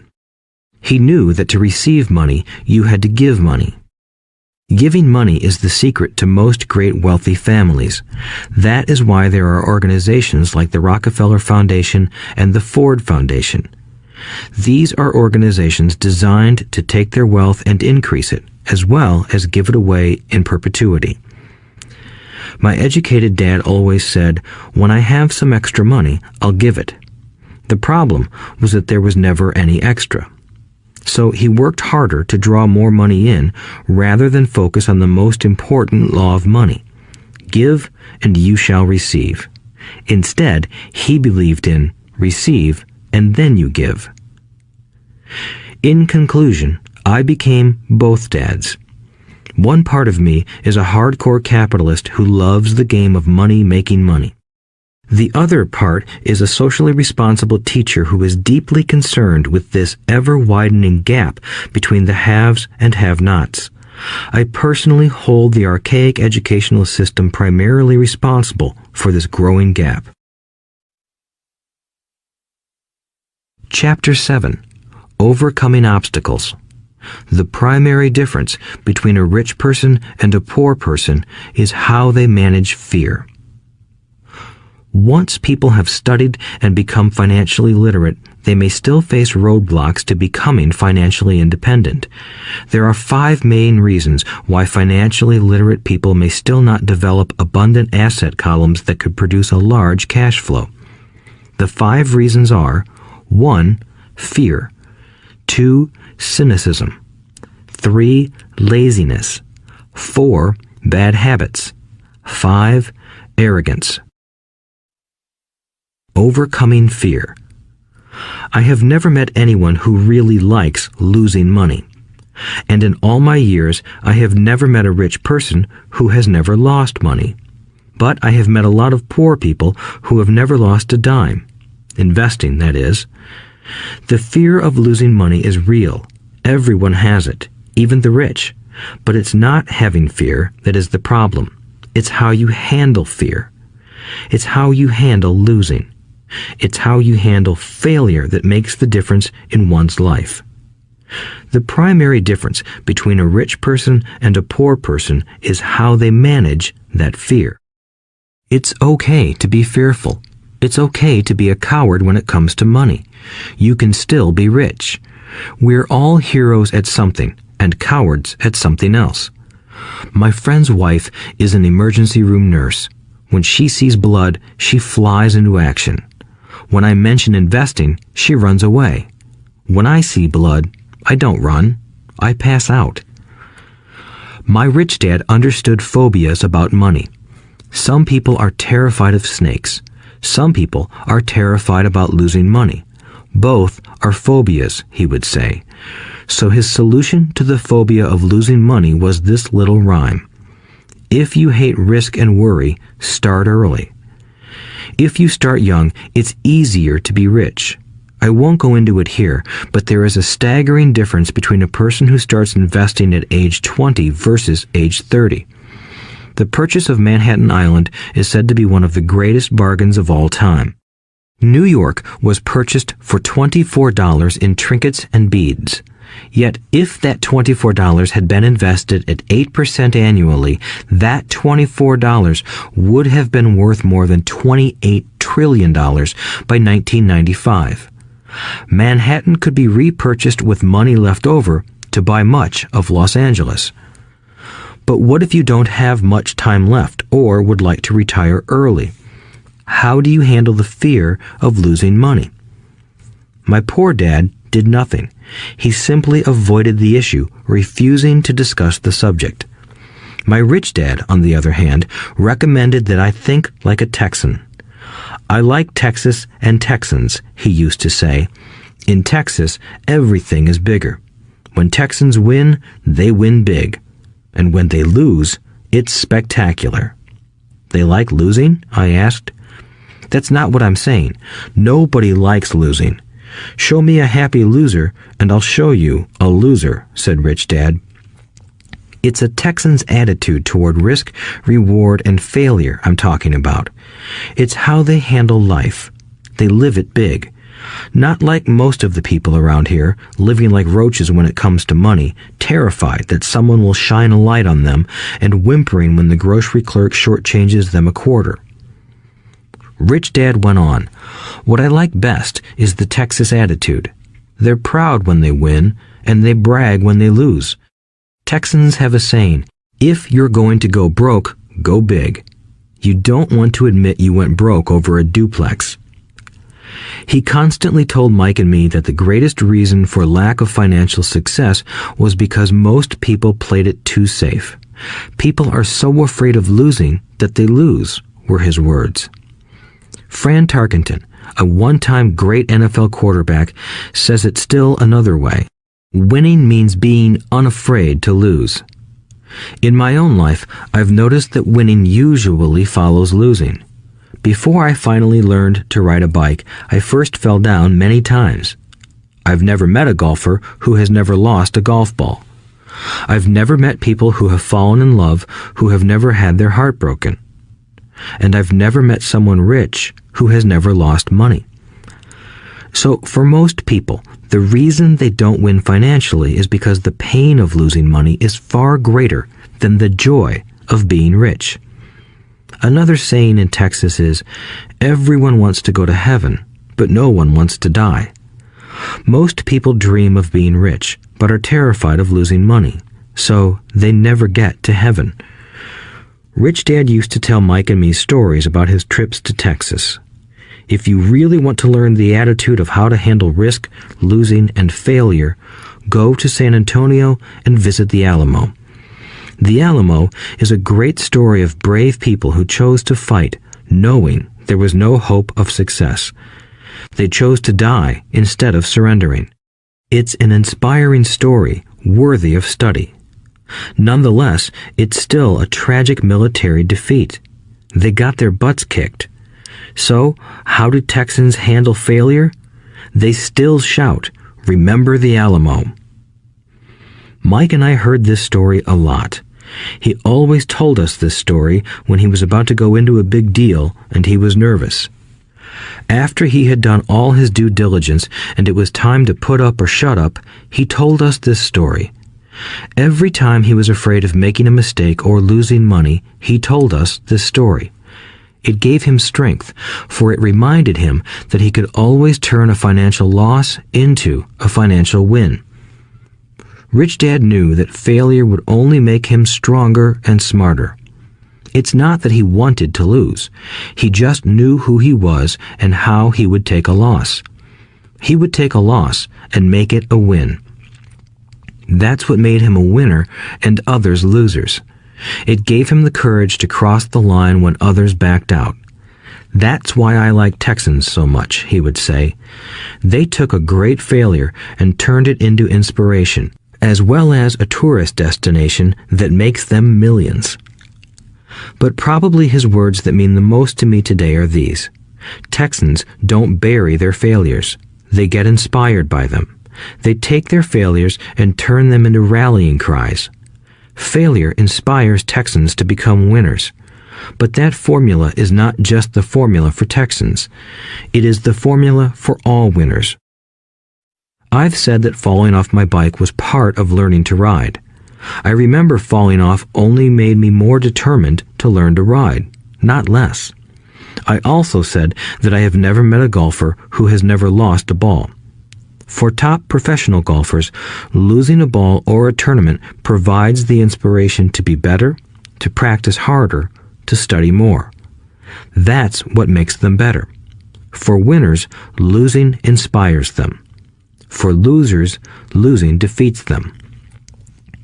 I like to quote John D. Rockefeller, who said, "I always tried to turn every disaster into an opportunity." And being Japanese American, I can say this. Many people say that Pearl Harbor was an American mistake. I say it was a Japanese mistake. From the movie Tora, Tora, Tora, a somber Japanese admiral says to his cheering subordinates, "I am afraid we have awakened a sleeping giant." Remember Pearl Harbor became a rallying cry. It turned one of America's greatest losses into the reason to win. This great defeat gave America strength, and America soon emerged as a world power. Failure inspires winners, and failure defeats losers. It is the biggest secret of winners. It's the secret that losers do not know.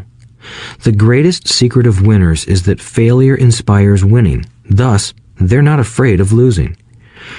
Repeating Fran Tarkenton's quote, "Winning means being unafraid to lose."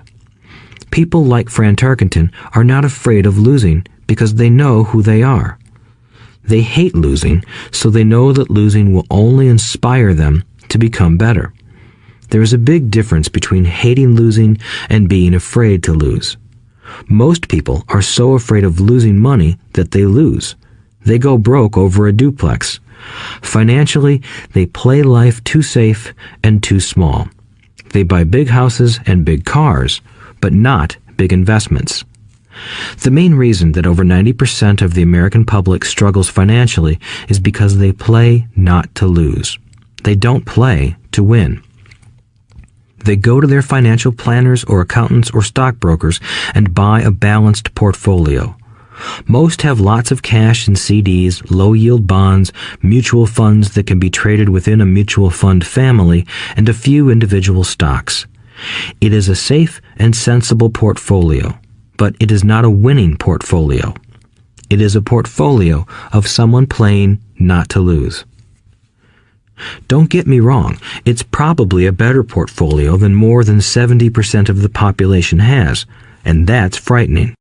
It's a great portfolio for someone who loves safety. But playing it safe and balanced on your investment portfolio is not the way successful investors play the game. If you have little money and you want to be rich, you must first be focused, not balanced. If you look at any successful person, at the start, they were not balanced. Balanced people go nowhere. They stay in one spot. To make progress, you must first go unbalanced.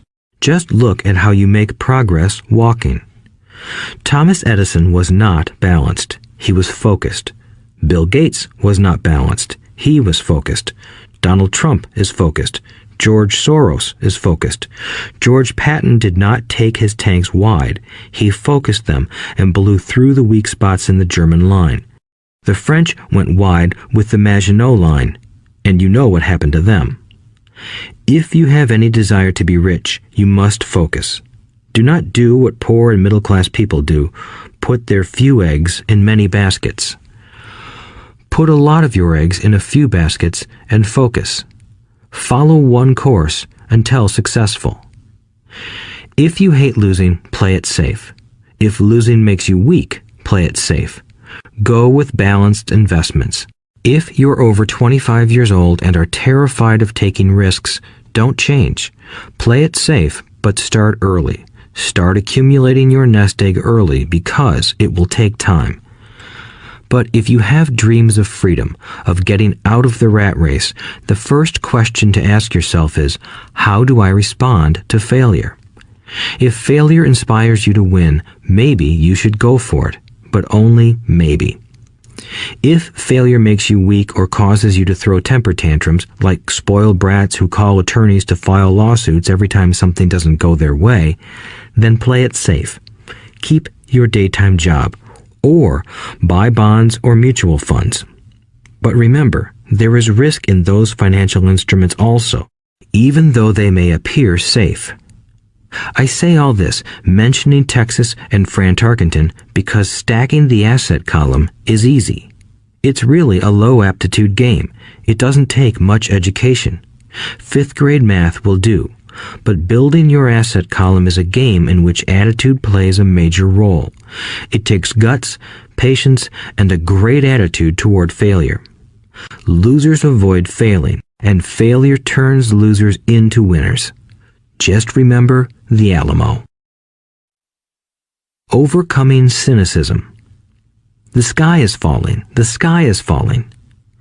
Most of us know the story of Chicken Little, who ran around warning the barnyard of impending doom. We all know people who are that way. There's a Chicken Little inside each of us. As I stated earlier, the cynic is really a little chicken. We all get a little chicken when fear and doubt cloud our thoughts. All of us have doubts. I'm not smart. I'm not good enough. So-and-so is better than me. Our doubts often paralyze us. We play the what-if game. What if the economy crashes right after I invest? What if I lose control and I can't pay the money back? What if things don't go as I planned? Or we have friends or loved ones who will remind us of our shortcomings. They often say, "What makes you think you can do that? If it's such a good idea, how come someone else hasn't done it? That will never work. You don't know what you're talking about." These words of doubt often get so loud that we fail to act. A horrible feeling builds in our stomach. Sometimes we can't sleep. We fail to move forward. So we stay with what is safe, and opportunities pass us by. We watch life passing by as we sit immobilized with a cold knot in our body. We have all felt this at one time in our lives, some more than others. Peter Lynch of Fidelity Magellan Mutual Fund fame refers to warnings about the sky falling as noise, and we all hear it. Noise is either created inside our heads or comes from outside, often from friends, family, co-workers, and the media. Lynch recalls the time during the 1950s when the threat of nuclear war was so prevalent in the news that people began building fallout shelters and storing food and water. If they had invested that money wisely in the market, instead of building a fallout shelter, they'd probably be financially independent today. When violence breaks out in a city, gun sales go up all over the country. A person dies from rare hamburger meat in the state of Washington, and the Arizona Health Department orders restaurants to have all beef cooked well done. A drug company runs a TV commercial in February showing people catching the flu. Colds go up as well as sales of cold medicine. Most people are poor because when it comes to investing, the world is filled with Chicken Littles running around yelling, "The sky is falling, the sky is falling." And Chicken Littles are effective because every one of us is a little chicken. It often takes great courage to not let rumors and talk of doom and gloom affect your doubts and fears. But a savvy investor knows that the seemingly worst of times is actually the best of times to make money. When everyone else is too afraid to act, they pull the trigger and are rewarded. Some time ago, a friend named Richard came from Boston to visit Kim and me in Phoenix. He was impressed with what we had done through stocks and real estate. The Phoenix real estate prices were depressed. We spent 2 days showing him what we thought were excellent opportunities for cash flow and capital appreciation. Kim and I are not real estate agents. We are strictly investors. After identifying a unit in a resort community, we called an agent who sold it to him that afternoon. The price was a mere $42,000 for a 2-bedroom townhome. Similar units were going for $65,000. He had found a bargain. Excited, he bought it and returned to Boston. 2 weeks later, the agent called to say that our friend had backed out. I called immediately to find out why. All he said was that he talked to his neighbor, and his neighbor told him it was a bad deal. He was paying too much. I asked Richard if his neighbor was an investor. Richard said he was not. When I asked why he listened to him, Richard got defensive and simply said he wanted to keep looking. The real estate market in Phoenix turned, and a few years later, that little unit was renting for $1,000 a month, $2,500 in the peak winter months. The unit was worth $95,000. All Richard had to put down was $5,000, and he would have had a start at getting out of the rat race. Today, he still has done nothing. Richard's backing out did not surprise me. It's called buyer's remorse, and it affects all of us. The little chicken won, and a chance at freedom was lost. In another example, I hold a small portion of my assets in tax lien certificates instead of CDs. I earn 16% per year on my money, which certainly beats the interest rates banks offer on CDs. The certificates are secured by real estate and enforced by state law, which is also better than most banks. The formula they're bought on makes them safe. They just lack liquidity. So I look at them as 2 to 7 year CDs. Almost every time I tell someone that I hold my money this way, especially if they have money in CDs, they will tell me it's risky. They tell me why I should not do it. When I ask them where they get their information, they say from a friend or an investment magazine. They've never done it, and they're telling someone who's doing it why they shouldn't. The lowest yield I look for is 16%, but people who are filled with doubt are willing to accept a far lower return. Doubt is expensive. My point is that it's those doubts and cynicism that keep most people poor and playing it safe. The real world is simply waiting for you to get rich. Only a person's doubts keep them poor. As I said, getting out of the rat race is technically easy. It doesn't take much education, but those doubts are cripplers for most people. Cynics never win, said Rich Dad. Unchecked doubt and fear creates a cynic. Cynics criticize and winners analyze was another of his favorite sayings. Rich Dad explained that criticism blinded while analysis opened eyes. Analysis allowed winners to see that critics were blind and to see opportunities that everyone else missed.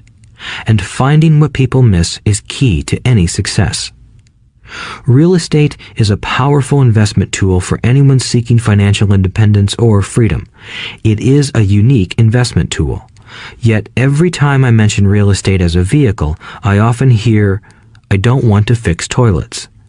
That's what Peter Lynch calls noise.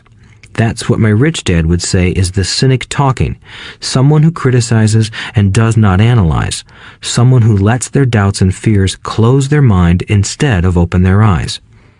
So when someone says, "I don't want to fix toilets, I want to fire back," what makes you think I want to? They're saying a toilet is more important than what they want. I talk about freedom from the rat race, and they focus on toilets. That is the thought pattern that keeps most people poor. They criticize instead of analyze.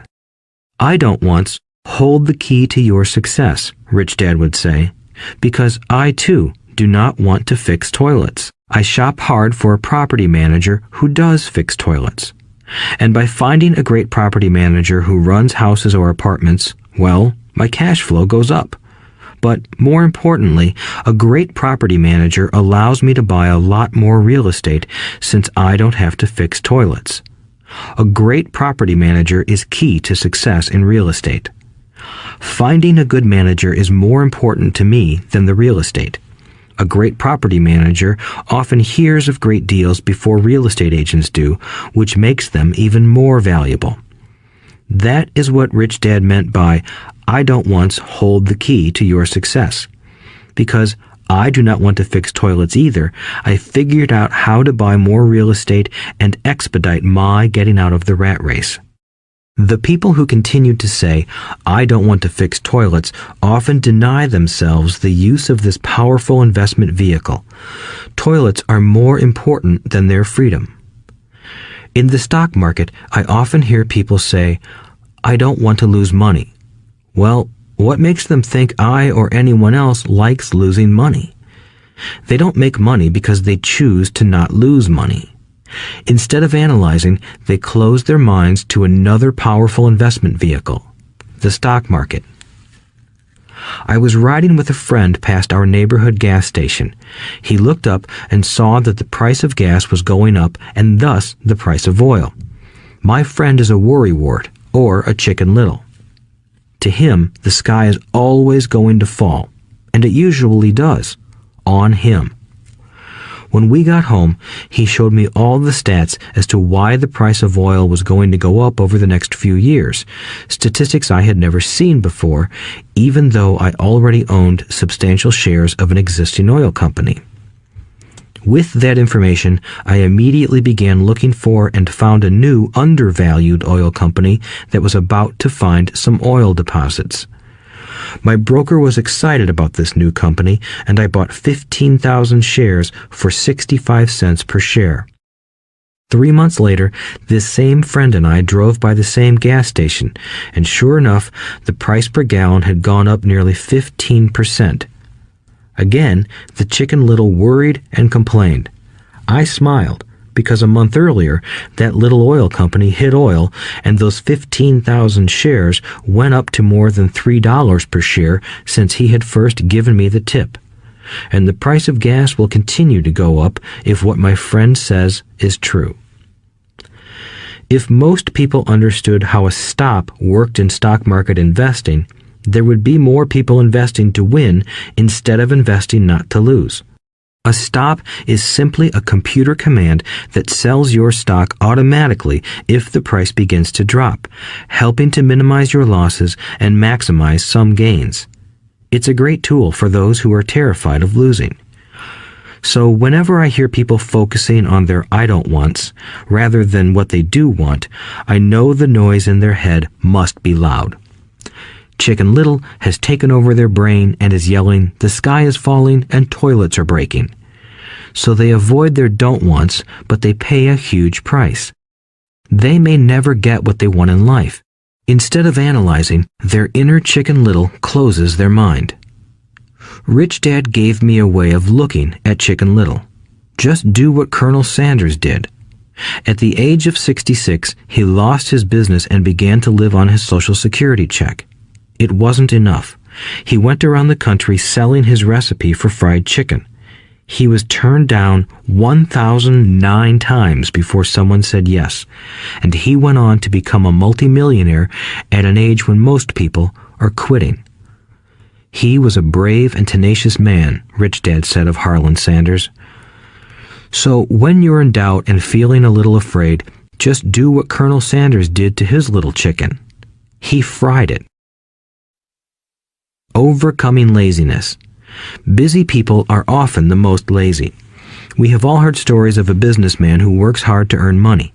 He works hard to be a good provider for his wife and children. He spends long hours at the office and brings work home on weekends. One day he comes home to an empty house. His wife has left with the kids. He knew he and his wife had problems, but rather than work to make the relationship strong, he stayed busy at work. Dismayed, his performance at work slips and he loses his job. Today, I often meet people who are too busy to take care of their wealth, and there are people too busy to take care of their health. The cause is the same. They're busy, and they stay busy as a way of avoiding something they do not want to face. Nobody has to tell them. Deep down, they know. In fact, if you remind them, they often respond with anger or irritation. If they aren't busy at work or with the kids, they're often busy watching TV, fishing, playing golf, or shopping. Yet deep down, they know they are avoiding something important. That's the most common form of laziness. Laziness by staying busy.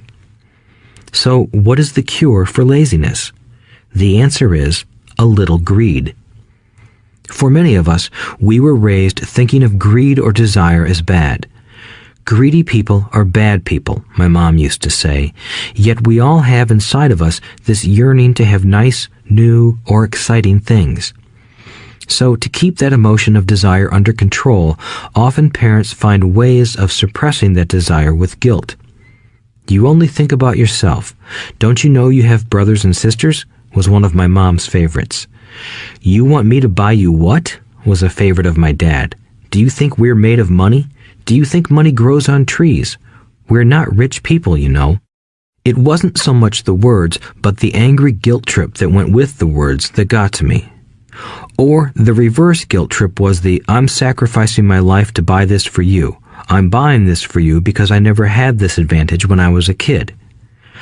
I have a neighbor who is stone broke but can't park his car in his garage. The garage is filled with toys for his kids. Those spoiled brats get everything they ask for. I don't want them to know the feeling of want are his everyday words. He has nothing set aside for their college or his retirement, but his kids have every toy ever made. He recently got a new credit card in the mail and took his kids to visit Las Vegas. I'm doing it for the kids, he said with great sacrifice. Rich Dad forbade the words, I can't afford it. In my real home, that's all I heard.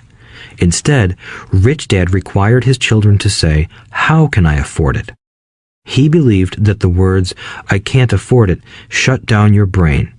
It didn't have to think anymore. How can I afford it opened up the brain and forced it to think and search for answers. But most importantly, he felt the words, I can't afford it, were a lie, and the human spirit knows it.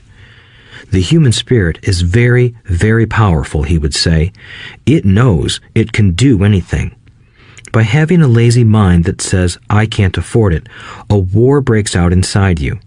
Your spirit is angry, and your lazy mind must defend its lie. The spirit is screaming, come on, let's go to the gym and work out. And the lazy mind says, but I'm tired. I worked really hard today. Or the human spirit says, I'm sick and tired of being poor. Let's get out there and get rich. To which the lazy mind says, rich people are greedy. Besides, it's too much bother. It's not safe. I might lose money. I'm working hard enough as it is. I've got too much to do at work anyway.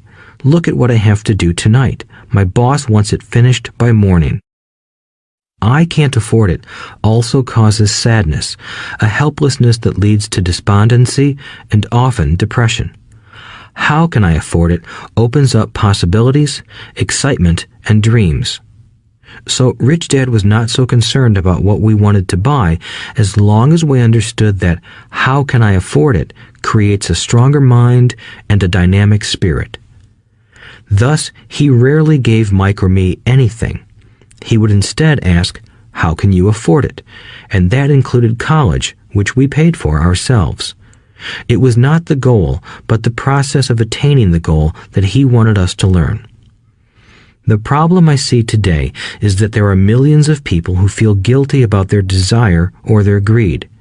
It's old conditioning from their childhood. While they desire to have the finer things that life offers, most have been conditioned subconsciously to say, I can't have that, or I'll never be able to afford that.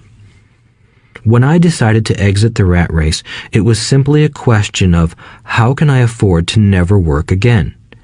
And my mind began to kick out answers and solutions. The hardest part was fighting my real parents' dogma. We can't afford that. Stop thinking only about yourself. Why don't you think about others? And other similar sentiments designed to instill guilt to suppress my greed. So, how do you beat laziness? Once again, the answer is a little greed. It's that radio station WIIFM, which stands for What's in it for me? A person needs to sit down and ask, what would my life be like if I never had to work again? What would I do if I had all the money I needed? Without that little greed, the desire to have something better, progress is not made. Our world progresses because we all desire a better life. New inventions are made because we desire something better. We go to school and study hard because we want something better. So whenever you find yourself avoiding something you know you should be doing, then the only thing to ask yourself is, what's in it for me? Be a little greedy. It's the best cure for laziness. Too much greed, however, as anything in excess can be, is not good. But just remember what Michael Douglas said in the movie Wall Street. Greed is good. Rich Dad said it differently. Guilt is worse than greed, for guilt robs the body of its soul. I think Eleanor Roosevelt said it best. Do what you feel in your heart to be right, for you'll be criticized anyway. You'll be damned if you do, and damned if you don't.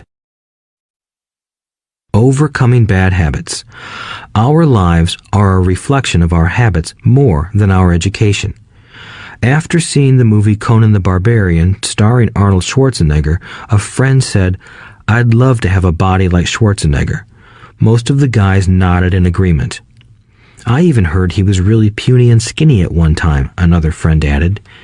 "Yeah, I heard that too," another one said.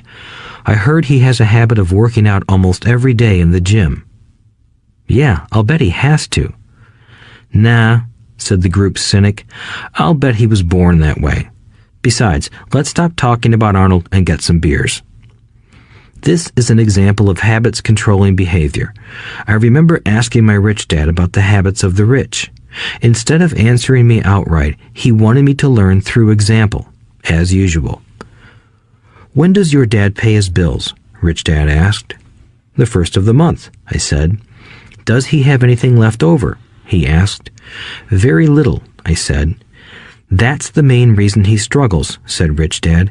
"He has bad habits. Your dad pays everyone else first. He pays himself last, but only if he has anything left over." "Which he usually doesn't," I said.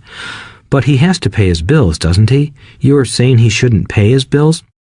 "Of course not," said Rich Dad. "I firmly believe in paying my bills on time. I just pay myself first, before I pay even the government." "But what happens if you don't have enough money?" I asked. "What do you do then?" "The same," said Rich Dad. "I still pay myself first, even if I'm short of money. My asset column is far more important to me than the government." "But," I said, "don't they come after you?" "Yes, if you don't pay," said Rich Dad. "Look, I did not say not to pay.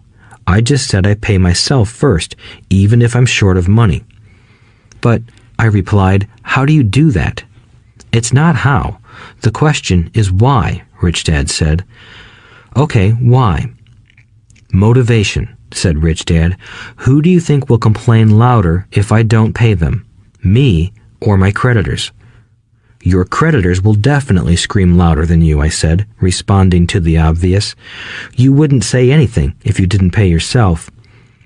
So you see, after paying myself, the pressure to pay my taxes and the other creditors is so great that it forces me to seek other forms of income. The pressure to pay becomes my motivation. I've worked extra jobs, started other companies, traded in the stock market, anything, just to make sure those guys don't start yelling at me. That pressure made me work harder, forced me to think, and all in all, made me smarter and more active when it comes to money.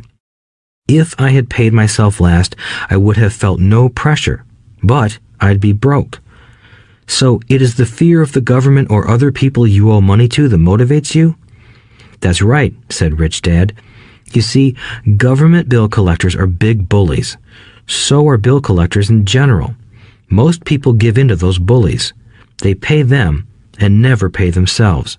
You know the story of the 98-pound weakling who gets sand kicked in his face? I nodded.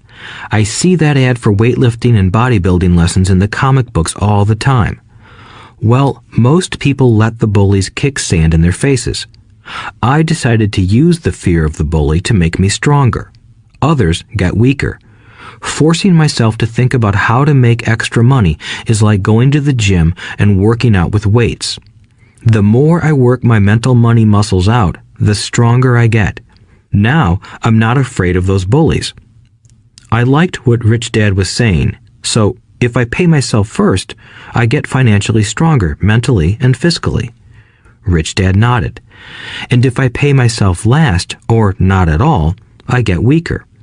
So, people like bosses, managers, tax collectors, bill collectors, and landlords push me around all my life just because I don't have good money habits. Rich Dad nodded, just like the 98-pound weakling. Overcoming arrogance. What I know makes me money. What I don't know loses me money. Every time I have been arrogant, I have lost money. Because when I'm arrogant, I truly believe that what I don't know is not important, Rich Dad would often tell me. I have found that many people use arrogance to try to hide their own ignorance. It often happens when I am discussing financial statements with accountants or even other investors. They try to bluster their way through the discussion. It is clear to me that they don't know what they're talking about. They're not lying, but they are not telling the truth. There are many people in the world of money, finances, and investments who have absolutely no idea what they're talking about. Most people in the money industry are just spouting off sales pitches like used car salesmen. When you know you are ignorant in a subject, start educating yourself by finding an expert in the field or a book on the subject. Chapter 8. Getting Started. There is gold everywhere. Most people are not trained to see it. I wish I could say acquiring wealth was easy for me, but it wasn't. So in response to the question, how do I start, I offer the thought process I go through on a day-to-day basis. It really is easy to find great deals. I promise you that. It's just like riding a bike. After a little wobbling, it's a piece of cake. But when it comes to money, it takes determination to get through the wobbling. That's a personal thing. To find million-dollar deals of a lifetime requires us to call on our financial genius. I believe that each of us has a financial genius within us. The problem is that our financial genius lies asleep, waiting to be called upon. It lies asleep because our culture has educated us into believing that the love of money is the root of all evil. It has encouraged us to learn a profession so we can work for money, but failed to teach us how to have money work for us. It taught us not to worry about our financial future because our company or the government would take care of us when our working days are over. However, it is our children, educated in the same school system, who will end up paying for this absence of financial education. The message is still to work hard, earn money, and spend it. And when we run short, we can always borrow more. Unfortunately, 90% of the Western world subscribes to the above dogma, simply because it's easier to find a job and work for money. If you are not one of the masses, I offer you the following 10 steps to awaken your financial genius. I simply offer you the steps I have personally followed. If you want to follow some of them, great. If you don't, make up your own. Your financial genius is smart enough to develop its own list. While in Peru, I asked a gold miner of 45 years how he was so confident about finding a gold mine. He replied, "There is gold everywhere. Most people are not trained to see it." And I would say that is true. In real estate, I can go out and in a day come up with 4 or 5 great potential deals, while the average person will go out and find nothing, even looking in the same neighborhood. The reason is that they have not taken the time to develop their financial genius. I offer you the following 10 steps as a process to develop your God-given powers, powers over which only you have control. 1. Find a reason greater than reality, the power of spirit. If you ask most people if they would like to be rich or financially free, they would say yes. But then reality sets in. The road seems too long with too many hills to climb. It's easier to just work for money and hand the excess over to your broker. I once met a young woman who had dreams of swimming for the U.S. Olympic team. The reality was that she had to get up every morning at 4 o'clock to swim for 3 hours before going to school. She did not party with her friends on Saturday night. She had to study and keep her grades up, just like everyone else. When I asked her what fueled her superhuman ambition and sacrifice, she simply said, "I do it for myself and the people I love. It's love that gets me over the hurdles and sacrifices." A reason or a purpose is a combination of wants and don't wants.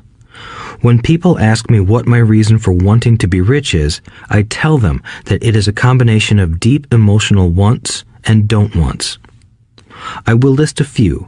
First, the don't wants, for they create the wants. I don't want to work all my life.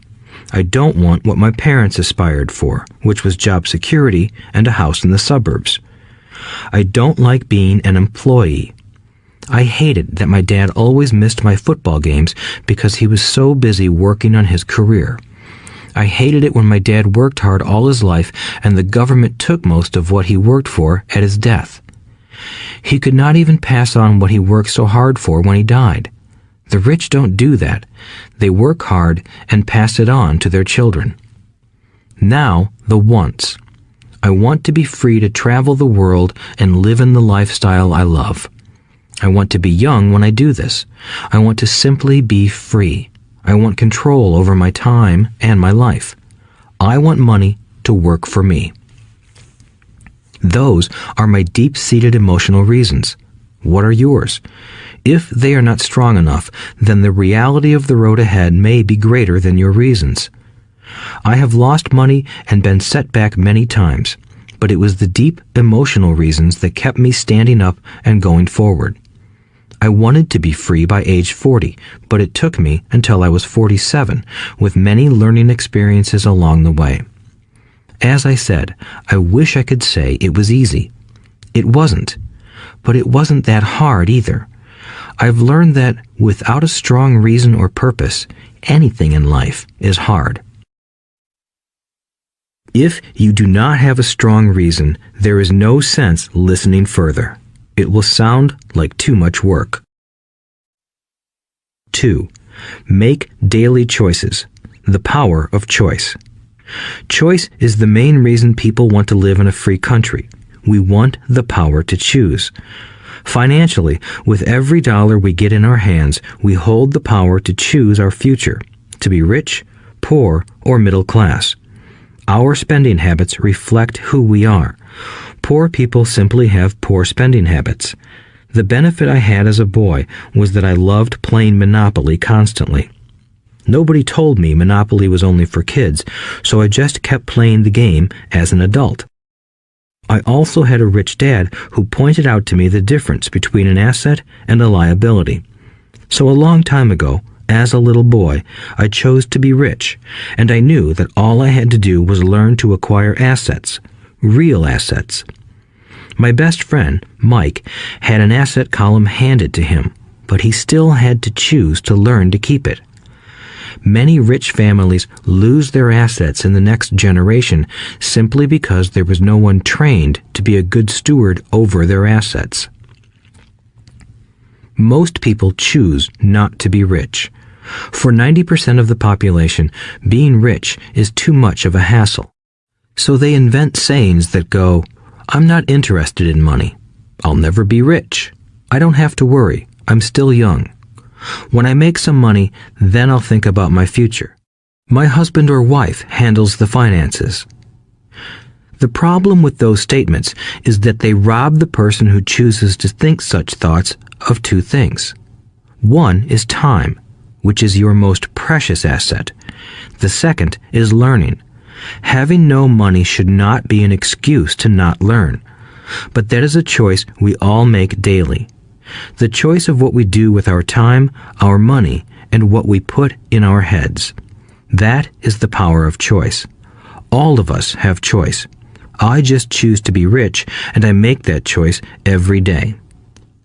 Invest first in education. In reality, the only real asset you have is your mind, the most powerful tool we have dominion over. Each of us has the choice of what we put in our brain once we're old enough. You can watch TV, read golf magazines, or go to ceramics class or a class on financial planning. You choose. Most people simply buy investments rather than first investing in learning about investing. A friend of mine recently had her apartment burglarized. The thieves took her electronics and left all the books. And we all have that same choice.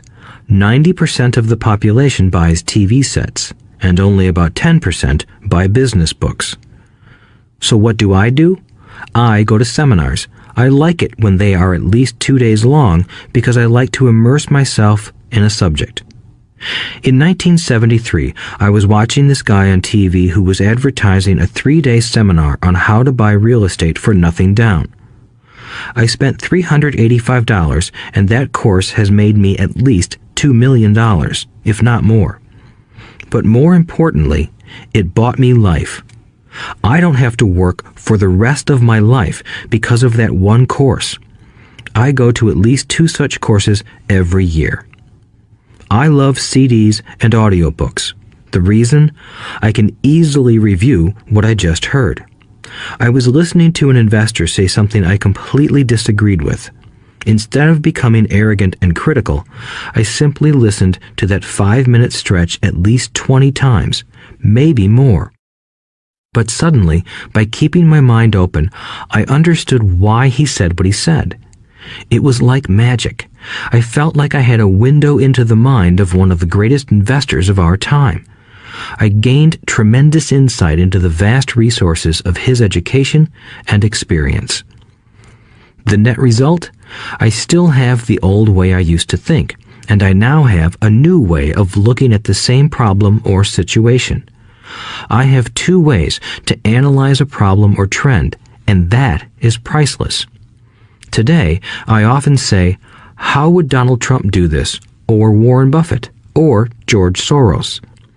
The only way I can access their vast mental power is to be humble enough to read or listen to what they have to say. Arrogant or critical people are often people with low self-esteem who are afraid of taking risks. That's because if you learn something new, you are then required to make mistakes in order to fully understand what you have learned. If you have listened this far, arrogance is not one of your problems. Arrogant people rarely read or listen to experts. Why should they? They are the center of the universe. There are so many intelligent people who argue or defend when a new idea clashes with the way they think. In this case, their so-called intelligence combined with arrogance equals ignorance. Each of us knows people who are highly educated or believe they are smart, but their balance sheet paints a different picture. A truly intelligent person welcomes new ideas, for new ideas can add to the synergy of other accumulated ideas. Listening is more important than talking. If that were not true, God would not have given us 2 ears and only 1 mouth. Too many people think with their mouth instead of listening in order to absorb new ideas and possibilities. They argue instead of asking questions. I take a long view on my wealth. I do not subscribe to the get-rich-quick mentality most lottery players or casino gamblers have. I may go in and out of stocks, but I am long on education. If you want to fly an airplane, I advise taking lessons first. I am always shocked at people who buy stocks or real estate but never invest in their greatest asset, their mind. Just because you bought a house or two does not make you an expert at real estate. 3. Choose friends carefully. The power of association. First of all, I do not choose my friends by their financial statements. I have friends who have actually taken a vow of poverty, as well as friends who earn millions every year. The point is that I learn from all of them. Now, I will admit that there are people I have actually sought out because they had money. But I was not after their money. I was seeking their knowledge. In some cases, these people who had money have become dear friends. I've noticed that my friends with money talk about money. They don't do it to brag. They're interested in the subject. So I learn from them, and they learn from me. My friends who are in dire financial straits do not like talking about money, business, or investing. They often think it rude or unintellectual. So I also learn from my friends who struggle financially. I find out what not to do. I have several friends who have generated over $1 billion in their short lifetimes. The 3 of them report the same phenomenon. Their friends who have no money have never come to them to ask them how they did it, but they do come asking for one of 2 things, or both, a loan or a job. Warning: don't listen to poor or frightened people. I have such friends, and while I love them dearly, they are the Chicken Littles of life. To them, when it comes to money, especially investments, it's always, the sky is falling, the sky is falling. They can always tell you why something won't work. The problem is that people listen to them. But people who blindly accept doom and gloom information are also Chicken Littles. As that old saying goes, birds of a feather flock together. If you watch business channels on TV, they often have a panel of so-called experts. One expert will say the market is going to crash, and the other will say it's going to boom. If you're smart, you listen to both.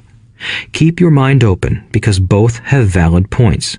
Unfortunately, most poor people listen to Chicken Little. I have had many close friends try to talk me out of a deal or an investment. Not long ago, a friend told me he was excited because he found a 6% certificate of deposit. I told him I earned 16% from the state government. The next day, he sent me an article about why my investment was dangerous. I have received 16% for years now, and he still receives 6%. I would say that one of the hardest things about wealth building is to be true to yourself and to be willing to not go along with the crowd.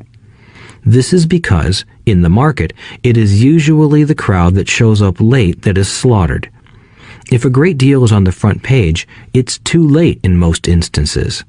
Look for a new deal. As we used to say as surfers, there is always another wave. People who hurry and catch a wave late usually are the ones who wipe out. Smart investors don't time the markets. If they miss a wave, they search for the next one and get themselves in position. This is hard for most investors because buying what is not popular is frightening. Timid investors are like sheep going along with the crowd. Or their greed gets them in when wise investors have already taken their profits and moved on. Wise investors buy an investment when it's not popular. They know their profits are made when they buy, not when they sell. They wait patiently. As I said, they do not time the market. Just like a surfer, they get in position for the next big swell. It's all insider trading. There are forms of insider trading that are illegal, and there are forms of insider trading that are legal. But either way, it's insider trading. The only distinction is, how far away from the inside are you? The reason you want to have rich friends is because that is where the money is made. It's made on information. You want to hear about the next boom, get in and get out before the next bust. I'm not saying do it illegally, but the sooner you know, the better your chances are for profits with minimal risk. That is what friends are for, and that is financial intelligence. 4. Master a formula and then learn a new one. The power of learning quickly. In order to make bread, every baker follows a recipe, even if it's only held in their head. The same is true for making money. Most of us have heard the saying, "You are what you eat." I have a different slant. I say, "You become what you study." In other words, be careful what you learn, because your mind is so powerful that you become what you put in your head. For example, if you study cooking, you then tend to cook. If you don't want to be a cook anymore, then you need to study something else. When it comes to money, the masses generally have one basic formula they learned in school, and it's this: work for money. The predominant formula I see in the world is that every day millions of people get up, go to work, earn money, pay bills, balance checkbooks, buy some mutual funds, and go back to work. That is the basic formula, or recipe. If you're tired of what you're doing, or you're not making enough, it's simply a case of changing the formula via which you make money. Years ago, when I was 26, I took a weekend class called How to Buy Real Estate Foreclosures. I learned the formula. The next trick was to have the discipline to actually put into action what I had learned. That is where most people stop. For 3 years, while working for Xerox, I spent my spare time learning to master the art of buying foreclosures. I've made several $million using that formula. So, after I mastered that formula, I went in search of other formulas. For many of the classes, I did not directly use the information I learned, but I always learned something new. I have attended classes designed for derivative traders, commodity option traders, and chaologists. I was way out of my league, being in a room full of people with doctorates in nuclear physics and space science. Yet, I learned a lot that made my stock and real estate investing more meaningful and lucrative. Most junior colleges and community colleges have classes on financial planning and buying traditional investments. They are good places to start, but I always search for a faster formula. That is why, on a fairly regular basis, I make more in a day than many people will make in their lifetime. Another side note, in today's fast-changing world, it's not so much what you know anymore that counts, because often what you know is old. It is how fast you learn. That skill is priceless. It's priceless in finding faster formulas, recipes, if you will, for making dough. Working hard for money is an old formula born in the day of cavemen. 5. Pay yourself first. The power of self-discipline. If you cannot get control of yourself, do not try to get rich. It makes no sense to invest, make money, and blow it. It is the lack of self-discipline that causes most lottery winners to go broke soon after winning millions.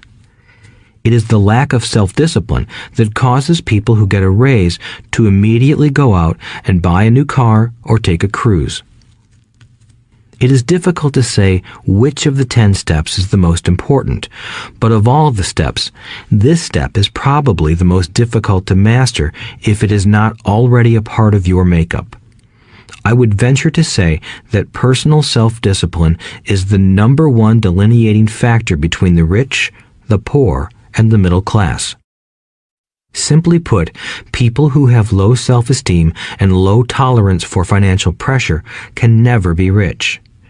As I have said, a lesson learned from my rich dad was that the world will push you around. The world pushes people around, not because other people are bullies, but because the individual lacks internal control and discipline. People who lack internal fortitude often become victims of those who have self-discipline. In the entrepreneur classes I teach, I constantly remind people to not focus on their product, service, or widget, but to focus on developing management skills. The 3 most important management skills necessary to start your own business are management of 1. Cash flow, 2. People. 3. Personal time. I would say the skills to manage these 3 apply to anything, not just entrepreneurs. The 3 matter in the way you live your life as an individual or as part of a family, a business, a charitable organization, a city, or a nation. Each of these skills is enhanced by the mastery of self-discipline. I do not take the saying, "pay yourself first," lightly. The statement, "pay yourself first," comes from George Clayson's book, The Richest Man in Babylon. Millions of copies have been sold. But while millions of people freely repeat that powerful statement, few follow the advice. As I said, financial literacy allows one to read numbers, and numbers tell the story. By looking at a person's income statement and balance sheet, I can readily see if people who spout the words, "pay yourself first," actually practice what they preach. In reality, each month, many allocate money to their asset column before they pay their monthly expenses.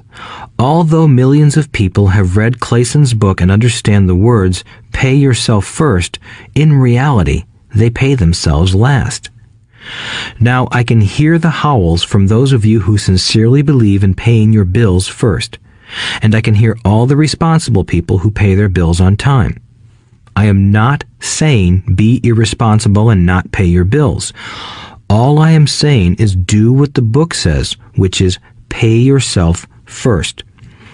If you can truly begin to understand the power of cash flow, you will soon realize why 90% of people work hard all their lives and need government support like Social Security when they are no longer able to work. Kim and I have had many bookkeepers, accountants, and bankers who have had a major problem with this way of looking at pay yourself first. The reason is that these financial professionals actually do what the masses do. They pay themselves last. There have been times in my life when, for whatever reason, cash flow was far less than my bills. I still paid myself first. My accountant and bookkeeper screamed in panic. "They're going to come after you. The IRS is going to put you in jail. You're going to ruin your credit rating. They'll cut off the electricity." I still paid myself first. Why, you ask? Because that's what the story, The Richest Man in Babylon, was all about. The power of self-discipline and the power of internal fortitude. As my rich dad taught me the first month I worked for him, most people allow the world to push them around. A bill collector calls and you pay or else. A sales clerk says, "Oh, just put it on your charge card." Your real estate agent tells you, "Go ahead. The government allows you a tax deduction on your home." That is what the book is really about. Having the guts to go against the tide and get rich. You may not be weak, but when it comes to money, many people get wimpy.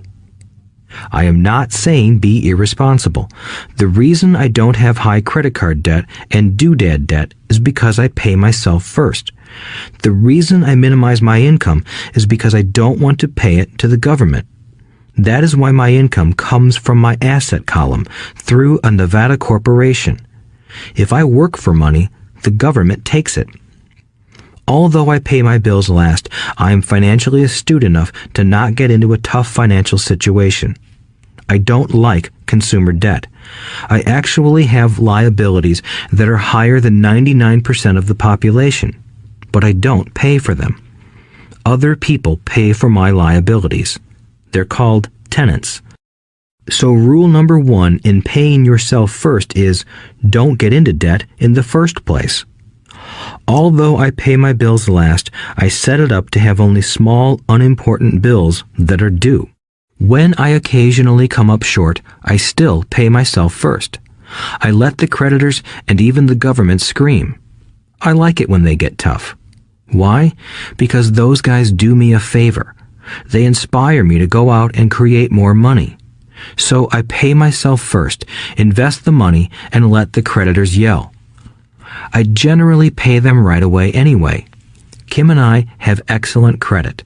We just don't cave into pressure and spend our savings or liquidate stocks to pay for consumer debt. That is not too financially intelligent. To successfully pay yourself first, keep the following in mind. 1. Don't get into large debt positions that you have to pay for. Keep your expenses low. Build up assets first. Then buy the big house or nice car. Being stuck in the rat race is not intelligent. 2. When you come up short, let the pressure build and don't dip into your savings or investments. Use the pressure to inspire your financial genius to come up with new ways of making more money and then pay your bills. You will have increased your ability to make more money as well as your financial intelligence. So many times I have gotten into financial hot water and used my brain to create more income while staunchly defending the assets in my asset column. My bookkeeper has screamed and dived for cover, but I was like a good soldier defending the fort. Fort assets. Poor people have poor habits. A common bad habit is innocently called dipping into savings. The rich know that savings are only used to create more money, not to pay bills. I know that sounds tough, but as I said, if you're not tough inside, the world will always push you around anyway. If you do not like financial pressure, then find a formula that works for you. A good one is to cut expenses, put your money in the bank, pay more than your fair share of income tax, buy safe mutual funds, and take the vow of the average. But this violates the pay yourself first rule. This rule does not encourage self-sacrifice or financial abstinence. It doesn't mean pay yourself first and starve. Life was meant to be enjoyed. If you call on your financial genius, you can have all the goodies of life, get rich, and pay bills. And that is financial intelligence. 6.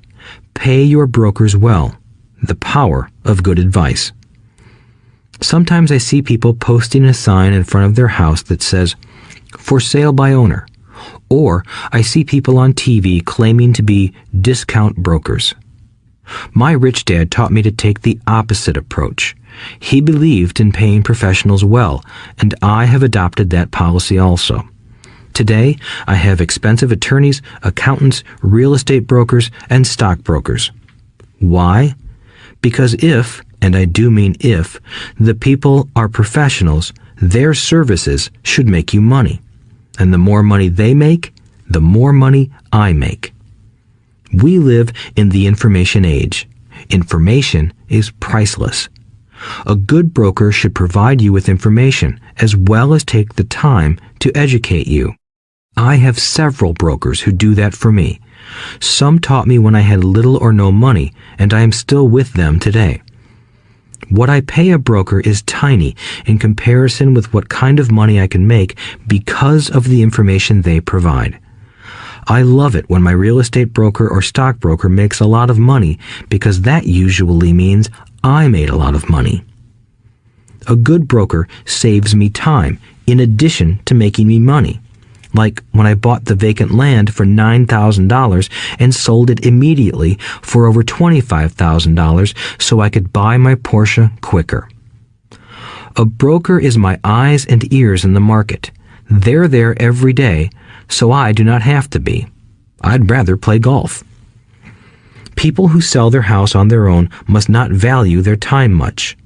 Why would I want to save a few bucks when I could use that time to make more money or spend it with those I love?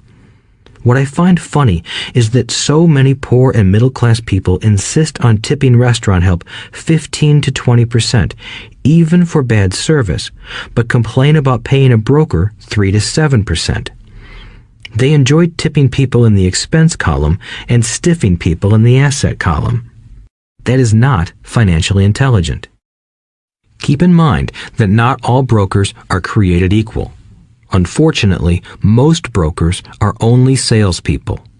They sell, but they themselves own little or no real estate. There is a tremendous difference between a broker who sells houses and a broker who sells investments. The same is true for stock, bond, mutual fund, and insurance, brokers who call themselves financial planners. When I interview any paid professional, I first find out how much property or stocks they personally own and what percentage they pay in taxes. And that applies to my tax attorney as well as my accountant. I have an accountant who minds his own business. His profession is accounting, but his business is real estate. I used to have an accountant who was a small business accountant, but he had no real estate. I switched because we did not love the same business. Find a broker who has your best interests at heart. Many brokers will spend the time educating you, and they could be the best asset you find. Just be fair, and most of them will be fair to you. If all you can think about is cutting their commissions, then why should they want to help you? It's just simple logic.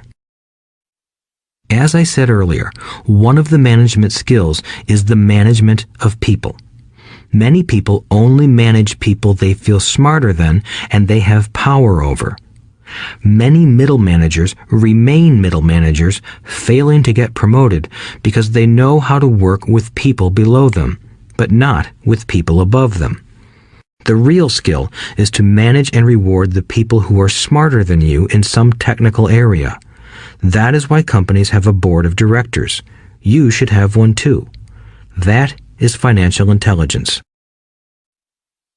7. Be an Indian giver. The power of getting something for nothing. When the first European settlers came to America, they were taken aback by a cultural practice some American Indians had. For example, if a settler was cold, the Indian would give the person a blanket. Mistaking it for a gift, the settler was often offended when the Indian asked for it back. The Indians also got upset when they realized that settlers did not want to give it back. That is where the term Indian giver came from, a simple cultural misunderstanding. In the world of the asset column, being an Indian giver is vital to wealth. The sophisticated investor's first question is, how fast do I get my money back? They also want to know what they get for free, also called a piece of the action. That is why the ROI, or return on investment, is so important. For example, I found a small condominium that was in foreclosure a few blocks from where I lived. The bank wanted $60,000 and I submitted a bid for $50,000, which they took simply because, along with my bid, was a cashier's check for $50,000. They realized I was serious. Most investors would say, "Aren't you tying up a lot of cash? Would it not be better to get a loan on it?" The answer is, not in this case. My investment company uses this condominium as a vacation rental in the winter months when the snowbirds come to Arizona. It rents for $2,500 a month for 4 months out of the year. For rental during the off-season, it rents for only $1,000 a month. I had my money back in about 3 years. Now I own this asset, which pumps money out for me, month in and month out. The same is done with stocks. Frequently, my broker calls and recommends I move a sizable amount of money into the stock of a company that he feels is just about to make a move that will add value to the stock, like announcing a new product. I will move my money in for a week to a month while the stock moves up. Then I pull my initial dollar amount out and stop worrying about the fluctuations of the market because my initial money is back and ready to work on another asset. So my money goes in, and then it comes out, and I own an asset that was technically free. True, I have lost money on many occasions, but I only play with money I can afford to lose. I would say, on an average 10 investments, I hit home runs on 2 or 3, while 5 or 6 do nothing, and I lose on 2 or 3. But I limit my losses to only the money I have in at that time. People who hate risk put their money in the bank. In the long run, safe savings are better than no savings. But it takes a long time to get your money back, and, in most instances, you don't get anything for free with it. On every one of my investments, there must be an upside, something for free, like a condominium, a mini storage, a piece of free land, a house, stock shares, or an office building. And there must be limited risk, or a low-risk idea. There are books devoted entirely to this subject, so I will not talk about it here. Ray Kroc, of McDonald's fame, sold hamburger franchises, not because he loved hamburgers, but because he wanted the real estate under the franchise for free. So wise investors must look at more than ROI. They look at the assets they get for free once they get their money back. That is financial intelligence. 8. Use assets to buy luxuries. The power of focus. A friend's child has been developing a nasty habit of burning a hole in his pocket. Just 16, he wanted his own car. The excuse? All his friends' parents gave their kids cars. The child wanted to go into his savings and use it for a down payment. That was when his father called me and then came to see me. Do you think I should let him do it, or should I just buy him a car? I answered, it might relieve the pressure in the short term, but what have you taught him in the long term? Can you use this desire to own a car and inspire your son to learn something? Suddenly, the lights went on and he hurried home. 2 months later, I ran into my friend again. Does your son have his new car? I asked. No, he doesn't, but I gave him $3,000 for the car. I told him to use my money instead of his college money. Well, that's generous of you, I said. Not really. The money came with a hitch. So what was the hitch? I asked. Well, first we played your cash flow game. We then had a long discussion about the wise use of money. After that, I gave him a subscription to the Wall Street Journal and a few books on the stock market. Then what? I asked. What was the catch? I told him that $3,000 was his, but he could not directly buy a car with it. He could use it to find a stockbroker and buy and sell stocks. Once he had made $6,000 with the $3,000, the money would be his for the car, and the $3,000 would go into his college fund. And what are the results? I asked. Well, he got lucky early in his trading, but lost everything a few days later. Then he really got interested. Today, I would say he is down $2,000, but his interest is up. He has read all the books I bought him, and he's gone to the library to get more. He reads the Wall Street Journal voraciously, watching for indicators. He's only got $1,000 left, but his interest and learning are sky high. He knows that if he loses that money, he walks for 2 more years. But he does not seem to care. He even seems uninterested in getting a car because he's found a game that is more fun. What happens if he loses all the money? I asked. We'll cross that bridge when we get to it. I'd rather have him lose everything now than wait till he's our age to risk losing everything. And besides, that is the best $3,000 I've ever spent on his education. What he is learning will serve him for life, and he seems to have gained a new respect for the power of money. As I said earlier, if a person cannot master the power of self-discipline, it is best not to try to get rich. I say this because although the process of developing cash flow from an asset column is easy in theory, what's hard is the mental fortitude to direct money to the correct use. Due to external temptations, it is much easier in today's consumer world to simply blow money out the expense column. With weak mental fortitude, that money flows into the paths of least resistance. That is the cause of poverty and financial struggle. The following example illustrates the financial intelligence needed to direct money to make more money. If we give 100 people $10,000 at the start of the year, I believe that at the end of the year, 80 would have nothing left. In fact, many would have created greater debt by making a down payment on a new car, refrigerator, electronics, or a holiday. 16 would have increased that $10,000 by 5 to 10%. 4 would have increased it to $20,000 or into the millions. We go to school to learn a profession so we can work for money. It is my opinion that it's just as important to learn how to have money work for you. I love my luxuries as much as anyone else. The difference is I don't buy them on credit. It's the keep up with the Joneses trap. When I wanted to buy a Porsche, the easy road would have been to call my banker and get a loan.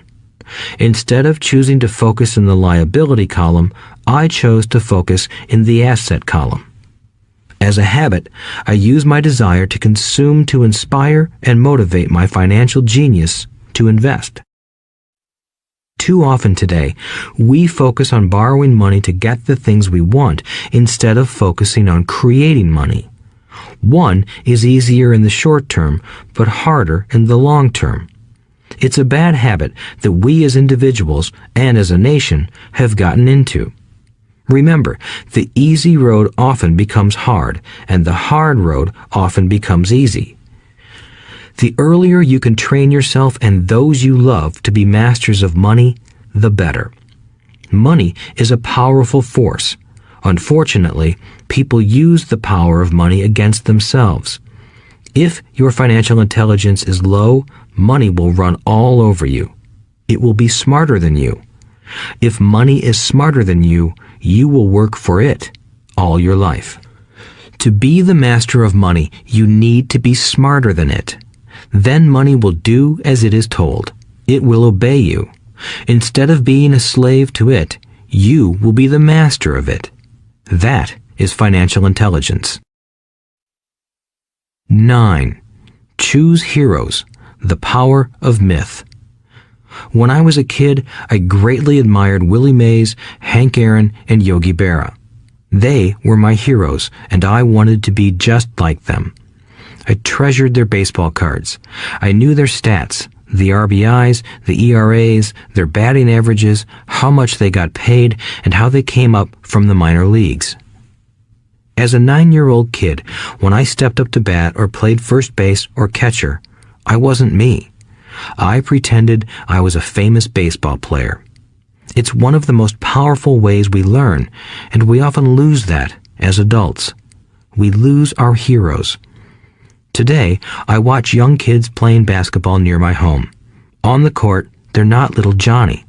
They're pretending to be their favorite basketball hero. Copying or emulating heroes is true power learning. I have new heroes as I grow older.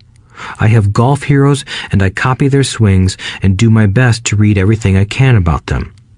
I also have heroes such as Donald Trump, Warren Buffett, Peter Lynch, George Soros, and Jim Rogers. I know their stats just like I knew the ERAs and RBIs of my childhood baseball heroes. I follow what Warren Buffett invests in, and I read anything I can about his point of view on the market and how he chooses stocks. And I read about Donald Trump, trying to find out how he negotiates and puts deals together. Just as I was not me when I was up to bat, when I'm in the market or I'm negotiating a deal, I am subconsciously acting with the bravado of Trump. Or, when analyzing a trend, I look at it as though Warren Buffett were doing it.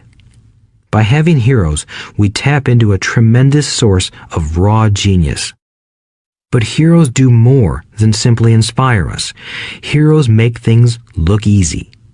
Making it look easy convinces us to want to be just like them.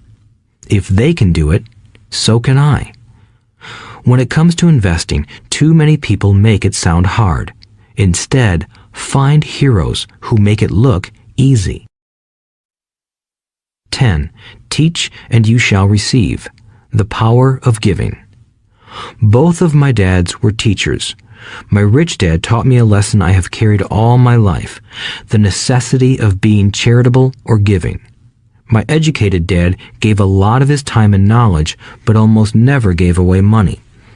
He usually said that he would give when he had some extra money, but of course, there was rarely any extra. My rich dad gave money as well as education. He believed firmly in tithing. If you want something, you first need to give, he would always say. When he was short of money, he gave money to his church or to his favorite charity. If I could leave one single idea with you, it is that idea. Whenever you feel short or in need of something, give what you want first, and it will come back in buckets. That is true for money, a smile, love, or friendship. I know it is often the last thing a person may want to do, but it has always worked for me. I trust that the principle of reciprocity is true, and I give what I want. I want money, so I give money, and it comes back in multiples. I want sales, so I help someone else sell something, and sales come to me. I want contacts, and I help someone else get contacts. Like magic, contacts come to me. I heard a saying years ago that went, God does not need to receive, but humans need to give. My rich dad would often say, poor people are more greedy than rich people. He would explain that if a person was rich, that person was providing something that other people wanted. In my life, whenever I have felt needy or short of money or short of help, I simply went out or found in my heart what I wanted and decided to give it first. And when I gave, it always came back. It reminds me of the story of the guy sitting with firewood in his arms on a cold, freezing night. He is yelling at the pot-bellied stove, "When you give me some heat, then I'll put some wood in you." And when it comes to money, love, happiness, sales, and contacts, all one needs to remember is to give first. Often, just the process of thinking of what I want and how I could give that to someone else breaks free a torrent of bounty. Whenever I feel that people aren't smiling at me, I simply begin smiling and saying hello. Like magic, the next thing I know, I'm surrounded by smiling people. It is true that your world is only a mirror of you. So that's why I say, teach and you shall receive. I have found that the more I teach those who want to learn, the more I learn. If you want to learn about money, teach it to someone else. A torrent of new ideas and finer distinctions will come in. There are times when I have given and nothing has come back, or what I have received is not what I wanted. But upon closer inspection and soul-searching, I was often giving to receive in those instances, instead of giving for the joy that giving itself brings. My dad taught teachers, and he became a master teacher. My rich dad always taught young people his way of doing business. In retrospect, it was their generosity with what they knew that made them smarter. There are powers in this world that are much smarter than we are. You can get there on your own, but it's easier with the help of the powers that be. You only need to be generous with what you have. Chapter 9. Still want more? Here are some to-dos. Many people may not be satisfied with my 10 steps. They see them more as philosophies than actions. I think understanding the philosophy is just as important as the action. There are many people who want to do instead of think, and then there are people who think but do not do. I would say that I am both. I love new ideas, and I love action. So for those who want a to-do list on how to get started, I will share with you some of the things I do in abbreviated form.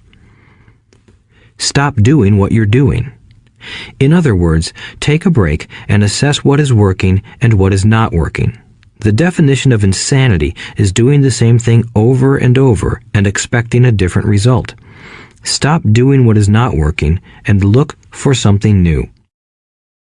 Look for new ideas. For new investing ideas, I go to bookstores and search for books on different and unique subjects. I call them formulas. I buy how-to books on formulas I know nothing about. For example, in the bookstore I found the book The 16% Solution by Joel Moskowitz. I bought the book and read it, and the next Thursday I did exactly as the book said. Most people do not take action, or they let someone talk them out of whatever new formula they are studying. My neighbor told me why 16% would not work. I did not listen to him, because he's never done it. Find someone who has done what you want to do. Take them to lunch and ask them for tips and tricks of the trade. As for 16% tax lien certificates, I went to the county tax office and found the government employee who worked in that office. I found out that she too invested in the tax liens. Immediately, I invited her to lunch. She was thrilled to tell me everything she knew and how to do it. After lunch, she spent all afternoon showing me everything. By the next day, I found 2 great properties with her help that have been accruing interest at 16% ever since. It took a day to read the book, a day to take action, an hour for lunch, and a day to acquire 2 great deals. Take classes, read, and attend seminars. I search newspapers and the internet for new and interesting classes, many of which are free or inexpensive. I also attend and pay for expensive seminars on what I want to learn. I am wealthy and free from needing a job simply because of the courses I took. I have friends who did not take those classes who told me I was wasting my money, and yet they're still at the same job. Make lots of offers. When I want a piece of real estate, I look at many properties and generally write an offer. If you don't know what the right offer is, neither do I. That is the job of the real estate agent. They make the offers. I do as little work as possible. A friend wanted me to show her how to buy apartment houses. So one Saturday, she, her agent, and I went and looked at 6 apartment houses. 4 were dogs, but 2 were good. I said to write offers on all 6, offering half of what the owners asked for. She and the agent nearly had heart attacks. They thought it was rude and would offend the sellers, but I really don't think the agent wanted to work that hard. So they did nothing and went on looking for a better deal. No offers were ever made, and that person is still looking for the right deal at the right price.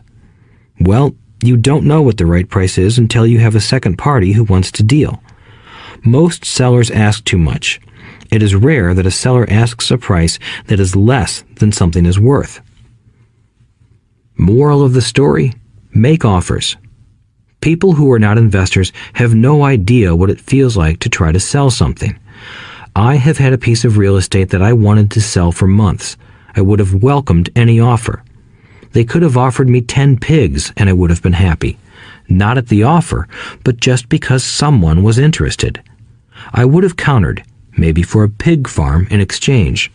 But that's how the game works. The game of buying and selling is fun. Keep that in mind. It's fun and only a game. Make offers. Someone might say yes. I always make offers with escape clauses. In real estate, I make an offer with language that details subject to contingencies, such as the approval of a business partner. Never specify who the business partner is.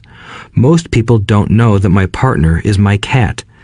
If they accept the offer, and I don't want the deal, I call home and speak to my cat. I make this ridiculous statement to illustrate how absurdly easy and simple the game is.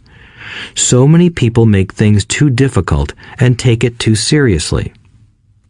Finding a good deal, the right business, the right people, the right investors, or whatever is just like dating.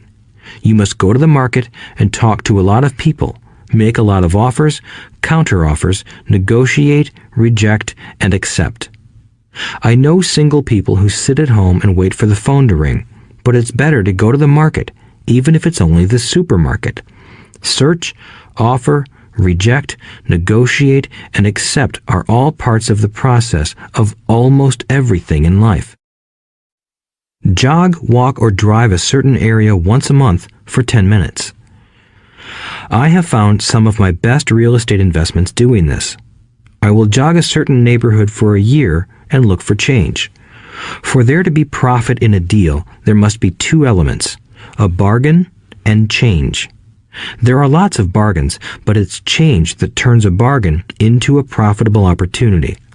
So when I jog a neighborhood I might like to invest in. It is the repetition that causes me to notice slight differences. I notice real estate signs that are up for a long time. That means the seller might be more agreeable to deal. I watch for moving trucks going in or out. I stop and talk to the drivers. I talk to the postal carriers. It's amazing how much information they acquire about an area. I find a bad area, especially an area that the news has scared everyone away from. I drive it for sometimes a year, waiting for signs of something changing for the better. I talk to retailers, especially new ones, and find out why they're moving in. It takes only a few minutes a month, and I do it while doing something else, like exercising or going to and from the store. Shop for bargains in all markets. Consumers will always be poor. When the supermarket has a sale, say on toilet paper, the consumer runs in and stocks up. But when the housing or stock market has a sale, most often called a crash or correction, the same consumer often runs away from it. When the supermarket raises its prices, the consumer shops somewhere else. But when housing or the stock market raises their prices, the same consumer often rushes in and starts buying. Always remember, profits are made in the buying, not in the selling. Look in the right places. A neighbor bought a condominium for $100,000. I bought the identical condo next door for $50,000. He told me he's waiting for the price to go up. I told him that profit is made when you buy, not when you sell. He shopped with a real estate broker who owns no property of her own.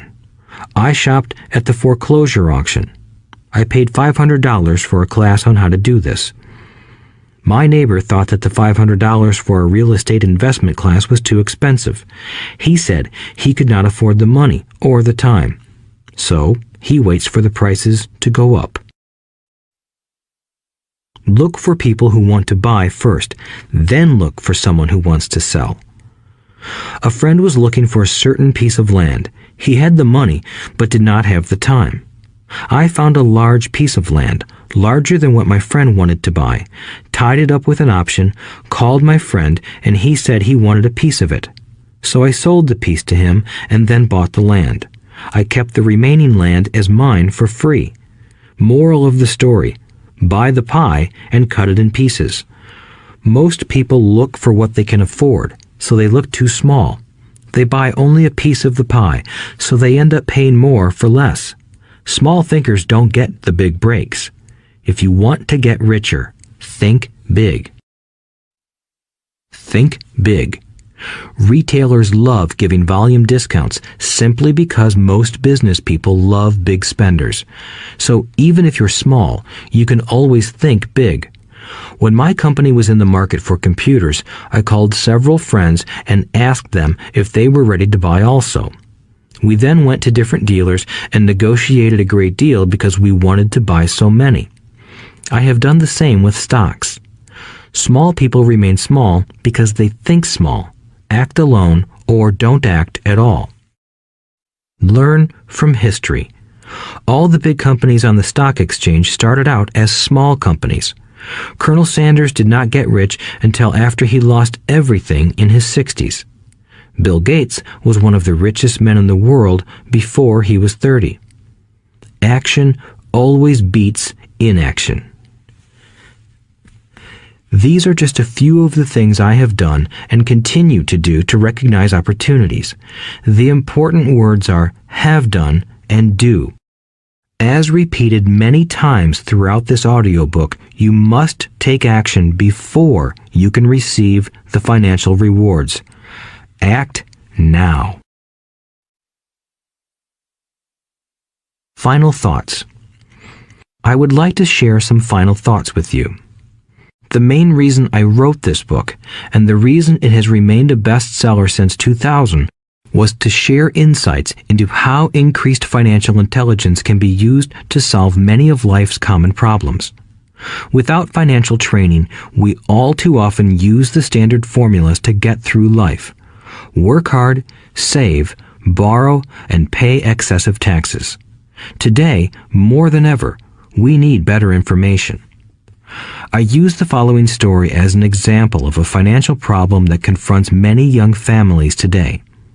How do you afford a good education for your children and provide for your own retirement? It requires using financial intelligence instead of hard work. A friend of mine was griping one day about how hard it was to save money for his 4 children's college educations. He was putting $300 away in a college fund each month and had so far accumulated only about $12,000. He had about 12 more years to save for college since his oldest child was then 6 years old. At the time, the real estate market in Phoenix was terrible. People were giving houses away. I suggested to my friend that he buy a house with some of the money in his college fund. The idea intrigued him, and we began to discuss the possibility. His primary concern was that he did not have credit with the bank to buy another house since he was so overextended. I assured him that there were other ways to finance a property rather than through the bank. We looked for a house for 2 weeks, a house that would fit all our criteria. There were plenty to choose from, so shopping was fun. Finally, we found a 3-bedroom, 2-bath home in a prime neighborhood. The owner had been downsized and needed to sell that day because he and his family were moving to California where another job waited. The owner wanted $102,000, but we offered only $79,000. He took it immediately and agreed to carry back the loan with a 10% down payment. All my friend had to come up with was $7,900. As soon as the owner moved, my friend put the house up for rent. After all expenses were paid, including the mortgage, he put $125 in his pocket each month. His plan was to keep the house for 12 years and let the mortgage get paid down faster by applying the extra $125 to the principal each month. We figured that in 12 years, a large portion of the mortgage would be paid off and he could possibly be clearing $800 a month by the time his first child went to college. He could also sell the house if it had appreciated in value.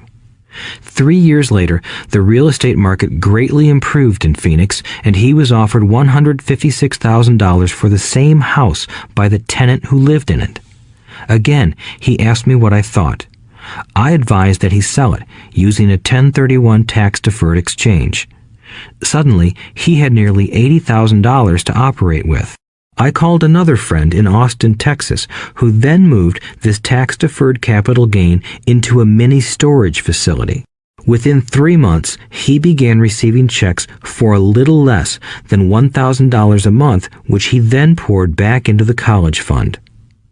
A couple of years later, the mini warehouse sold, and he received a check for nearly $330,000 as proceeds from the sale.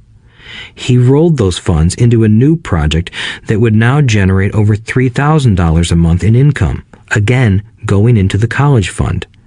He is now very confident that his goal will be met easily. It only took $7,900 to start and a little financial intelligence. His children will be able to afford the education they want, and he will then use the underlying asset, wrapped in his legal entity, to pay for his retirement. As a result of this successful investment strategy, he will be able to retire early. Thank you for listening to this audiobook. I hope it has provided some insights into utilizing the power of money to work for you. Today, we need greater financial intelligence to simply survive. The idea that it takes money to make money is the thinking of financially unsophisticated people. It does not mean that they're not intelligent. They have simply not learned the science of making money. Money is only an idea. If you want more money, simply change your thinking. Every self-made person started small with an idea and then turned it into something big. The same applies to investing. It takes only a few dollars to start and grow it into something big. I meet so many people who spend their lives chasing the big deal or trying to amass a lot of money to get into a big deal. But to me, that is foolish. Too often, I have seen unsophisticated investors put their large nest egg into one deal and lose most of it rapidly. They may have been good workers, but they were not good investors. Education and wisdom about money are important. Start early. Buy a book. Go to a seminar. Practice. Start small. I turned $5,000 cash into a $1 million asset, producing $5,000 a month cash flow in less than 6 years. But I started learning as a kid. I encourage you to learn because it's not that hard. In fact, it's pretty easy once you get the hang of it. I think I have made my message clear. It's what is in your head that determines what is in your hands. Money is only an idea. There is a great book called Think and Grow Rich. The title is not Work Hard and Grow Rich. Learn to have money work hard for you, and your life will be easier and happier. Today, don't play it safe. Play it smart. The 3 incomes. In the world of accounting, there are 3 different types of income. 1. Ordinary earned. 2. Portfolio. 3. Passive. When my poor dad said to me, "Go to school, get good grades, and find a safe, secure job," he was recommending I work for earned income. When my rich dad said, "The rich don't work for money, they have their money work for them," he was talking about passive income and portfolio income. Passive income, in most cases, is income derived from real estate investments. Portfolio income is income derived from paper assets such as stocks and bonds. Portfolio income is the income that makes Bill Gates the richest man in the world, not earned income. Rich Dad used to say, the key to becoming wealthy is the ability to convert earned income into passive income or portfolio income as quickly as possible. He would say, taxes are highest on earned income. The least taxed income is passive income. That is another reason why you want your money working hard for you. The government taxes the income you work hard for more than the income your money works hard for. In my second book, Rich Dad's Cash Flow Quadrant, I explain the 4 different types of people who make up the world of business. They are E, employee, S, self-employed, B, business owner, and I, investor. Most people go to school to learn to be an E or an S. The cash flow quadrant is written about the core differences of these 4 types and how people can change their quadrant. In fact, most of our products are created for people in the B and I quadrants. In Rich Dad's Guide to Investing, book number 3 in the Rich Dad series, I go into more detail on the importance of converting earned income into passive and portfolio income. Rich Dad used to say, all a real investor does is convert earned income into passive and portfolio income. If you know what you're doing, investing is not risky. It's just common sense. The key to financial freedom. The key to financial freedom and great wealth is a person's ability to convert earned income into passive and/or portfolio income. My rich dad spent a lot of time teaching Mike and me this skill. Having this ability is the reason my wife Kim and I are financially free, never needing to work again. We continue to work because we choose to. Today, we own a real estate investment company for passive income and participate in private placements and initial public offerings of stock for portfolio income. We also went back to work to build a financial education company so that we can continue to create and publish books and games. All of our educational products are created to teach the same skills my rich dad taught me, the skills of converting earned income into passive and portfolio income. The games we create are important because they teach what books cannot teach. For example, you would never learn to ride a bicycle by only reading a book. Our cash flow games for adults and cash flow for kids game are designed to teach players the basic investment skills of converting earned income into passive and portfolio income. They also teach the principles of accounting and financial literacy. These games are the only educational products in the world that teach people all of these skills simultaneously. Cashflow 202 is the advanced version of Cashflow 101 and requires the game board from 101 as well as a full understanding of 101 before it can be played. Cashflow 101 and Cashflow for Kids teach the principles of fundamental investing. Cashflow 202 teaches the principles of technical investing. Technical investing involves advanced trading techniques such as short selling, call options, put options, and straddles. A person who understands these advanced techniques is able to make money when the market goes up, as well as when the market comes down. As my rich dad would say, a real investor makes money in an up market and a down market. That is why they make so much money. One of the reasons they make more money is simply because they have more self-confidence. Rich Dad would say they have more self-confidence because they are less afraid of losing. In other words, the average investor does not make as much money because they are so afraid of losing money. The average investor does not know how to protect themselves from losses, and that is what Cashflow 202 teaches. Average investors think investing is risky because they have not been formally trained to be professional investors. As Warren Buffett, America's richest investor, says, risk comes from not knowing what you're doing. My board games teach the simple basics of fundamental investing and technical investing while people are having fun. I occasionally hear someone say, your educational games are expensive, which poses the question of ROI, the return on investment, or the value returned for the price paid.